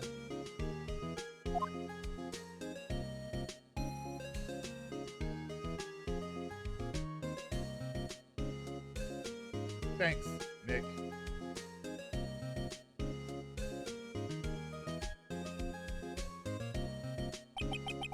And so my story ends. Time to turn a new page. And say goodbye to the novice defense attorney that I once was. Now a new story begins. With the same old crazy cast of characters. Ha! Don't think you graduated yet, amateur. Mr. Wright, perhaps you'd like to rethink that claim? Yes, Your Honor. Uh-oh. I got a bad feeling about this. Objection!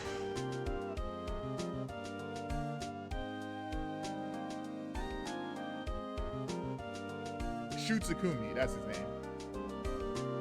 Yeah.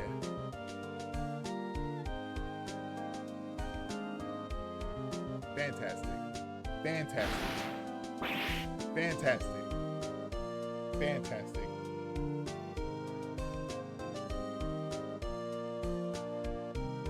Kind of like he was embarrassed or something. Strange, huh?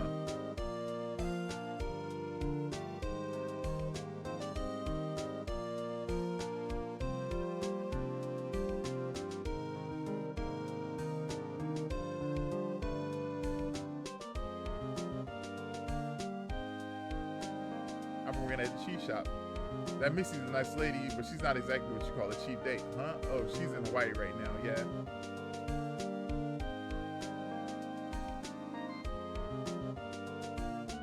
Be fucking phenomenal. Damn. right? Yeah, I remember him. I hear he's busy lately. You know, not to ring my own bell, but I sort of told him everything he knows. I'm sure he's grateful. Get out of here, bro. We dog walked you our first trial, bro. What are you talking about? Yeah, damn, 2 bangers. That's crazy. Phoenix, right? The defense attorney for whom I wrote that affidavit for, yes. Oh, you should know, I've taken over management at the Gatewater Hotel recently. Should you be in the area, please stop by. Who's doing the interview? Who's doing this interview right now?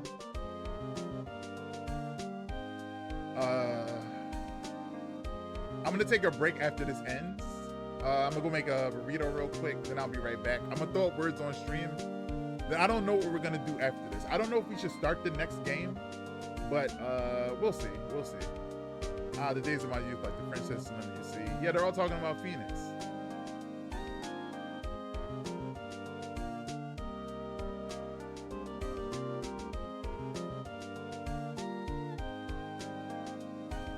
Phoenix, right? Is he an actor? Well, I'm not buying it. You can't be a star with a name like Phoenix. I'm not reading all that. This lady, she's tripping. Everything nowadays is supposed to give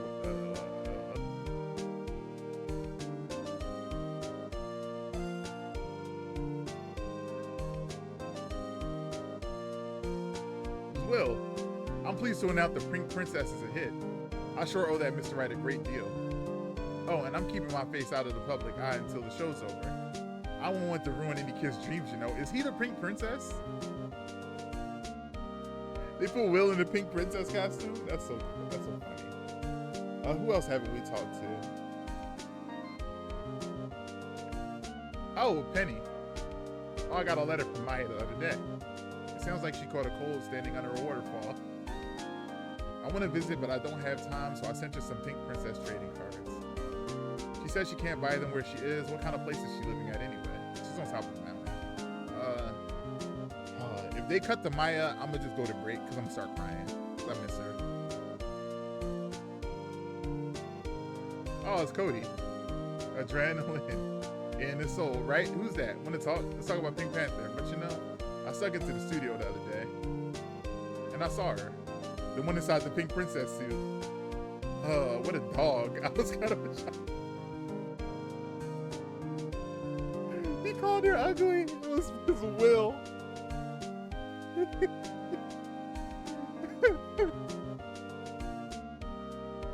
What's up, Lotta? Y'all remember, right? That lawyer guy. Me. I'm in training to become a paranormal photographer.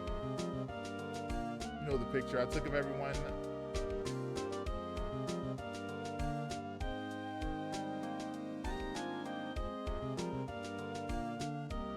If they show this picture of everybody and fucking Maya's in it, oh my God.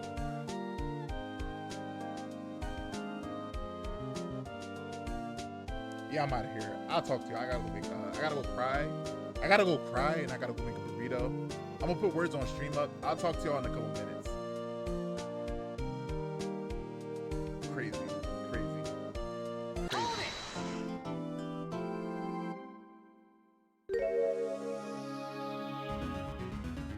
A fucking fake. They gave us a fake ending. All right, I'll be right back. I'll be right back. Oh my God. And we're getting the encore. This is insane. This game is too much. Oh man. I'll be right back. I'm gonna put words on stream. I'm gonna make a burrito. I'm gonna cry. Happy tears. We made a lot of friends along the way. Peace out.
Yeah, the cops coming in. I try to keep them a certain length. And so I wanted to. It's hard. It was hard for me to find like these flashing lights by themselves. Like what I wanted was that the lights would flash in the background before the cops came and they left.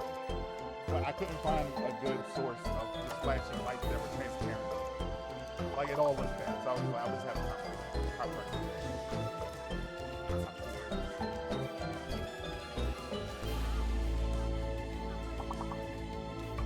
Mic isn't loud enough and the music is loud. I'm sorry. I'm so sorry.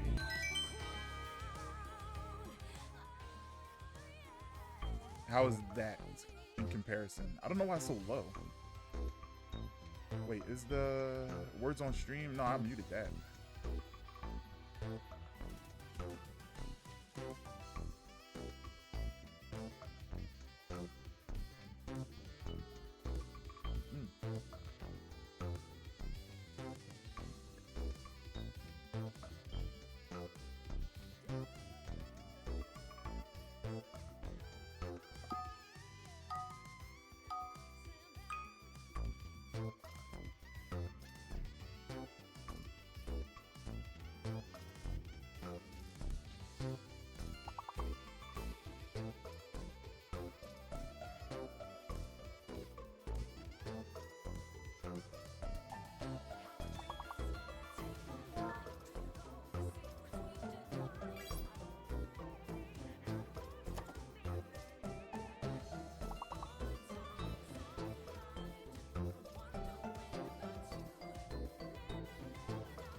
Not close. Close.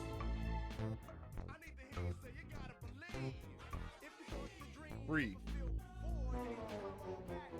We got free. Mm.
Thank you, Mike. I appreciate it.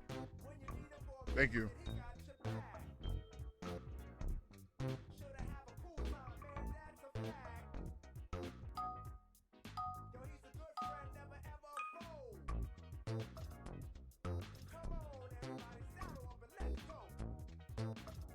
All my people say, all right. Let me hear you say, oh yeah. Now let me hear you say, what you gonna do? Come on, y'all. Let me hear you say, I gotta believe.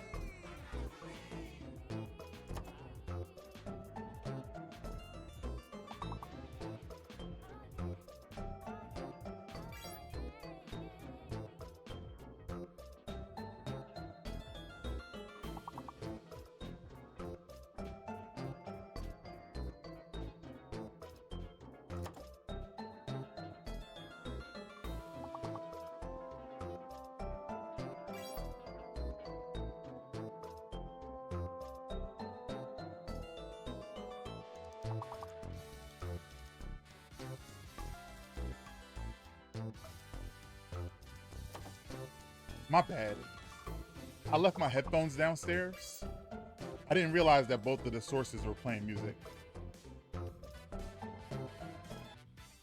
Because you're like, oh, the sound's loud. I'm like, I didn't change nothing though.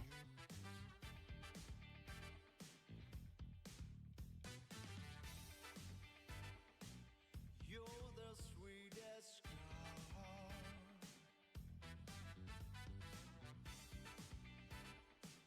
that I always know.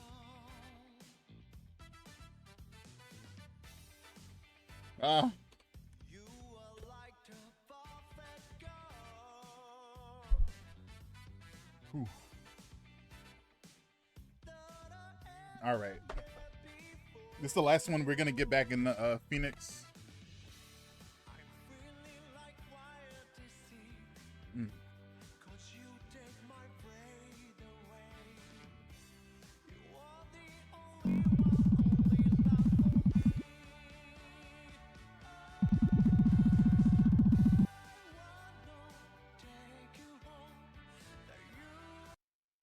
Oh man. All right. All right. I'm back. I'm done eating. I'm done eating. Thank you, Bat Mike, for the subscription. I hope you're doing well. I haven't seen you around in a while, but I didn't want to like bother you and be like, oh, where are you? Where are you, Bat Mike? I didn't invite you to the server. I don't think. Hold on, did I? Oh shit. Hold on.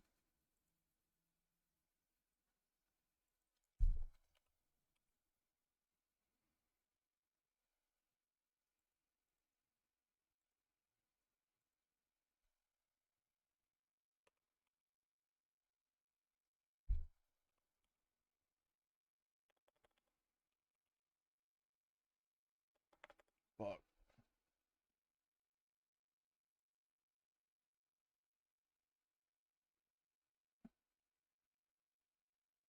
I'm gonna remind myself to invite you. I can't find your name. Do you still even have Discord? I don't even know. But we just ended what I thought was the last chapter, and it got real emotional. I cried off camera, of course. Y'all not clipping me with tears in my eyes. Went to make a quick lunch. I just made a little burrito,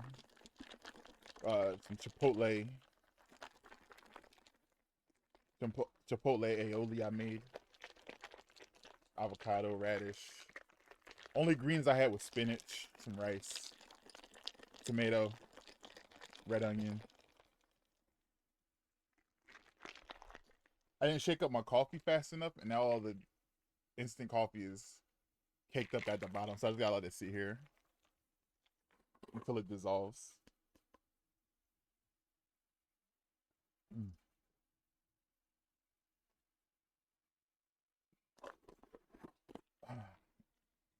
But now we got a new case. So the game ended, right? It was a false ending, Lord of the Rings style. It was like the end, and it was like, hold it. I'm like, huh? This case is called Rise from the Ashes. Okay. Save it. Let's go. Let's go.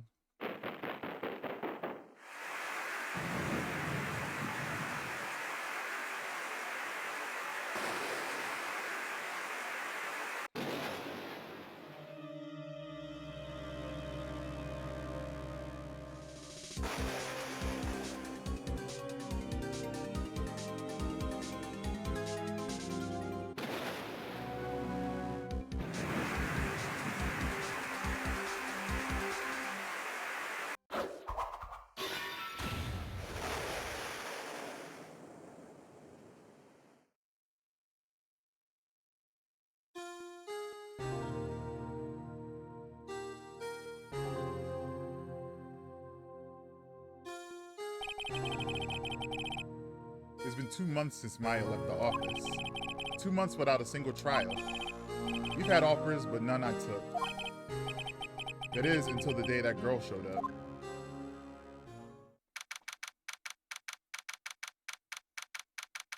One thread that does remain unpulled on is where is Maya's mother? Because Maya's mother disappeared in shame after the trial 15 years ago. So nobody's seen her in 15 years. February 22nd, 10:02 a.m., right in law offices. Why do I come here? Why do I come here to the office every day? It's not like I want to work. There you are, finally. Where have you been? My sister's trial is tomorrow. Who are you? It doesn't matter who I am. It only matters who you are. You're the famous attorney. You're the famous defense attorney, Mia Fey. Oh my God.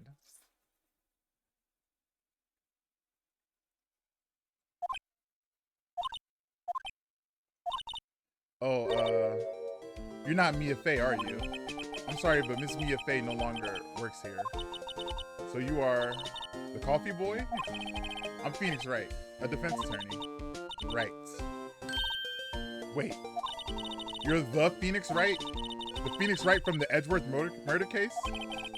Yes, that's correct. It wasn't Edgeworth who was murdered, though. That's a relief then. You're better than nobody. I'm sorry. I'm afraid I'm not taking cases right now. But you're Phoenix Wright, right? The undefeated defense attorney? Look, I'm not accepting any new cases. I'm sorry, but you'll have to try elsewhere. Please, I'm out of time. But please, you have to help. It's my sister. He's having a memory. He's having a memory.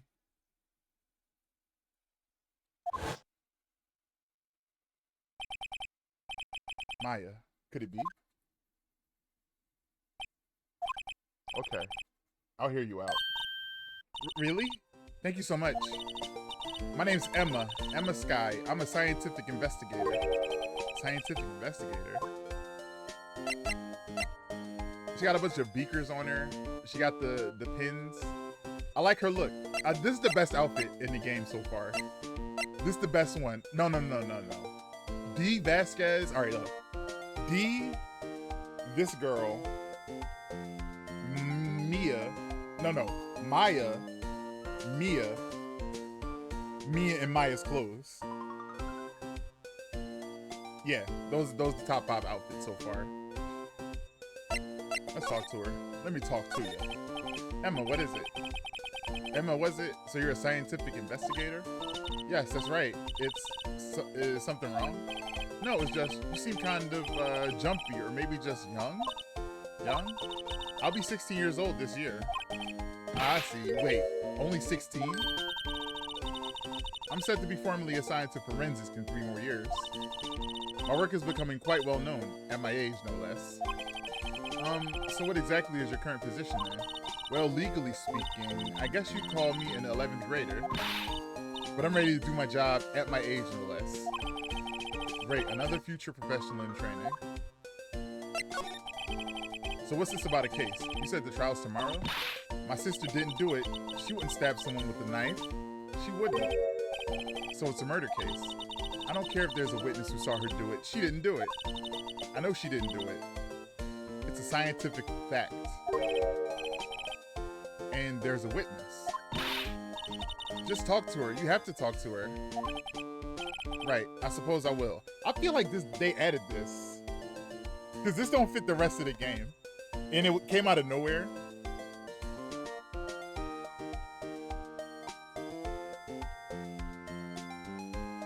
I didn't type pink. I've the Twitch stream pulled up on my phone.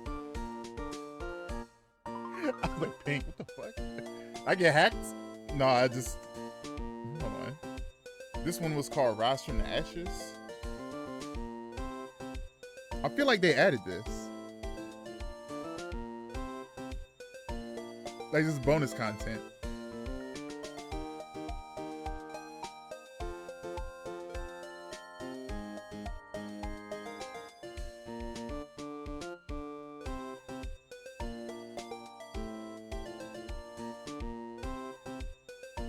They did add it. So, the Game Boy Advanced version didn't have this case. So when they ported it over to the DS, they added it. So it's not super new, but the technology is like far above.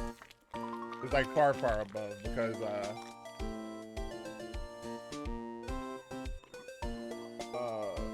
advanced to Nintendo DS is a little of elite.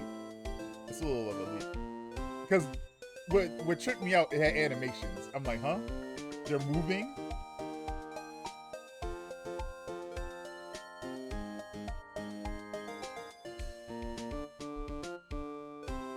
Right, I suppose I will. I promised her I'd bring her Mia Fey, but that's interesting. How would she know Mia?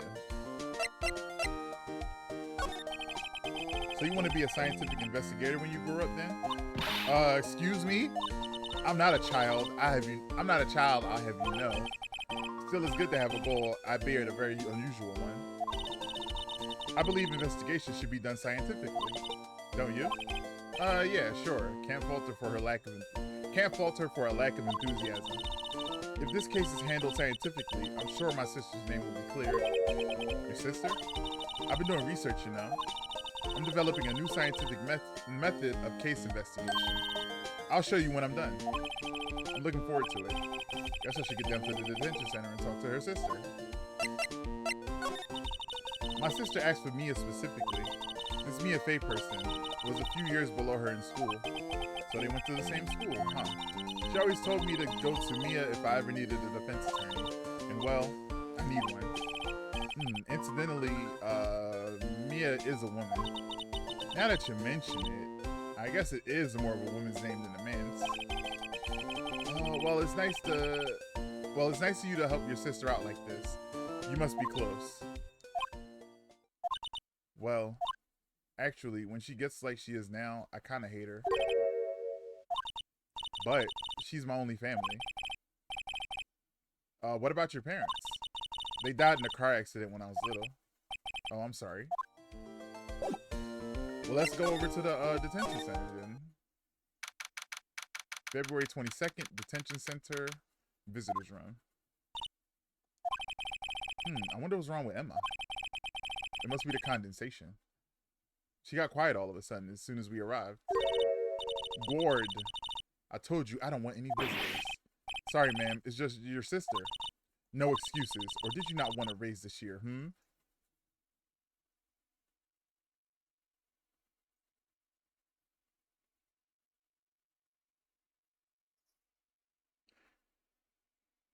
Is her sister the senior prosecuting attorney?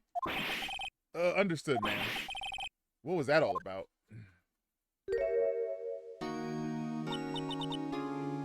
Hi, Lana. Funny. I seem to remember specifically telling you not to come here. Perhaps my memory is failing. Look, I didn't want to come here either, okay? But your trial's tomorrow and you still don't have a defense attorney. I'll be the one in court tomorrow. This has nothing to do with you, Emma. Isn't that right, Mr. Wright? I like the colors of the outfit.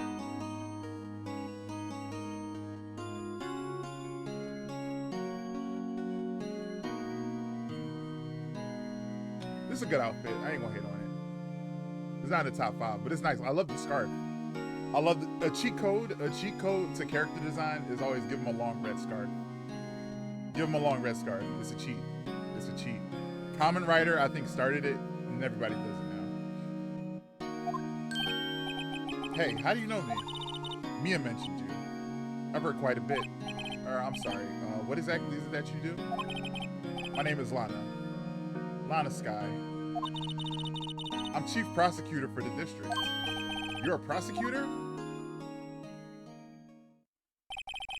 Two sisters, one a lawyer. Could this be a coincidence? Emma, Lana. I mean, they're just like Maya and Mia. Is something wrong, Mr. Wright?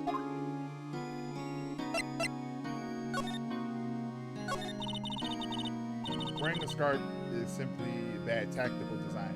Yeah, tactically it don't make no sense. You grab it, slam your head on the desk, you got complete control. But fashionally, it's amazing. It's amazing. It flows when you jump around. There, you can make a list of all the characters with like a long red scarf in media. There's something you should know from the start, which is the suspect in this case has confessed to the crime. What? Wait, but the suspect is me. I did it. Well, Mr. Wright, well, why don't you begin by telling me exactly what happened? The crime took place yesterday, February 21st at 5:15 p.m.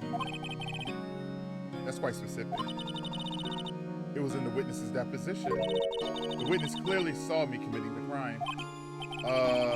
That was a bit of bad luck, wasn't it? The crime took place in the underground parking lot at the prosecutor's office. The body was found in the trunk of my subordinate's car. The prosecutor's office, huh? In your subordinate's car trunk. Classy. I was arrested on the spot, caught red-handed as it were. Well, that's just great. Alright, this universe is weird. All the prosecutors are weird.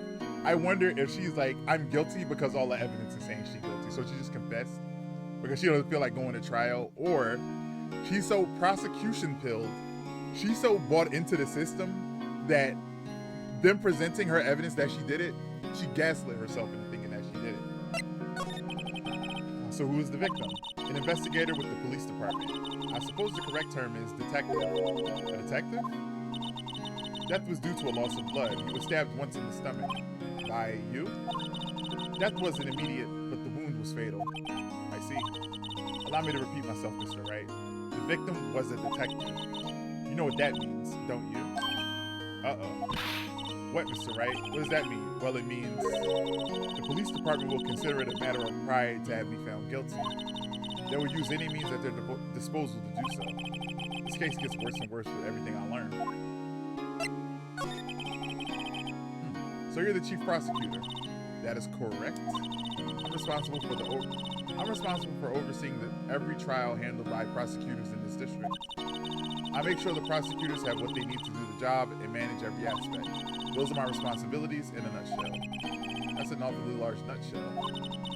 Still, I'm a little surprised. I would think you'd recognize the district's chief prosecutor, Mr. Wright. Huh? In fact, it seems impossible that you wouldn't. She has a bandage on her hand. All right. Let's talk about stabbing people. Let's talk about stabbing people real quick.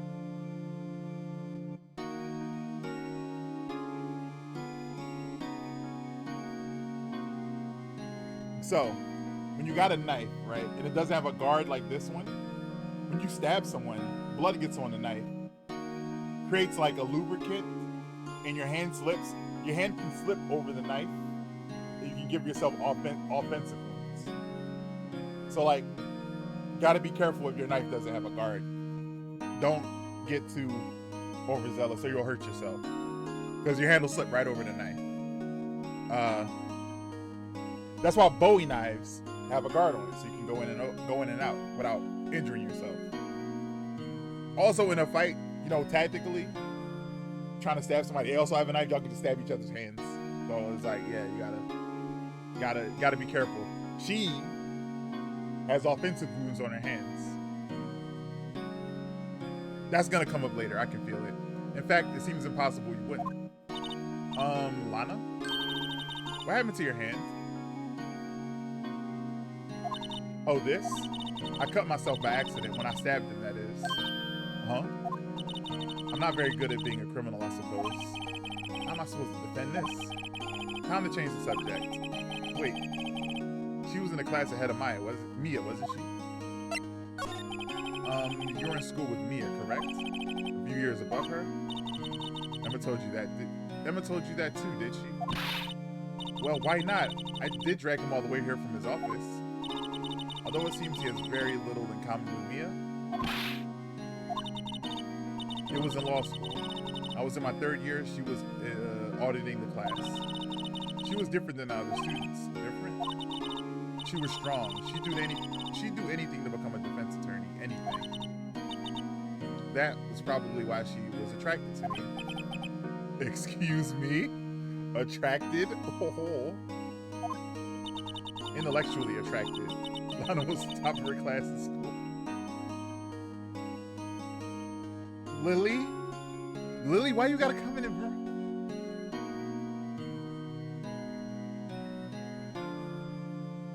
Y'all are 69% finished.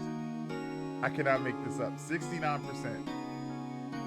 Y'all are doing it. Y'all are killing it. 69%. Y'all have 14 days to go. Let's see if y'all can finish this off strong. And I missed some chats while I was making my burrito. Momo also contributed it today.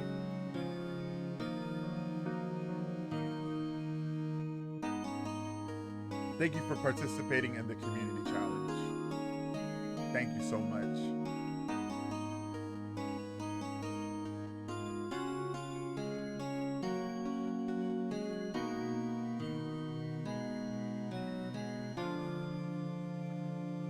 Okay, all right. My composure is regained. Composure regained. Nice. Heavy. What's wrong with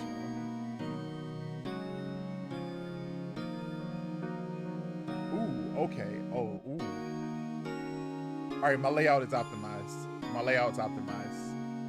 My layout is optimized. Intellectually attracted. Lana was the top of her class in school.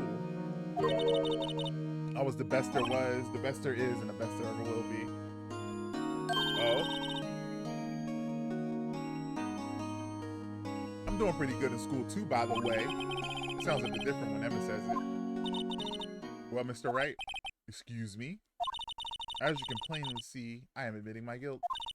I think it's safe to say, there's no way you can take this case. None. But Lana...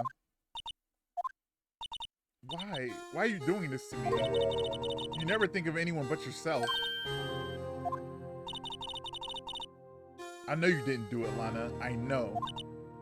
So, how can you say you did it? If I lose you, I'll be all alone. I hate you, Lana. Mr. Wright? Yes?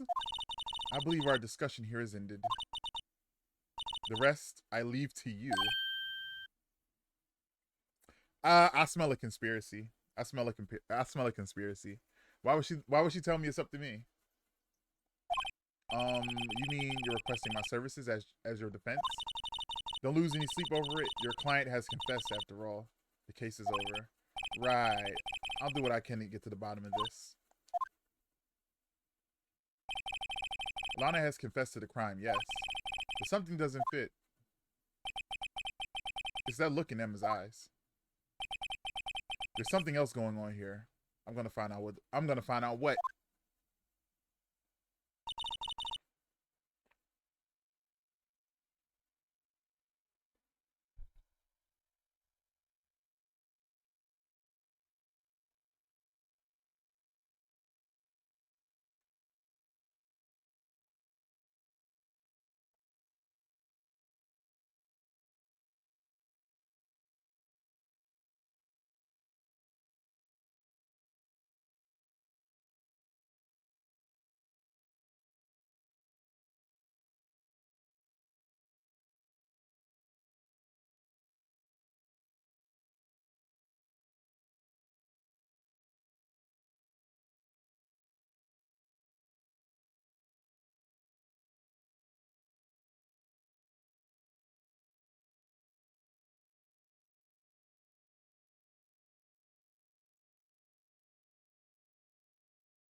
Bree, if you're still here, I just saw your meme in the memes channel. I'm sorry, Mr. Wright. Huh? About what? My sister, she's not always like that, you know? I just never expected to be defending another prosecutor again. She's changed a lot. She used to be so gentle, always smiling. Everybody liked her. I see. Sorry, but I'm having trouble imagining that. What happened to her? I don't know for certain myself. I think maybe she, well, maybe not. I think maybe she, well, maybe not. It sounds like there's something that defies a simple scientific explanation. Let's go check out this underground parking at the prosecutor's office, shall we? Okay. We got anything else to talk to her about? Nope. I don't like that they're trying to replace Maya so fast. I don't like that.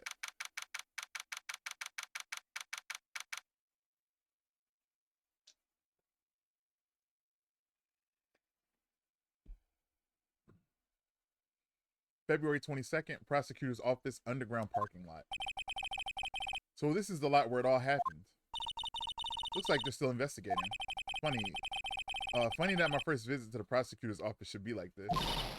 Hey, everyone, keep up the good work. Hey, what are you thinking? Well, they're gonna be on my coworkers in 3 years from now after all. No harm in saying hello. Actually, there is. You know, attorneys aren't supposed to examine crime scenes. I'm trying to not stand out too much here, you see? Hey there. You expecting to go unnoticed around here, partner? We got a cowboy?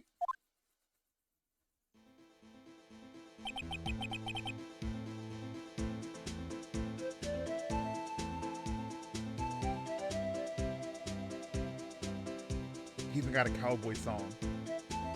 What do I have here? Looks like a bambina got loose from the ranch and is up to no good. Folks gotta learn to keep them dogs tied down, partner. Mr. Marshall. Marshall looks more like a sheriff to me. Look at here, Bambina. I know how you feel, but this is my gang's gold strike. See? Strike? This is our claim, our territory, with a motherload of evidence. You're fixing to mess with what ours? Sorry, this fucking voice is ridiculous. If you're fixing to mess with what's ours, you'll regret it, partner. You know what dreams the cacti out in the desert dream? You want to? What's this guy talking about? Bro, getting drunk on the job? You head along home now. Happy trails, Bambina.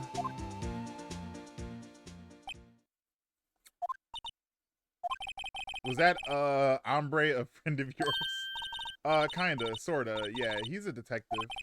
He thinks he's a sheriff from a Wild West, it seems. First of all, we got a wallet. What's this? A wallet? Excuse me, officer. Wait, what are you doing, Mr. Wright? What am I doing? I just found this wallet, so I'm handing it over to the police. I don't believe it. This is real basic. Anything at a crime scene is evidence. Let's be scientific about this, please. Just put it in your pocket. How is that scientific? Sounds like theft to me. Foldable wallet at the crime scene. There seems to be something inside.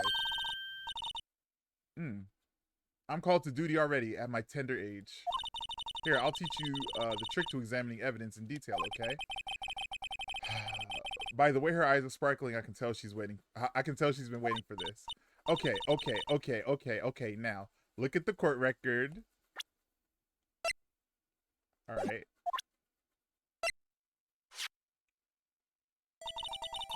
You have to be sure to examine the evidence carefully on all sides. Now let's start examining from every angle. Oh, we got a third dimension. Oh, I told you, the technology. The technology. Let's zoom in on this crease. Let's zoom in on this crease.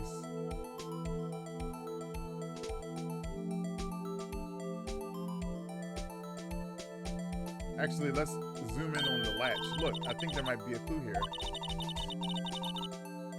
You should check it out with a press of A. Undo the latch, open it up. This is an ID card. Sergeant Bruce Goodman. ID number 5842189. See, well, isn't a scientific investigation useful? I guess. I thought, though I don't see what science has to do with it.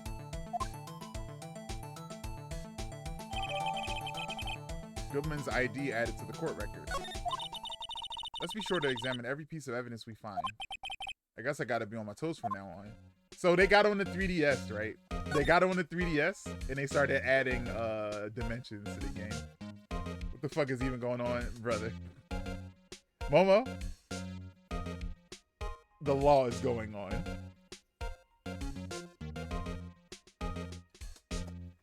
Justice is going on. I want to see the cowboy right now. I need to talk to the cowboy right now. Give me more cowboy. Give me more cowboy. Aha, a ladder. That's a step ladder. What's the difference? It's in scientific terms, please. Scientific, huh? Look at the basic nature of things, Mr. Wright. This all seems so horribly familiar somehow. Give me more cowboy. Yeah, it's similar. But for me, it's cowboy. This all seems so horribly familiar somehow. Yeah, him and Mia had this exact same conversation about ladders versus step ladders at the Turnabout Samurai case when they're at the movie studio in the employee area. This all seems so horribly familiar somehow.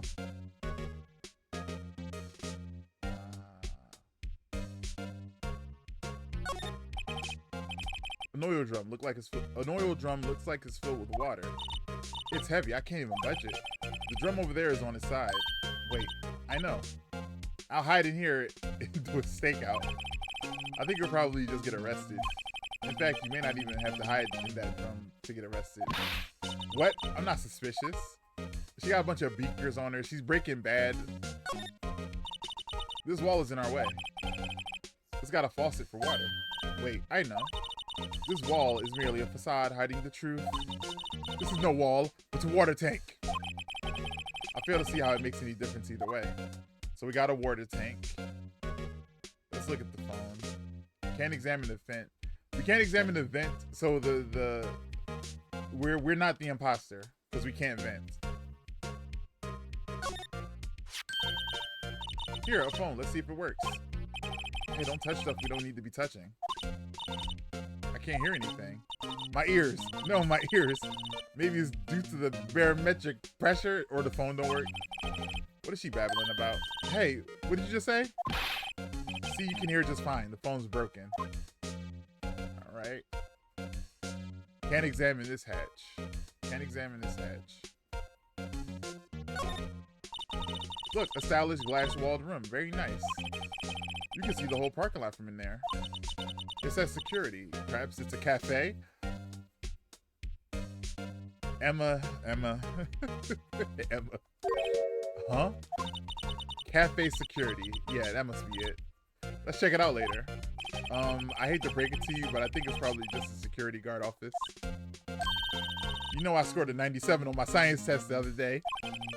Too bad they don't have a test for common sense. Oh, man.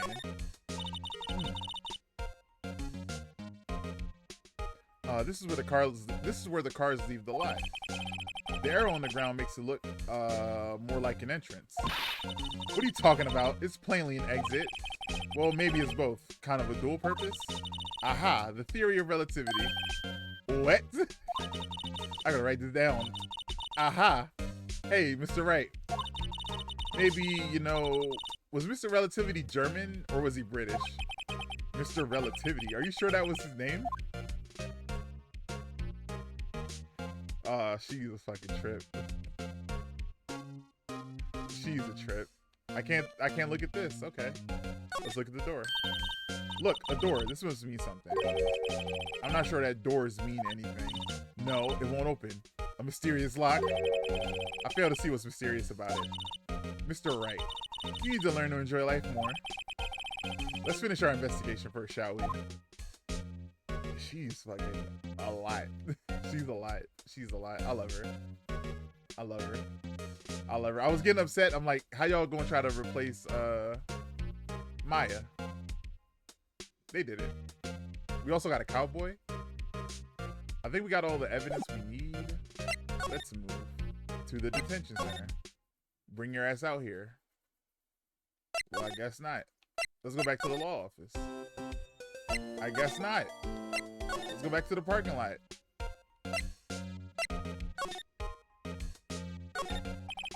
No clues here. What can I be missing?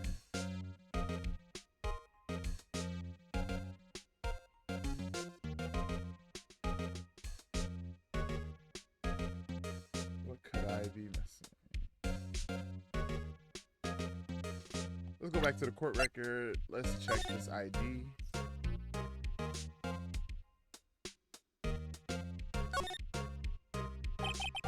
Name and ID number right here. Sergeant Bruce Goodman, ID. I wonder why they only use numbers for IDs. What else would they use? Letters, silly. They're the reason we have a written language in the first place. True. Sergeant Bruce Goodman. ID, Yabba Dab. See, wouldn't that be better? Yabba Dab. Well, it does have a certain ring to it. Exactly my point, Teehee. It doesn't take much to amuse her. Oh God. Let's turn this over.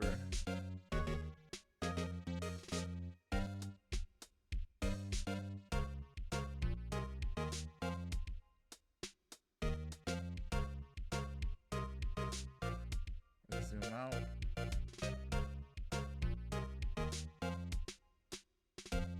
We already checked it. Wait, can I examine all the evidence? Can I examine my badge? Oh, that's crazy.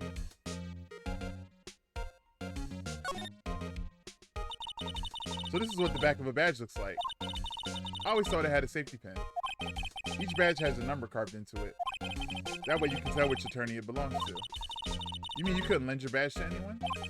No, I'd be found out right away. Well, that's no fun.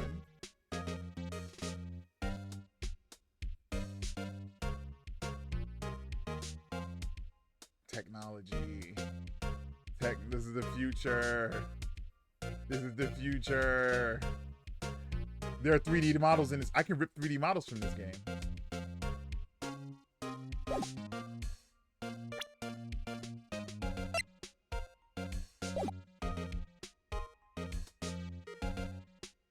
I was sure that once I got this ID, I would be able to put it in here and get into the building. Look, the door is supposed to be something. Let's see what's mysterious about it, Mr. Wright. Need to learn to enjoy life. Let's finish our investigation, shall we? Oh, I can slide. Oh my God. I didn't see the slide button. I'm so sorry, y'all. I'm so sorry. I didn't see the slide button. There's a whole other side of this place. What kind of car is this? Two-door red? Japan? Hardtop convertible.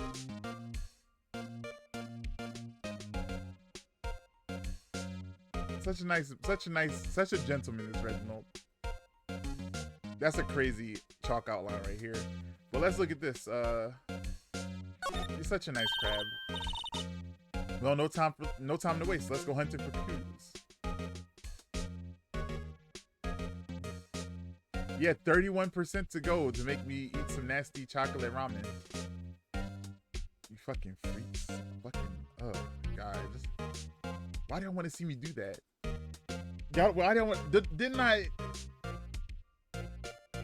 There's a yummy 2-foot-long cheesesteak one y'all could do. That one's good. Why would you?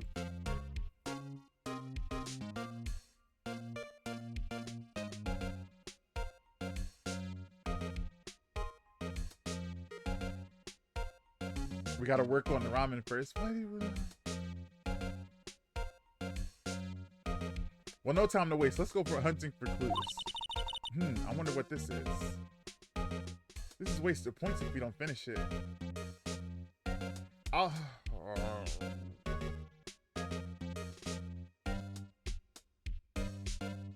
Wonder what this is.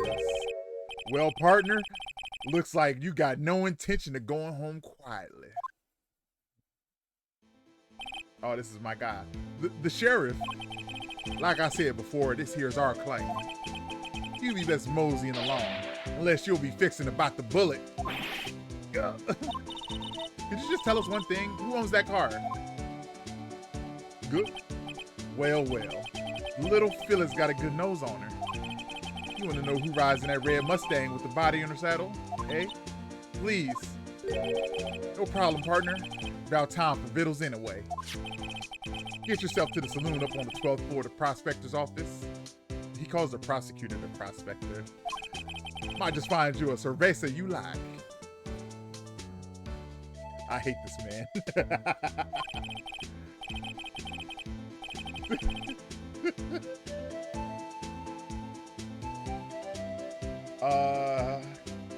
Whoever this guy is, this mysterious cowboy,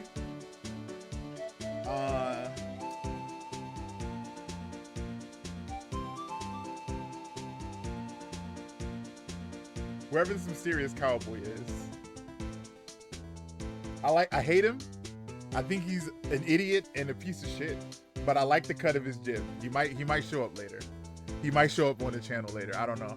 He might show up. Prospector's office. Where does guys think he is? And when, for that matter. Note to self. Look up Vittles Saloon Cerveza. Maybe we should check out the room 1202 in the high prosecutor's office. In any case, stay away from the car. You can look around here all you like. Just keep your paws off our claim. Right, great. Great, maybe there are some clues around here, Mr. Wright. Let's check it out. Excuse me? Were you two all set? Us? Who's this? What's this? She couldn't be. You're selling lunches here? This is a crime scene. Hello, half and half, was it? Half and half of what? What is this? Is that beans? Is that corn and beans? Oh, thanks. And you, sir? Yes? Some crunchy goodness coming at you. That's a tonkatsu with a spring roll and some ginger? Pickled ginger, it looks like? I don't know. I don't know what that's supposed to be. Thanks. Interesting way of doing business. This area is off limits to anyone without a clearance, especially passers-by. Are you officers? No, but you, no, but you don't exactly look like the type to have clearance. Well, that's hardly a way to greet someone. Even in my days as the cough-up queen over. Cough-up, huh? You know, I'm feeling kind of full. Maybe I'll pass on the lunch. I'm quite connected to this case, you see. The images are burned into my eyes, you might say. Yes, all the sordid secrets. Secrets? Hear me. You're a slow one, aren't you? That's crazy. Don't call her slow. Don't say that to people. I'm referring to the murder.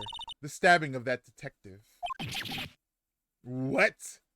Her outfit is lunacy. Her outfit is pure lunacy. One, I hate mint green fur. I don't know what it is about it. I don't know where it happened, but mint green fur is the worst fur color. Mint green fur is like, I don't know. I can't describe it.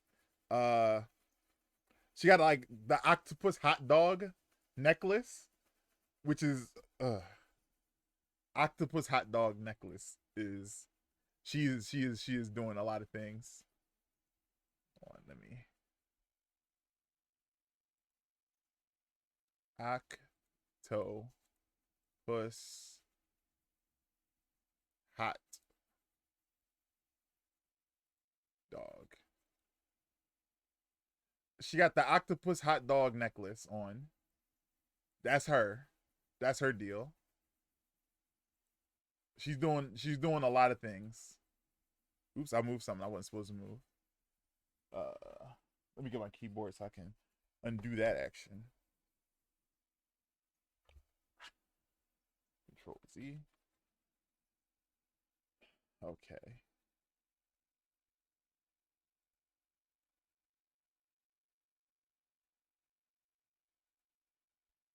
Anyway, octopus hot dog necklace, mint green fur, uh, onigiri hat,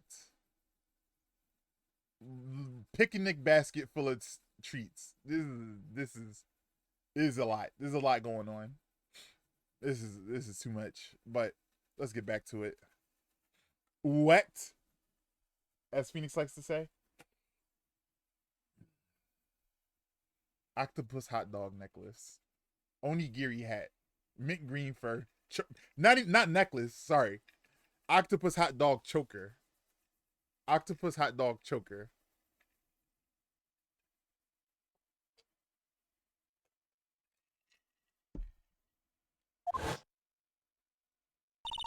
The witness clearly saw me committing the crime. You mean you're the witness? My sister was. You mean you're the witness my sister was talking about? Please, cough up queen.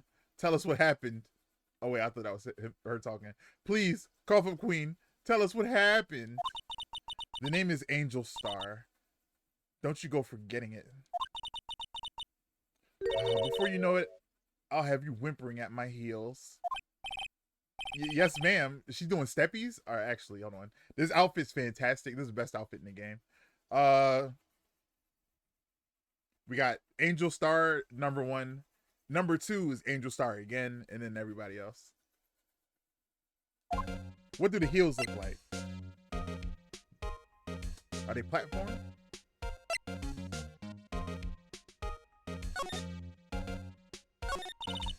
Somehow I knew. Yesterday was the day of destiny. I knew something was gonna happen. Just like I know the daily special on Friday every week is salmon. Destiny. What was yesterday? Special for some reason? You're a defense attorney, right? You should know then. You should know the foul misdeeds of the evil ones who haunt this den of inequity. What the fuck is she talking about? Evil ones? Prosecutors. They have no qualms about blackening the name of innocence. And yesterday they paid homage to the most evil one of all. They gave an award for King of Prosecutors. What a farce. So she's saying there was some sort of prosecutors convention yesterday. I was almost compelled to lace their lunches with something foul. Do you have any personal grievance against prosecutors? Do you have a personal grievance against prosecutors or something?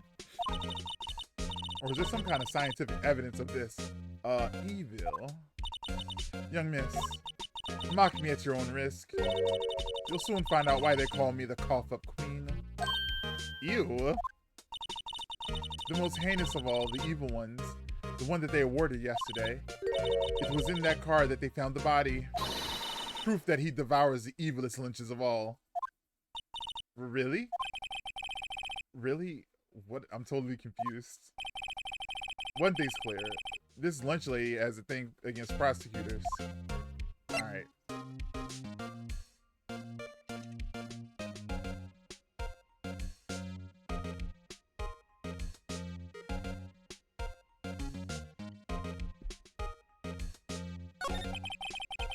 So what exactly is that? So what exactly was it that you witnessed, Miss Star? It was a fascinating spectacle, to be sure.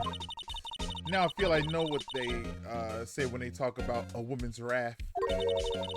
To see Lana Sky wield that knife so. Her knife flashed in anger, bringing him to a sad end. It was truly a sight to see. You mean you saw the very moment of the crime? The sound of his silvery ties to this world being cruelly cut still rings in my ears. In the rhythmic beat of Lana Sky's knife. Wait a second, you know Lana Sky? Huh, of course. It's quite a feat becoming chief prosecutor. How many lunch boxes of sin did she pack to make that journey? I wonder. She always travels light. Now why would this pretty lunch lady know the chief prosecutor's name? Can we ask you a bit about yourself, Miss Star? I come here every day to sell lunches. I import only the freshest and best from the Far East. For some reason, the box lunches are a hit here. Why not make the lunches here rather than import them? Did you say something? No. Only true connoisseurs can understand. The kind you can tell someone who has tried General Tso's Trilobite lunch set. What the fuck is a Trilobite? What is a Trilobite?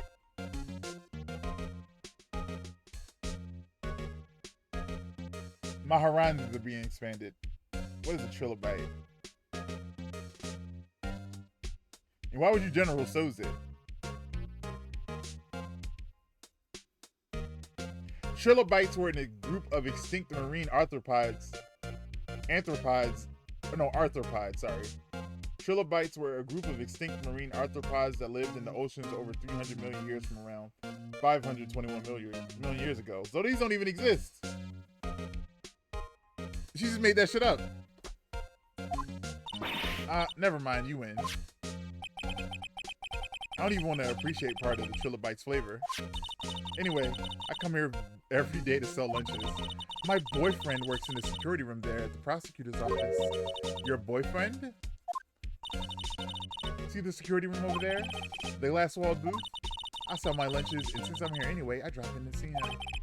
Since you're here anyway, I guess selling lunches is more important than romance. So to scientifically analyze the data available so far, you, Miss Star, are a lunch vendor with an ulterior motive for coming here. Useful analysis. Not. Alright, so know what we know about the series. She a little baddie and she a little eccentric. So we're gonna go up to the security room. It's gonna be Larry. It gotta be Larry. Did you have a bad experience with the prosecutor, Miss Star? I sense some hostility. Yeah, because when they accuse Larry. Hostility? Perhaps. Prosecutors are all alike. The bigger they get, the worse they smell. Kind of like 10-day-old clams in the chowder. I wonder if Miss Star was involved in some sort of legal troubles in the past. That sure be a cause of food poisoning, scientifically speaking, of course. I mean, now you're talking, Coffee Queen. I thought she was just a lunch vendor, but now I'm not so sure. All right, let's. I thought she gave us a lunch to look at. Let's present this. About this card. Lunchland vendors only accept cash, no cards. Especially not a card belonging to someone else. No, this isn't a credit card. It's an ID card. It belongs to a detective. And you're showing this to me, the lunch lady. Why? That's like showing a fine honeyed ham to a detective. Why do I always feel like I'm being mocked? Alright, fuck out of here. Oh wait, can we examine? It don't let us slide anymore. Okay, alright. Let's move to the prosecutor's office. A steel samurai. Burgundy coat. Is this Edgeworth's office? Is this Edgeworth's office? We got the King of Prosecutors statue. Edgeworth is a Steel Samurai fan.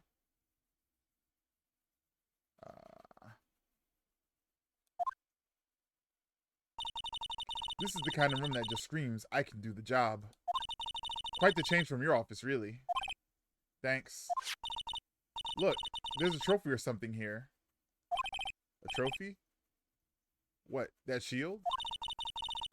Sorry if y'all can hear the Discord noties. Let me close Discord real quick. Sorry if y'all heard that. I didn't mean to scare y'all. That was my notifications. I hate that. I hate when I'm doing something and I hear a Discord notification. There's this dude who I used to watch on YouTube. In his videos, he would just put a random Discord notification. I just unsubscribe. I'm not dealing with that. Not stressing me the fuck out.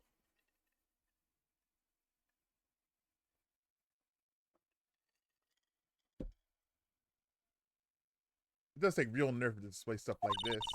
Whoever's offices is, they must be a real stuck-up jerk. And it's gonna be like, it's gonna be Miles. Phoenix Wright. You never tire of prying into other people's business, do you?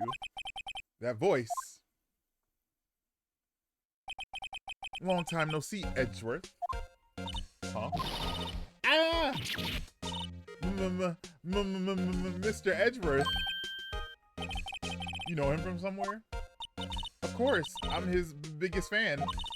My sister introduced us once and... Right, her sister is the chief prosecutor after all. Well, what brings you here? I warn you, I've been known to be a real stuck-up jerk.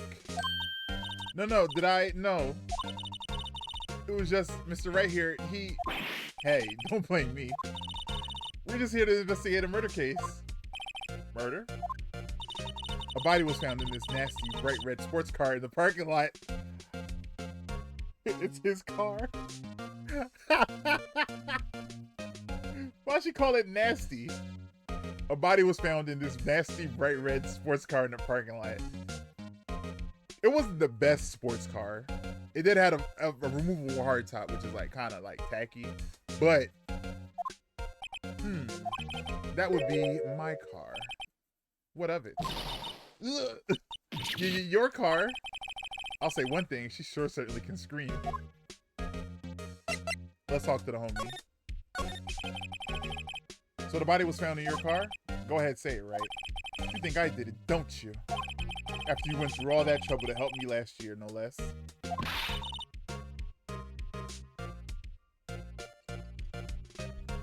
No, we don't think you did it. I mean, it was my sister who stabbed him. Wait, no, she didn't do that. I mean, wait. So you're the chief prosecutor's little sister then? Yes, sir. Emma Sky. It's nice to meet you again. Now, that didn't sound forced at all. Ah, now I remember. You've really grown. I'll admit, I'll admit, it was a surprise for me too.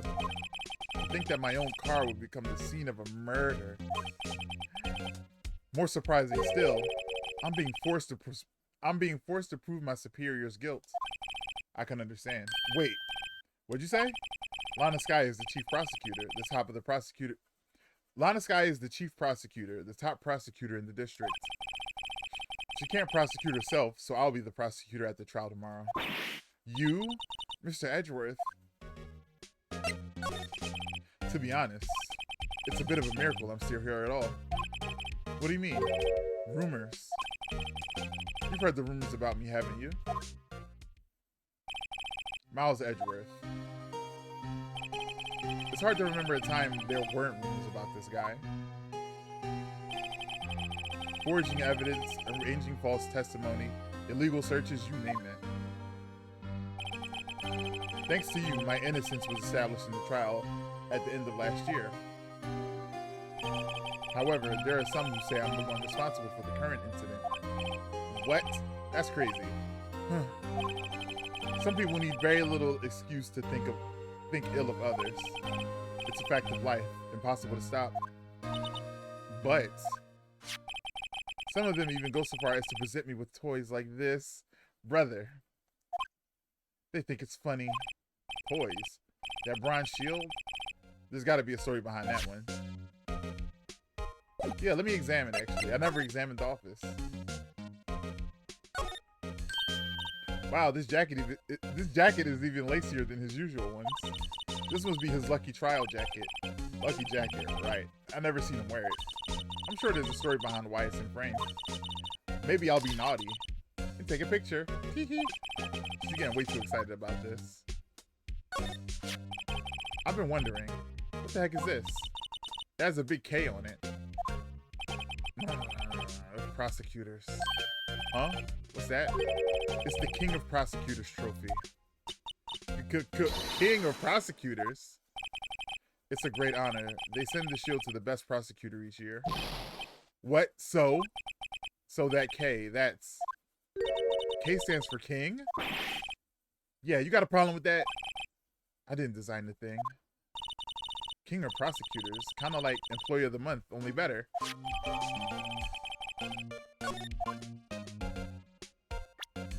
I can examine the trophy?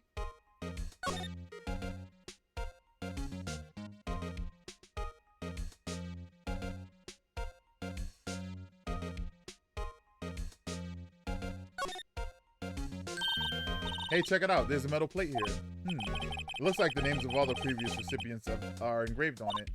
Wow, one guy's listed a bunch of times. Von Karma. I guess he must be a foreigner. Yeah, that's probably it. Well, wherever he's from, he must have been an amazing prosecutor. I'd like to meet this Von Karma sometime.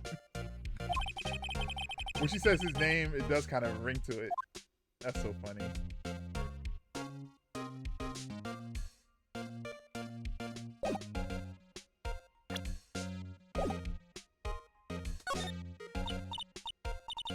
My, what an amazing bouquet.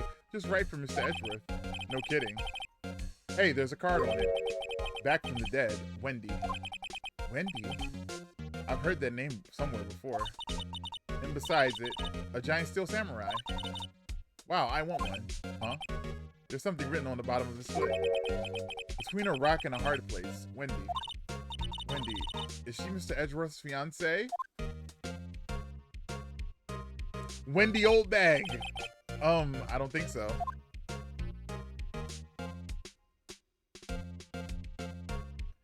Look at this fancy ass tea set.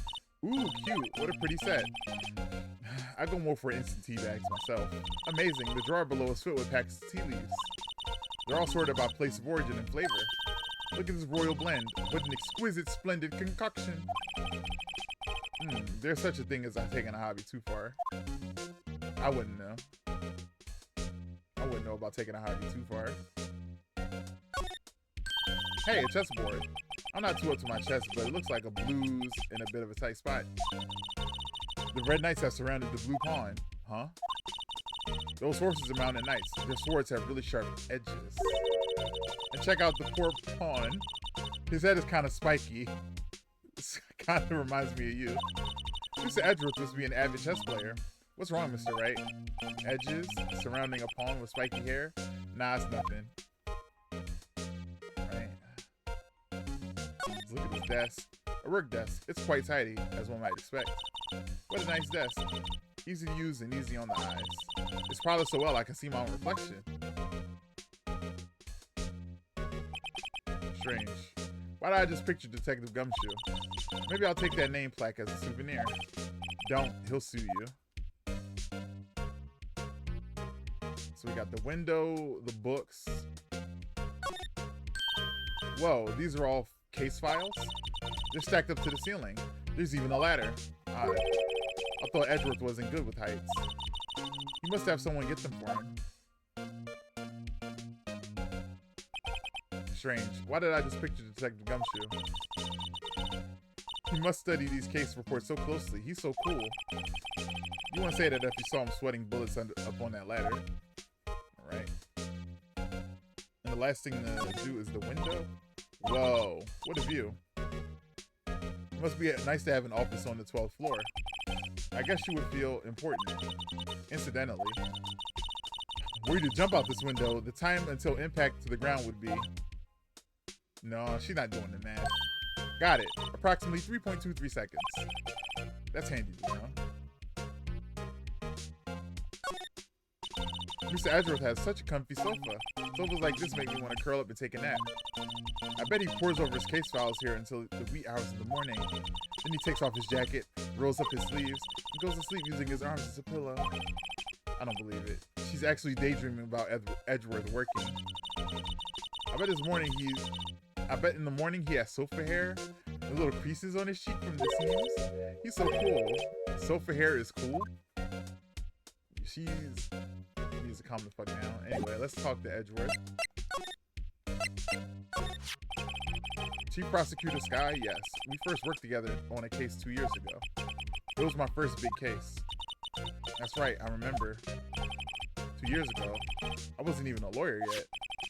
Since then, I always felt that she was looking out for me. It appears I was mistaken.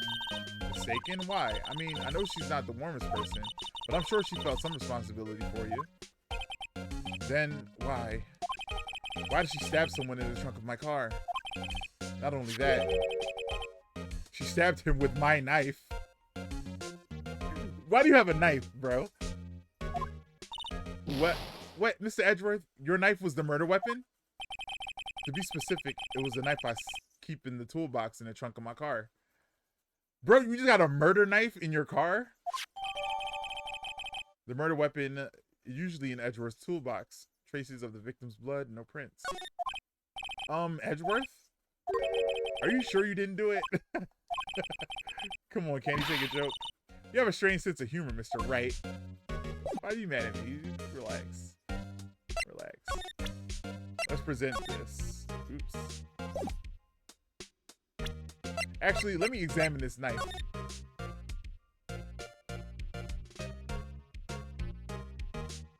This knife has a guard. How did she cut herself? How does she cut herself if the knife has a guard?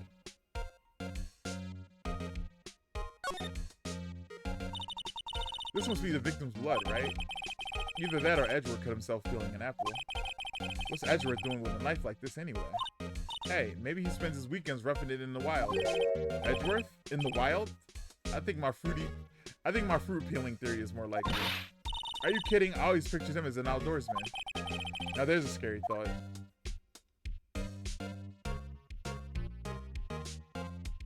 Yeah, so this knife, again, it has a guard. So that issue of cutting yourself while stabbing wouldn't really hold true. And there's not enough blood on the knife to suggest that theory. That's interesting. Let's present to him this. Say Edgeworth, I was wondering about this. Mr. Wright, huh? What? Are you sure you should be showing that to Mr. Edgeworth? Oh, he'll take it for sure, won't he? I wish I could be on the same side as Mr. Edgeworth, but then my sister would be found guilty. If she sighs any deeper, I'm going to start getting depressed.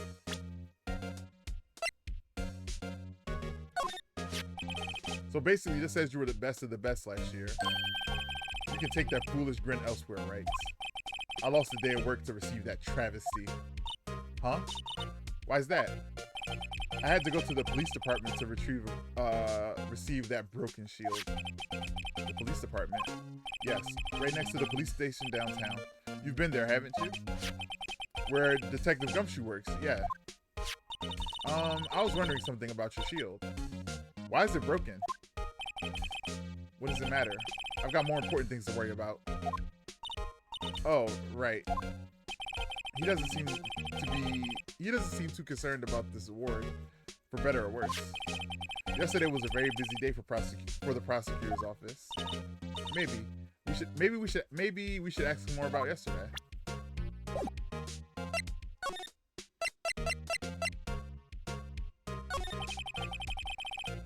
Could you tell me more about yesterday, the day of the murder? Yesterday was the annual cleaning day of the prosecutor's office. Cleaning day? Working with the police department, we sort and file all evidence for solved cases. We call it evidence transferal. Wiping your hands of old cases, in other words. Oh, and another thing. A ceremony was held at the police department. There's an annual review and award for outstanding police officers and prosecutors. And that's when you got the shield. I was at the police department yesterday afternoon. I got back here at 5:12 p.m. That's very precise. People like myself and Mr. Edgeworth pride ourselves on our precision, Mr. Wright. Nah, I place little faith in my memory. The only thing I trust is solid evidence. Edgeworth's parking stub added to the court record. This is the parking stub from the underground lot. The murder took place around 5:15. So the murder happened right after you got back. What, Mr. Wright? I'd appreciate you if you direct the suspicious glare elsewhere.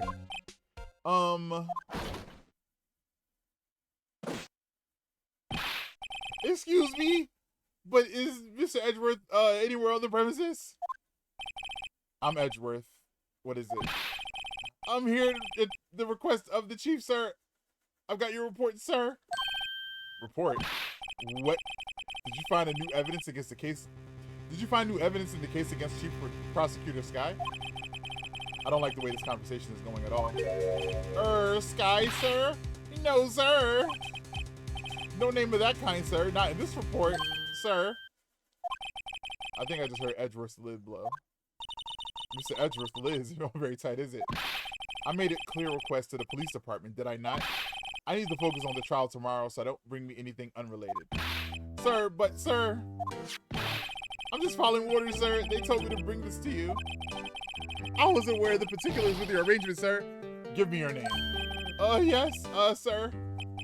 Meekins, sir. Officer Meekins. Right, of course, right. Officer Meekins, take your report and leave. And good luck with that raise next month. Damn. But sir, I didn't know.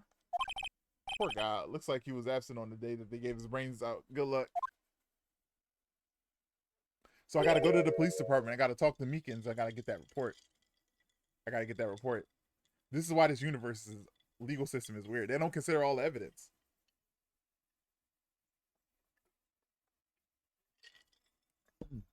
Right? Yes, sir. God, he caught me off guard again. As you can see, I'm busy. You may leave now. Let's do what he says, right? The victim was a detective from the same department as the patrolman just now. Go down to the police department. You can ask more there. Thanks. Those finally calm down at least. Alright. Let's get out of here. Let's go to the underground parking lot. Let's see if we can slide. No, we can't. Let's go to the police department. February 22nd, police department entrance. That's their busted ass mascot. He sucks. Also, if you didn't notice, Officer Meekins had a wound on his right hand. His right hand was bandaged up. Remember that for later. I think that's gonna come up.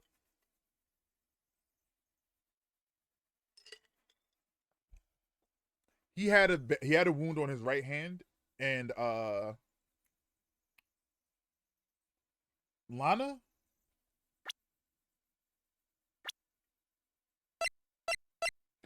had a wound on her right hand. He had it on his left, Lana on the right. February 22nd, police department entrance. Woo, we're finally here. Why would they put the police department so far away from the prosecutor's office? Beats me, that took almost 30 minutes by taxi, and traffic wasn't even bad. The police department, huh? I've only ever been to criminal affairs next door. Hold on, what's that? It's this fucking stupid mascot. Disturbing. Why does it undulate like that? I gotta send this to Mickey. I gotta send this to Mickey right now.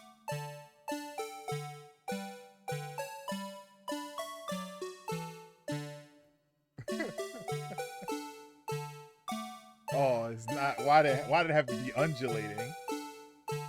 Why did it have to be undulating?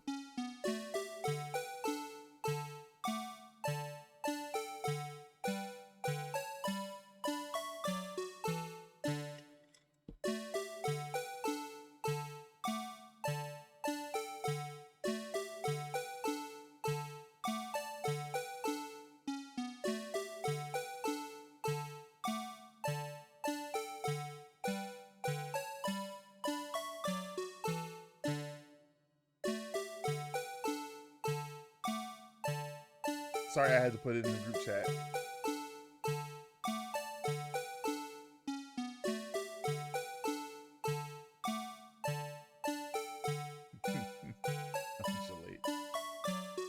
Undulate. Undulate needs to move up and down rhythmically. So, hold on.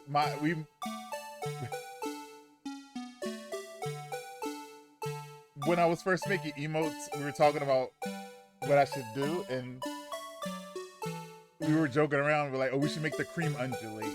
And I made it undulate. So there's undulating cream.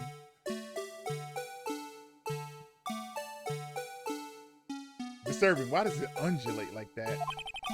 Oh, wait, I know. This is the Blue Badger. They're trying to make him the police mascot. Wow, Mr. Wright, you sure know a lot about the police. Still, he does seem familiar somehow. Forget the Blue Badger. Who's that next to him? Someone appears to be dancing with the Blue Badger. Uh-oh. He noticed me. He sure is running over here fast. Hey, pal. What are you doing here? That's my line, Detective Gumshoe. Specifically, why are you dancing over there? What, well, Well, at least he doesn't seem to be busy. This is our chance to get information. Hey, I'll have you know, I'm a very busy man, pal. Let's talk to him. I'll give you one word of advice, pal. You better not agree to defend the suspect in this case. Why not? Huh? Well, it's just that the chief prosecutor has confessed to the crime. She says that she summoned the detective to the, she summoned the detective to the prosecutor's office and she killed him. Ah, okay, so the picture we have is of the victim. But what if she's not telling the truth? Yeah, well, no, come on, pal. There's plenty of evidence against her. But what if the evidence was faked? Hey, pal, can I speak to you for a second? Huh? Me? Why is this little girl so peeved at me? She's a relative of the suspect. She's Lana's guy's sister. Whoa, the chief prosecutor's little sister. Just please investigate the case carefully, okay? Scientifically. Yes, sir. Oh, by the way, you might want to keep your voices down. You want to be overheard using... You don't want to be overheard using words like faked. Huh? It's a sensitive issue with us these days. Yeah, they're still reeling from the, They're still reeling from our last trial, where we put, Max von Karma on trial for the murder he committed 15 years ago. And it finds out that all those years, he's been faking evidence. So I'm pretty sure that this whole police station is rocked. Because they've been putting away innocent people.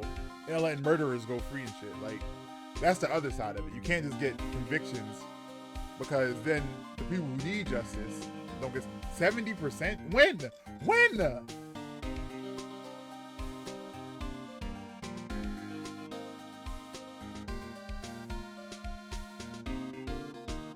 What? Am I tripping? Why didn't it show up in chat?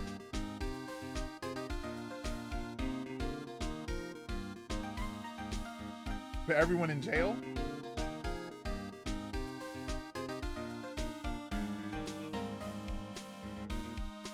We can't just put everyone in jail, Lily.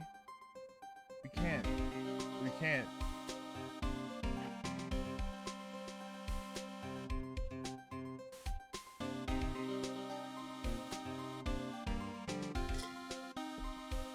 Let's look at a straw. So, what are you here to, so what are you doing here, Detective Gumshoe? Me, well, not really. Shit, they kicked me out of criminal affairs.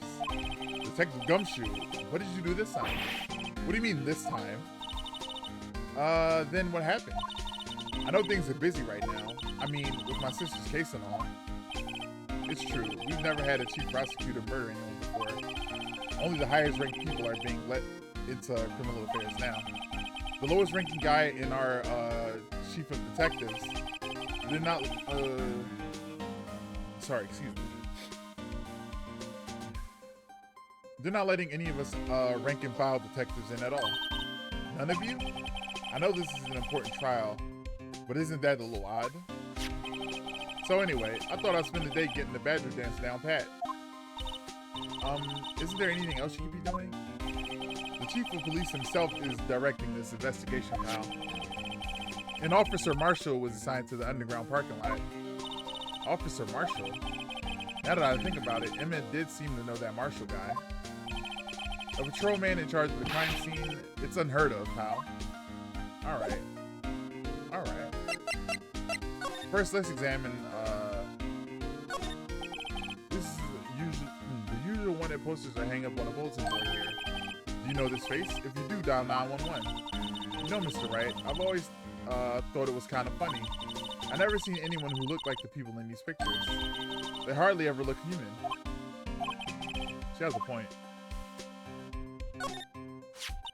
I was wondering about that. What, the Dancing Blue Badger? It's my masterpiece. You made this, Detective Gumshoe? The chief drew together some designs and I just did my thing, pal. Nice work. It's battery powered, so it can go anywhere. There's no switch, so it just dances and dances until the batteries die. Poor Blue Badger is fated to dance until he drops.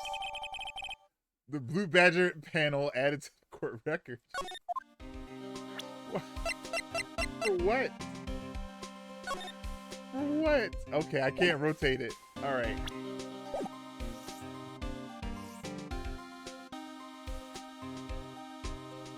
Ooh, excuse me. I always get excited when I come to the police station. Why is that?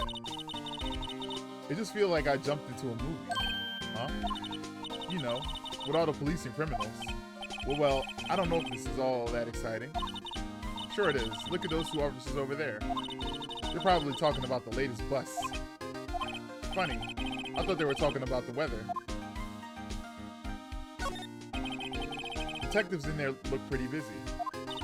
Just imagine, right now, behind those doors, a police drama in action.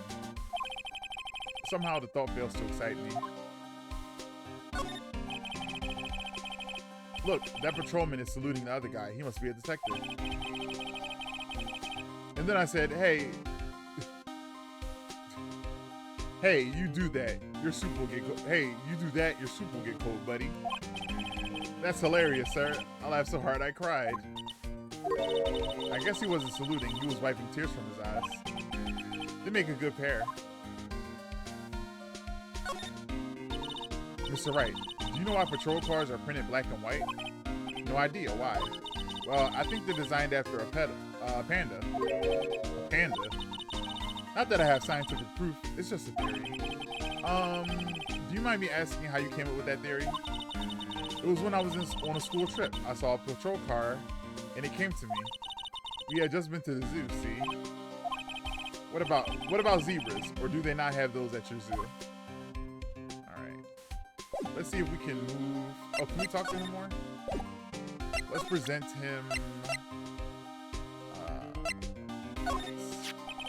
Detective Gumshoe, what can you tell me about this, huh? Hey, pal, this is the detective's ID card. You can't keep that. You have to turn it into the police. It's people like you that get me into so much trouble all the time. Meaning Detective Gumshoe must drop his card a lot. Let's see. Bruce Goodman.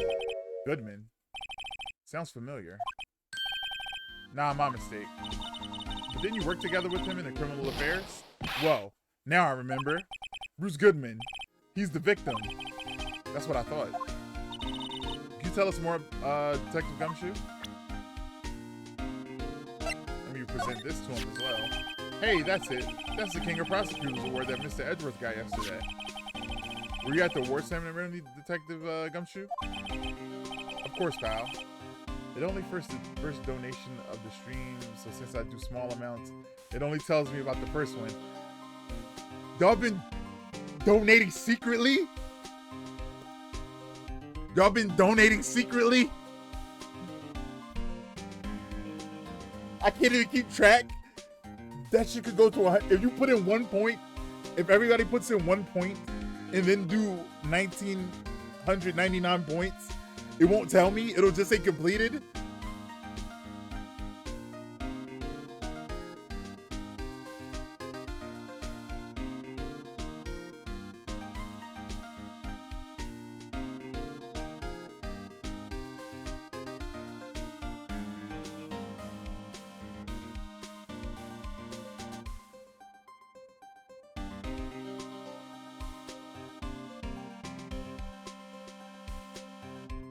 I think minimum is 300 if you have at least 300 points. But if you coast under 300, you can pick the amount, I guess. I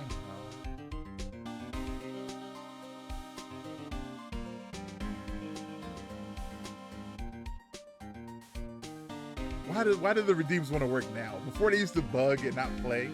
Now they want to work. Oh my god. Of course, pal, I got an award for diligence myself. Ah, congratulations. I was wondering, why is the award a shield? And why is it broken? Oh, there's a reason. I'll tell you what it is later. Apparently he's forgotten. But I was proud of Mr. Edgeworth for winning that award. Even with all the naysayers in the prosecutor's office. Naysayers? Must be because of the rumors.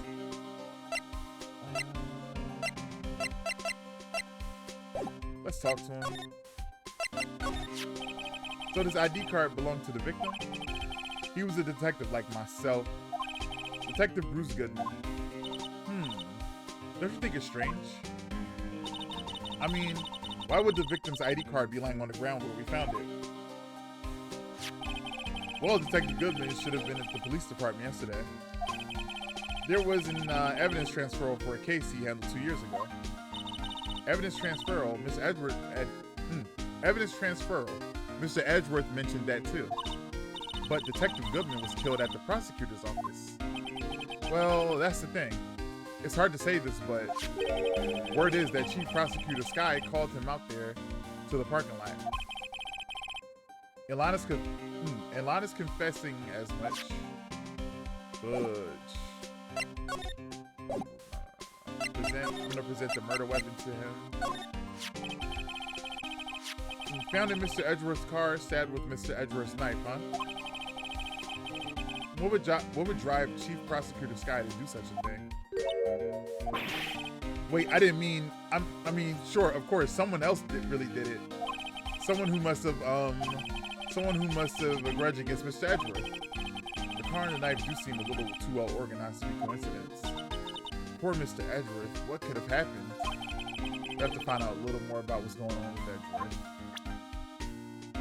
Alright. He's in a tough spot again. Again?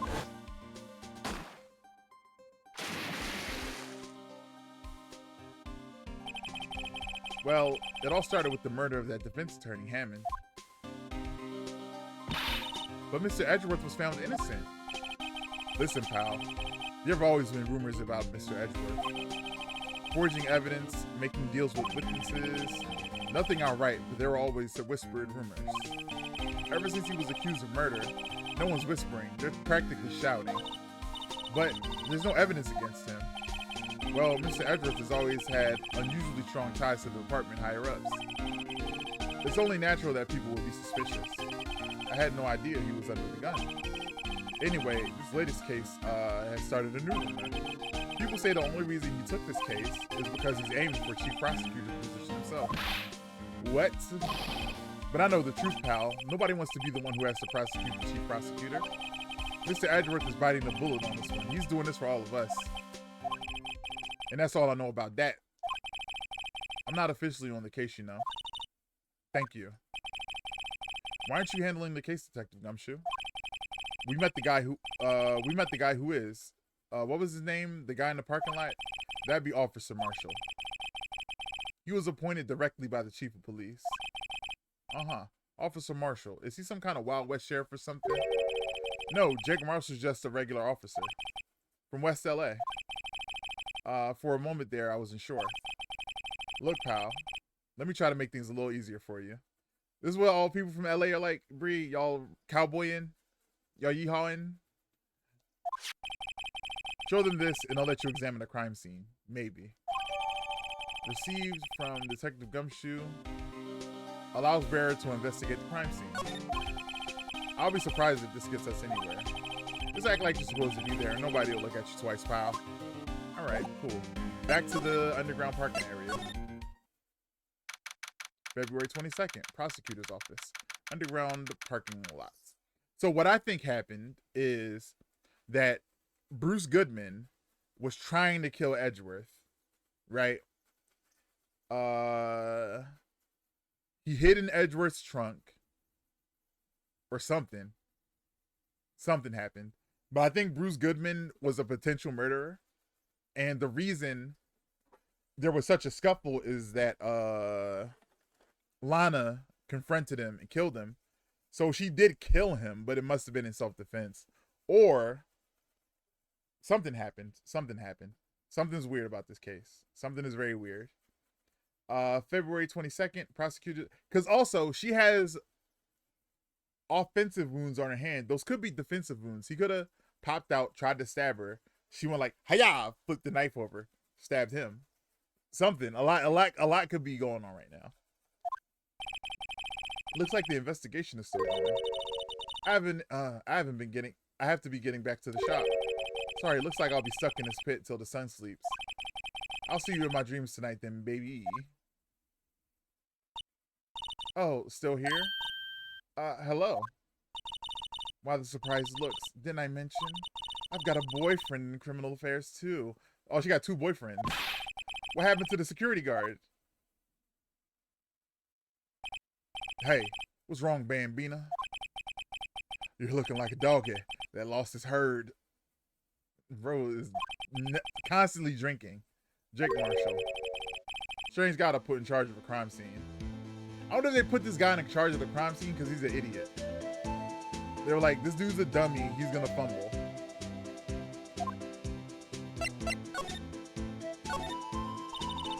There's something I wanted to ask you.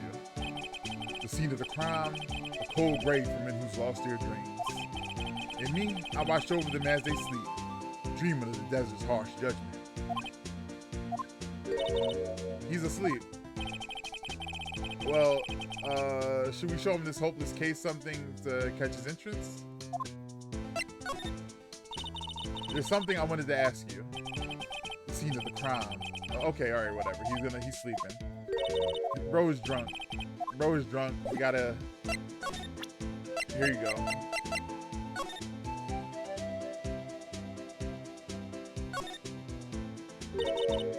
Hey, look here. It looks like something's been crossed out. Maybe it was a letter or something to Detective Gumshoe. Let's see. Annual bonus. $20. $20. Annual? I think a couple zeros are missing. Nah, that sounds about right. At least in that detective's case. Maybe I should rethink my career as an investigator. God damn.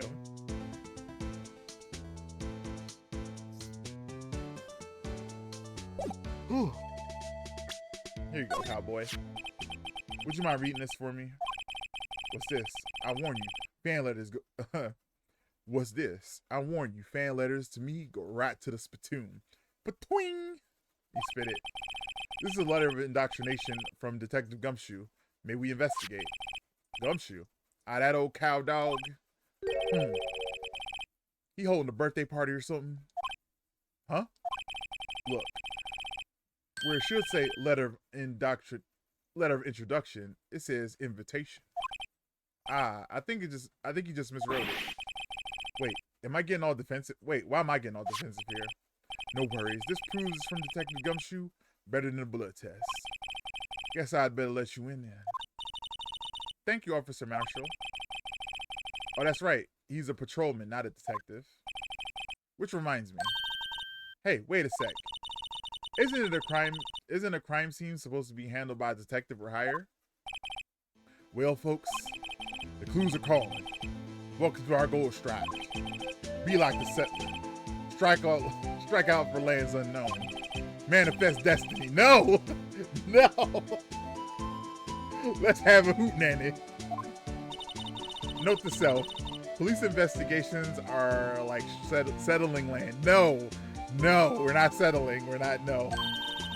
Well, Mr. Wright, what do you say? I say I won't be needing this anymore. Detective Gumshoe's letter of introduction crumbled and discarded.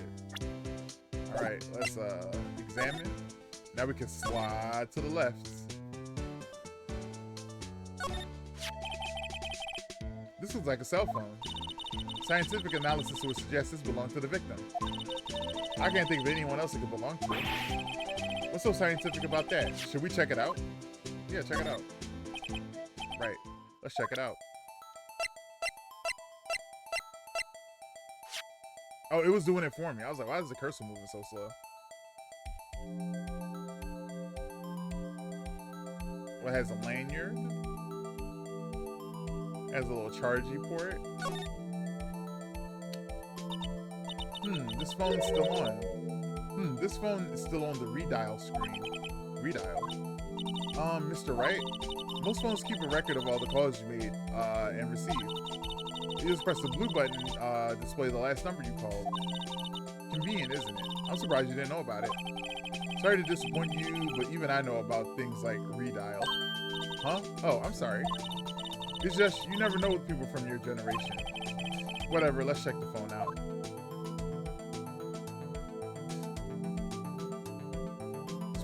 Let's push the phone button. Now to see who the owner of this cell phone called last. Note to self, a defense attorney doesn't think first, he just pushes the button.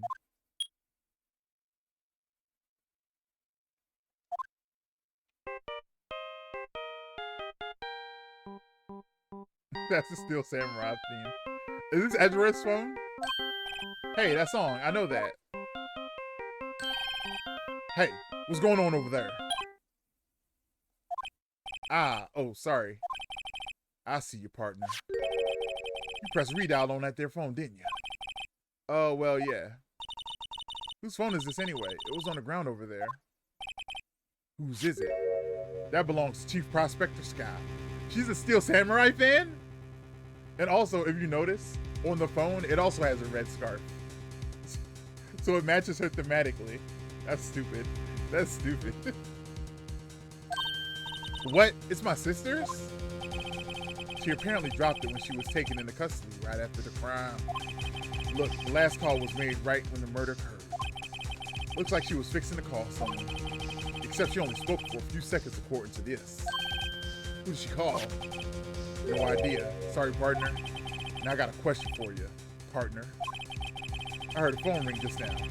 One of those newfangled ringtones. Oh, that? Oh. I'm sorry, that was my phone. She was calling me? What? Your phone?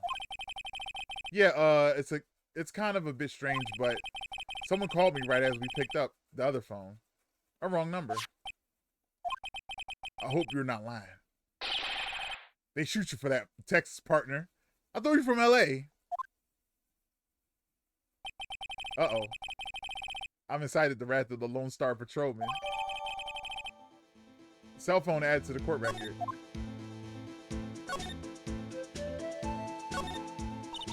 This rope, is it? Yep. They laid it in the outline of the victim's body. So wait, the victim must have died when the killer closed the trunk on him. You got to be the only person I know that would come up to that conclusion. This appears to be the car where the body was found. It looks like the clock on the trunk is busted. It looks like the lock on the trunk is busted. The crime took place in the underground parking lot at the prosecutor's office. The body was found in the trunk of my subordinate's car. Quite a luxury car. It just screams, I have money to burn. Yeah, prosecutors get the big bucks.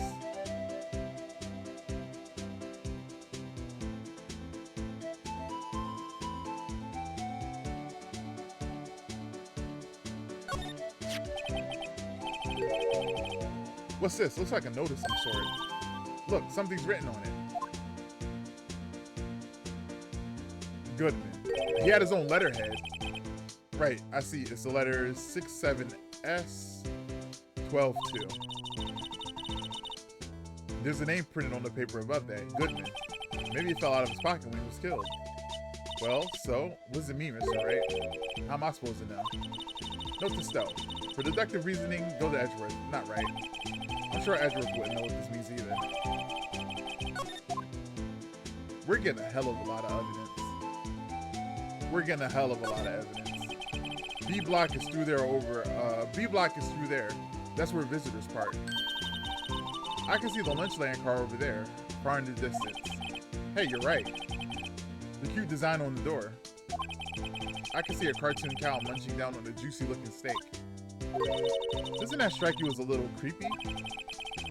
Just don't think too deeply about it and you'll be fine.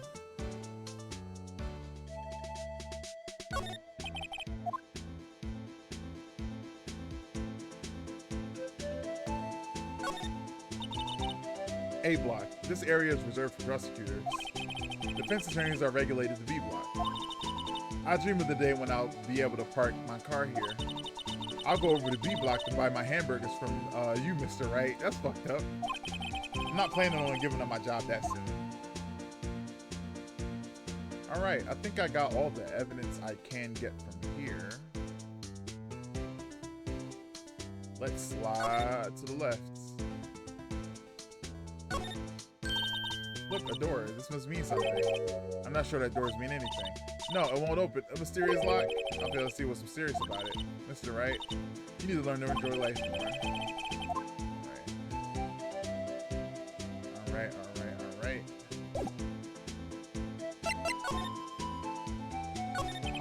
Officer Marshall, can you tell us more about the victim? Good men always die young. Remember that, partner. Could you be a little bit more specific? Bruce Goodman.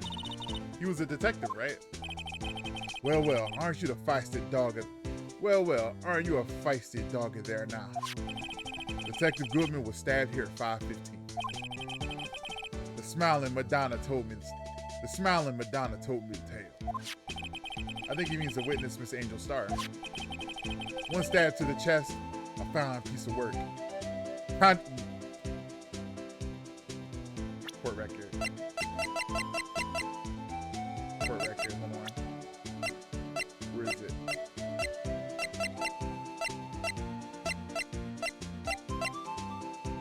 He was stabbed in the stomach, not the chest. One stab to the chest, a fine piece of work. This here's the autopsy report. Goodman's autopsy report. Death due to loss of blood, one knife wound, died within an hour and a half of 4 p.m. Was my sister involved with the victim in any way? Funny you should mention it. Funny you should mention that, Bambino. Chief Prospector Sky and Detective Goodman had nothing in common at all. Nothing in common? They apparently worked together on a case a few years back. So there's no motive. Goodman wasn't a particularly gifted detective. That's one reason why he didn't come to work with That's one reason why he didn't do much work with the chief prospector. But my sister called the victim here on the day of the murder, right? Here to this parking lot. So it seems like calling an unarmed man to the shootout at high noon. I don't mean any offense, but Officer Marshall, you're a patrolman, right? Not a detective? You calling me out? They shoot you for that in Texas. Huh? I was one of them fancy shoe detectives till 2 years ago, to tell you the truth. Or really, now he tells me. But you're a patrolman now, so how can you be in charge of a crime scene? Nothing gets by you, does it, Bambino? So why are you in charge? No reason. We're just about short on hands right now. I'm keeping my hand out. I'm keeping an eye out in the meantime. That's odd, though. Detective Gumshoe was saying he had nothing to do. Nothing important, at least. He's nothing but a sad old cow dog that can't find his tail. Maybe it's because he runs that. Maybe it's because he runs with that Edgeworth, eh? Edgeworth? That cow dog's been kicked out of the cattle run by order of the chief of police. Just he don't realize it yet. Detective Gumshoe kicked out of the investigation. So there's no connection between Detective Goodman and my sister. That's correct, but there's a gold mine of evidence against her. And the prospector tomorrow is none other than Edgeworth himself. I'm afraid your sister's fate is decided, Bambina. Many condolences. Officer Marshall. Yes, Bambina? How can you say that? You and my sister, you were. Is there something between this cop and her sister that I don't know about? I apologize, Bambina. Something must have gotten to me. Maybe it's that dry wind that's blowing through the prospector's office. Dry wind or ill will, somebody's up to something here, but who? Suspicions about Mr. Edgeworth have been flying around for nearly 2 years now. Forged evidence and arranging testimonies, you mean? He was unbeatable because he did whatever it took to win. Unbeatable, that is, until he met you. But rumors are just rumors, aren't they? These are prosecutors we're talking about. Evidence is everything to them. If you follow the rumors about Edgeworth to their source, you find one person. But they're off limits. Untouchable, you might say. One person, who? Hate to say this, but it's your sister, Bambina. Chief Prosecutor Lana Sky. What? My sister? Edgeworth couldn't wrestle all those cattle by himself. Some people load their guns with bullets. Some people load them with deals. What you're saying, what? You're saying Edgeworth is making deals to win trials? Where there's gunshots, there's bound to be bullets. That's what the old timers say. There's a big old secret hiding around here somewhere. Everybody knows it. Is that why Detective Gumshoe was taken off the case? Did they target him because he was closest to Edgeworth? So, How are we doing, Mr. Wright? I guess we got some clues. We have an autopsy report, a note from the victim, and a cell phone. So you think we'll be okay? Well, the only thing still bothering me is that Lana is confessing to the crime. She says she did it. No problem. I can guarantee that she's not the criminal. Oh, by the way, Emma? Yes. I know that song your phone was. I know that song your phone plays when it rings.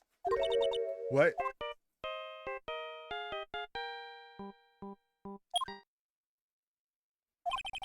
It's the Steel Samurai theme song, isn't it? That popular TV show for kids? The phone that rang earlier wasn't mine. It was yours. At 5:18, just after the murder took place, your sister called you, didn't she, Emma? I'm sorry. Can you tell me what you talked about? She hung up right away. I see. Cell phone updated in the court record. A detective is murdered and the suspect is the top prosecutor in the district. I got a bad feeling about this. Like, maybe I still don't know everything that went on here. To be continued? Oh my god. I'm gonna call it there. I'm getting tired of eating. My throat hurt. Favorite progress? Yes. Save it right here. So we got a lot of information. I think that the deal with Edgeworth and what's going on with him is, let me close this.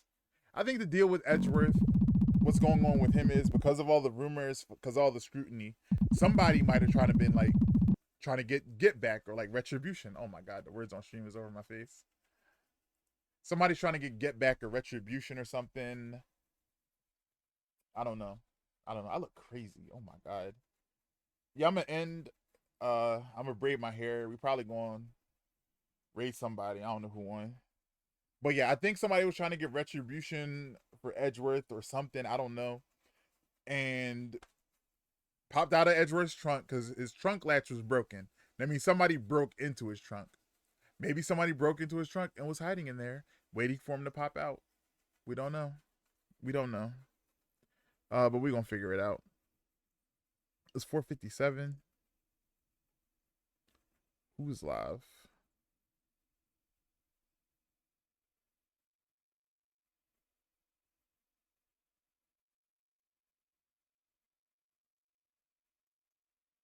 I'm looking at the top of my head. My parts are crooked. I don't care. I don't care. Relax. Don't talk about yourself. If I finish my hair tonight, I'm gonna. I'll do the beats tomorrow again. That was fun. I'll do the beats tomorrow, but it won't be names. It'll just be the shapy ones. Cause picking out the names is too much work. Let me go to Twitch. Maybe it was the Yakuza Pirates. It could have been. D Vasquez was deep in the Yakuza. D Vasquez was deep in it.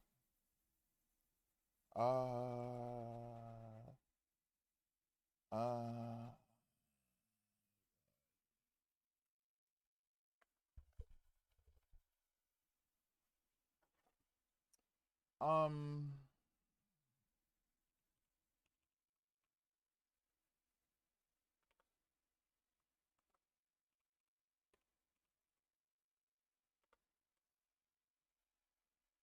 hmm.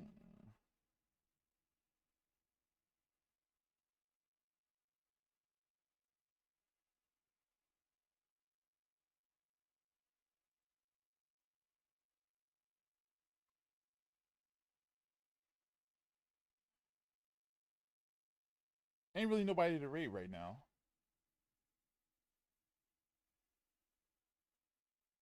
Yeah, we're just gonna end.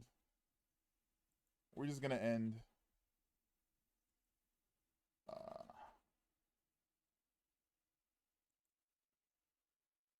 maybe, I don't know. What time is it? 4:59. Yo, am I? All right. Sorry. What's three? What's 3 minus 5? It's 2.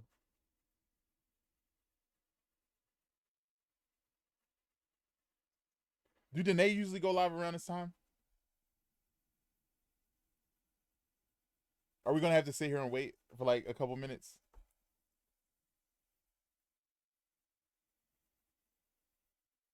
3 minute, 3 minus 5. Yeah, I'm sorry. I'm sorry. I'm just look. All the Phoenix Wright takes me out of it. Like my head be like spinning after I finish streaming. There's so much reading. It's so much reading, and they write the words so weird. Then they throw in little jokes that are fun on paper but not fun to read. Like now I gotta remember that to say prospector instead of prosecutor. Like why would they trip me up like this? Then all the names alliterate. All the names alliterate. They don't take consideration into spoken word. It's more about the written word. So it don't flow off the tongue to read. Unlike Frog Detective, where it's written funnily. It's written very plainly, and the jokes are she go live at 2 p.m. Oh, let me check. Let me check. Please.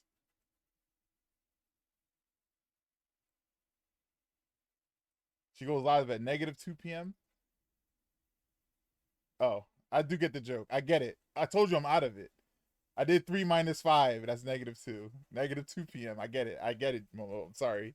I'm sorry. Oh, I want to end. I want to braid my hair. I look crazy. I look how I feel. And I got to cut my hair too. I got to find my clippers because my hair is all high and making my hairline look all crazy. Momo, I'm sorry I missed your joke. I'm so sorry. I never meant to miss your joke. I need to clip my hair too. It's so annoying.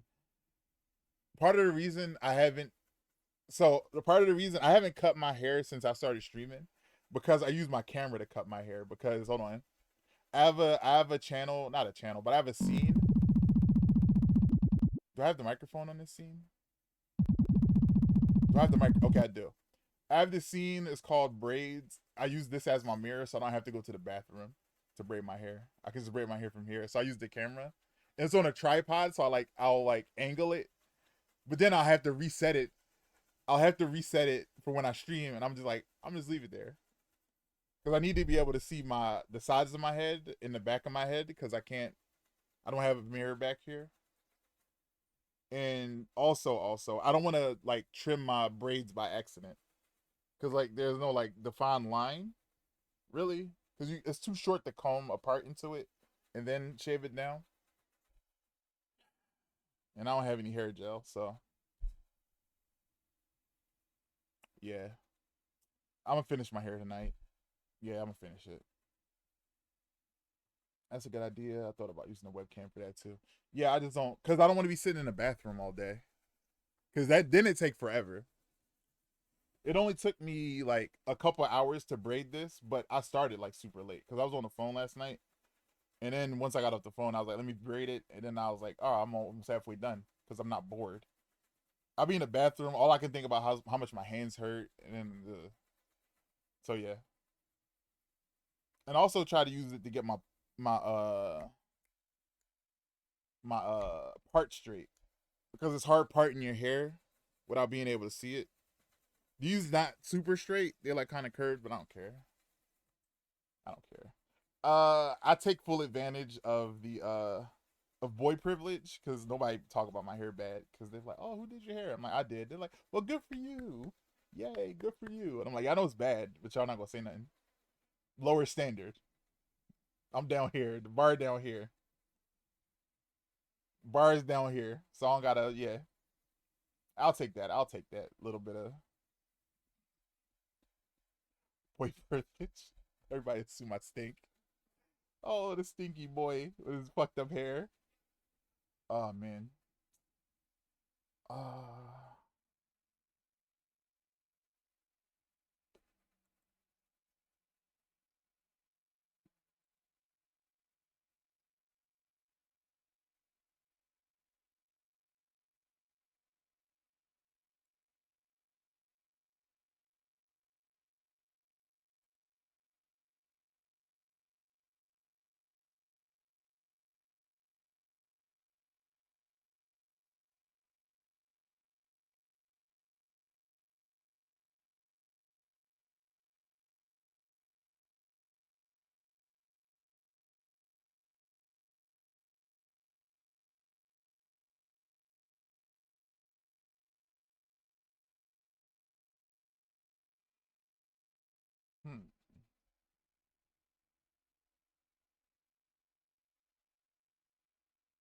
But I might take a break from Phoenix right tomorrow and just work on stream stuff on stream.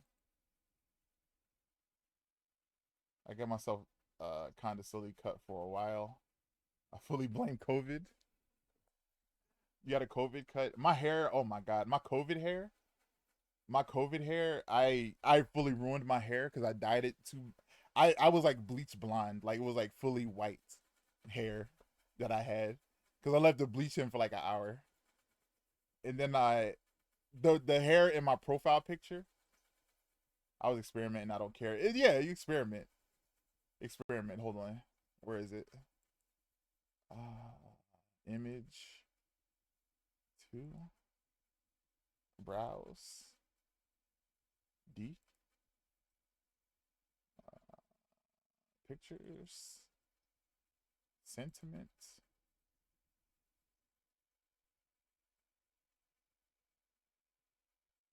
The picture from my that I use for my Twitch photo. This one is pre. No, this is post me bleach blinding it. Like if you zoom in, you can tell that it's all falling out. All his hair fell out. It's all gone. It's all gone. It's all gone. It's super short because like the tips were like break. Super, super, super messed up. I gotta clip this part of the stream. I gotta clip this part of the stream for Mickey because I was like, yo, she was like, oh, I kept telling her like, oh, I got a Viagra flag in my picture, and she's like, no, you don't. I'm like, what? It's right there. It's right next to me. It's been there the whole time. It's been there the whole time. And this is me with my window garden, my COVID window garden where I was growing my herbs. I think I had cilantro, mint, chives, and parsley. Cilantro, mint, chives, parsley. I planted some basil, but then I found out after I had the wrong type of container for basil. I gotta talk to Alyssa about growing basil. I don't know how to do that. But I don't have any pictures of it white. Like white. It was like bright white. Like gleaming. Gleaming style.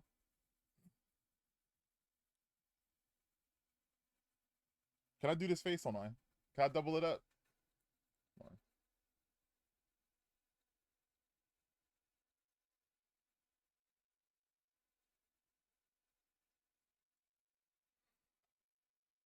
I tried going habanero peppers, but the plant was too leggy and it collapsed under its own weight before I got to fruiting. Ugh, that sucks. That sucks. That isn't that when you put like the sticks? Don't you gotta like post it or whatever? I'm not sure. I haven't done gardening stuff in such a long time. I haven't done like true gardening stuff. This window garden was the first gardening thing I had done since I graduated high school. Cause my grandma had a garden, but it was more like a garden I hated. I didn't want to be in there. I was tilling the earth.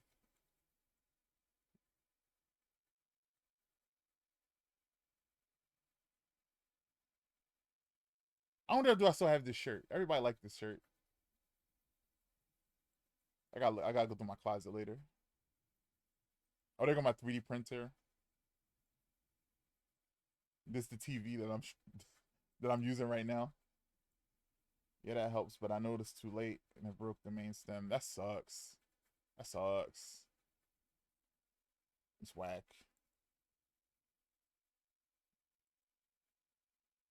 Oh, Danae is live. Finally. Finally. Finally. I can get out here and braid my hair. Most of y'all are already over there, but it's just nice to raid your friends. It's just nice. Hold on. I'll give it another try sometime, control the growth more. Yeah, do it. Do it.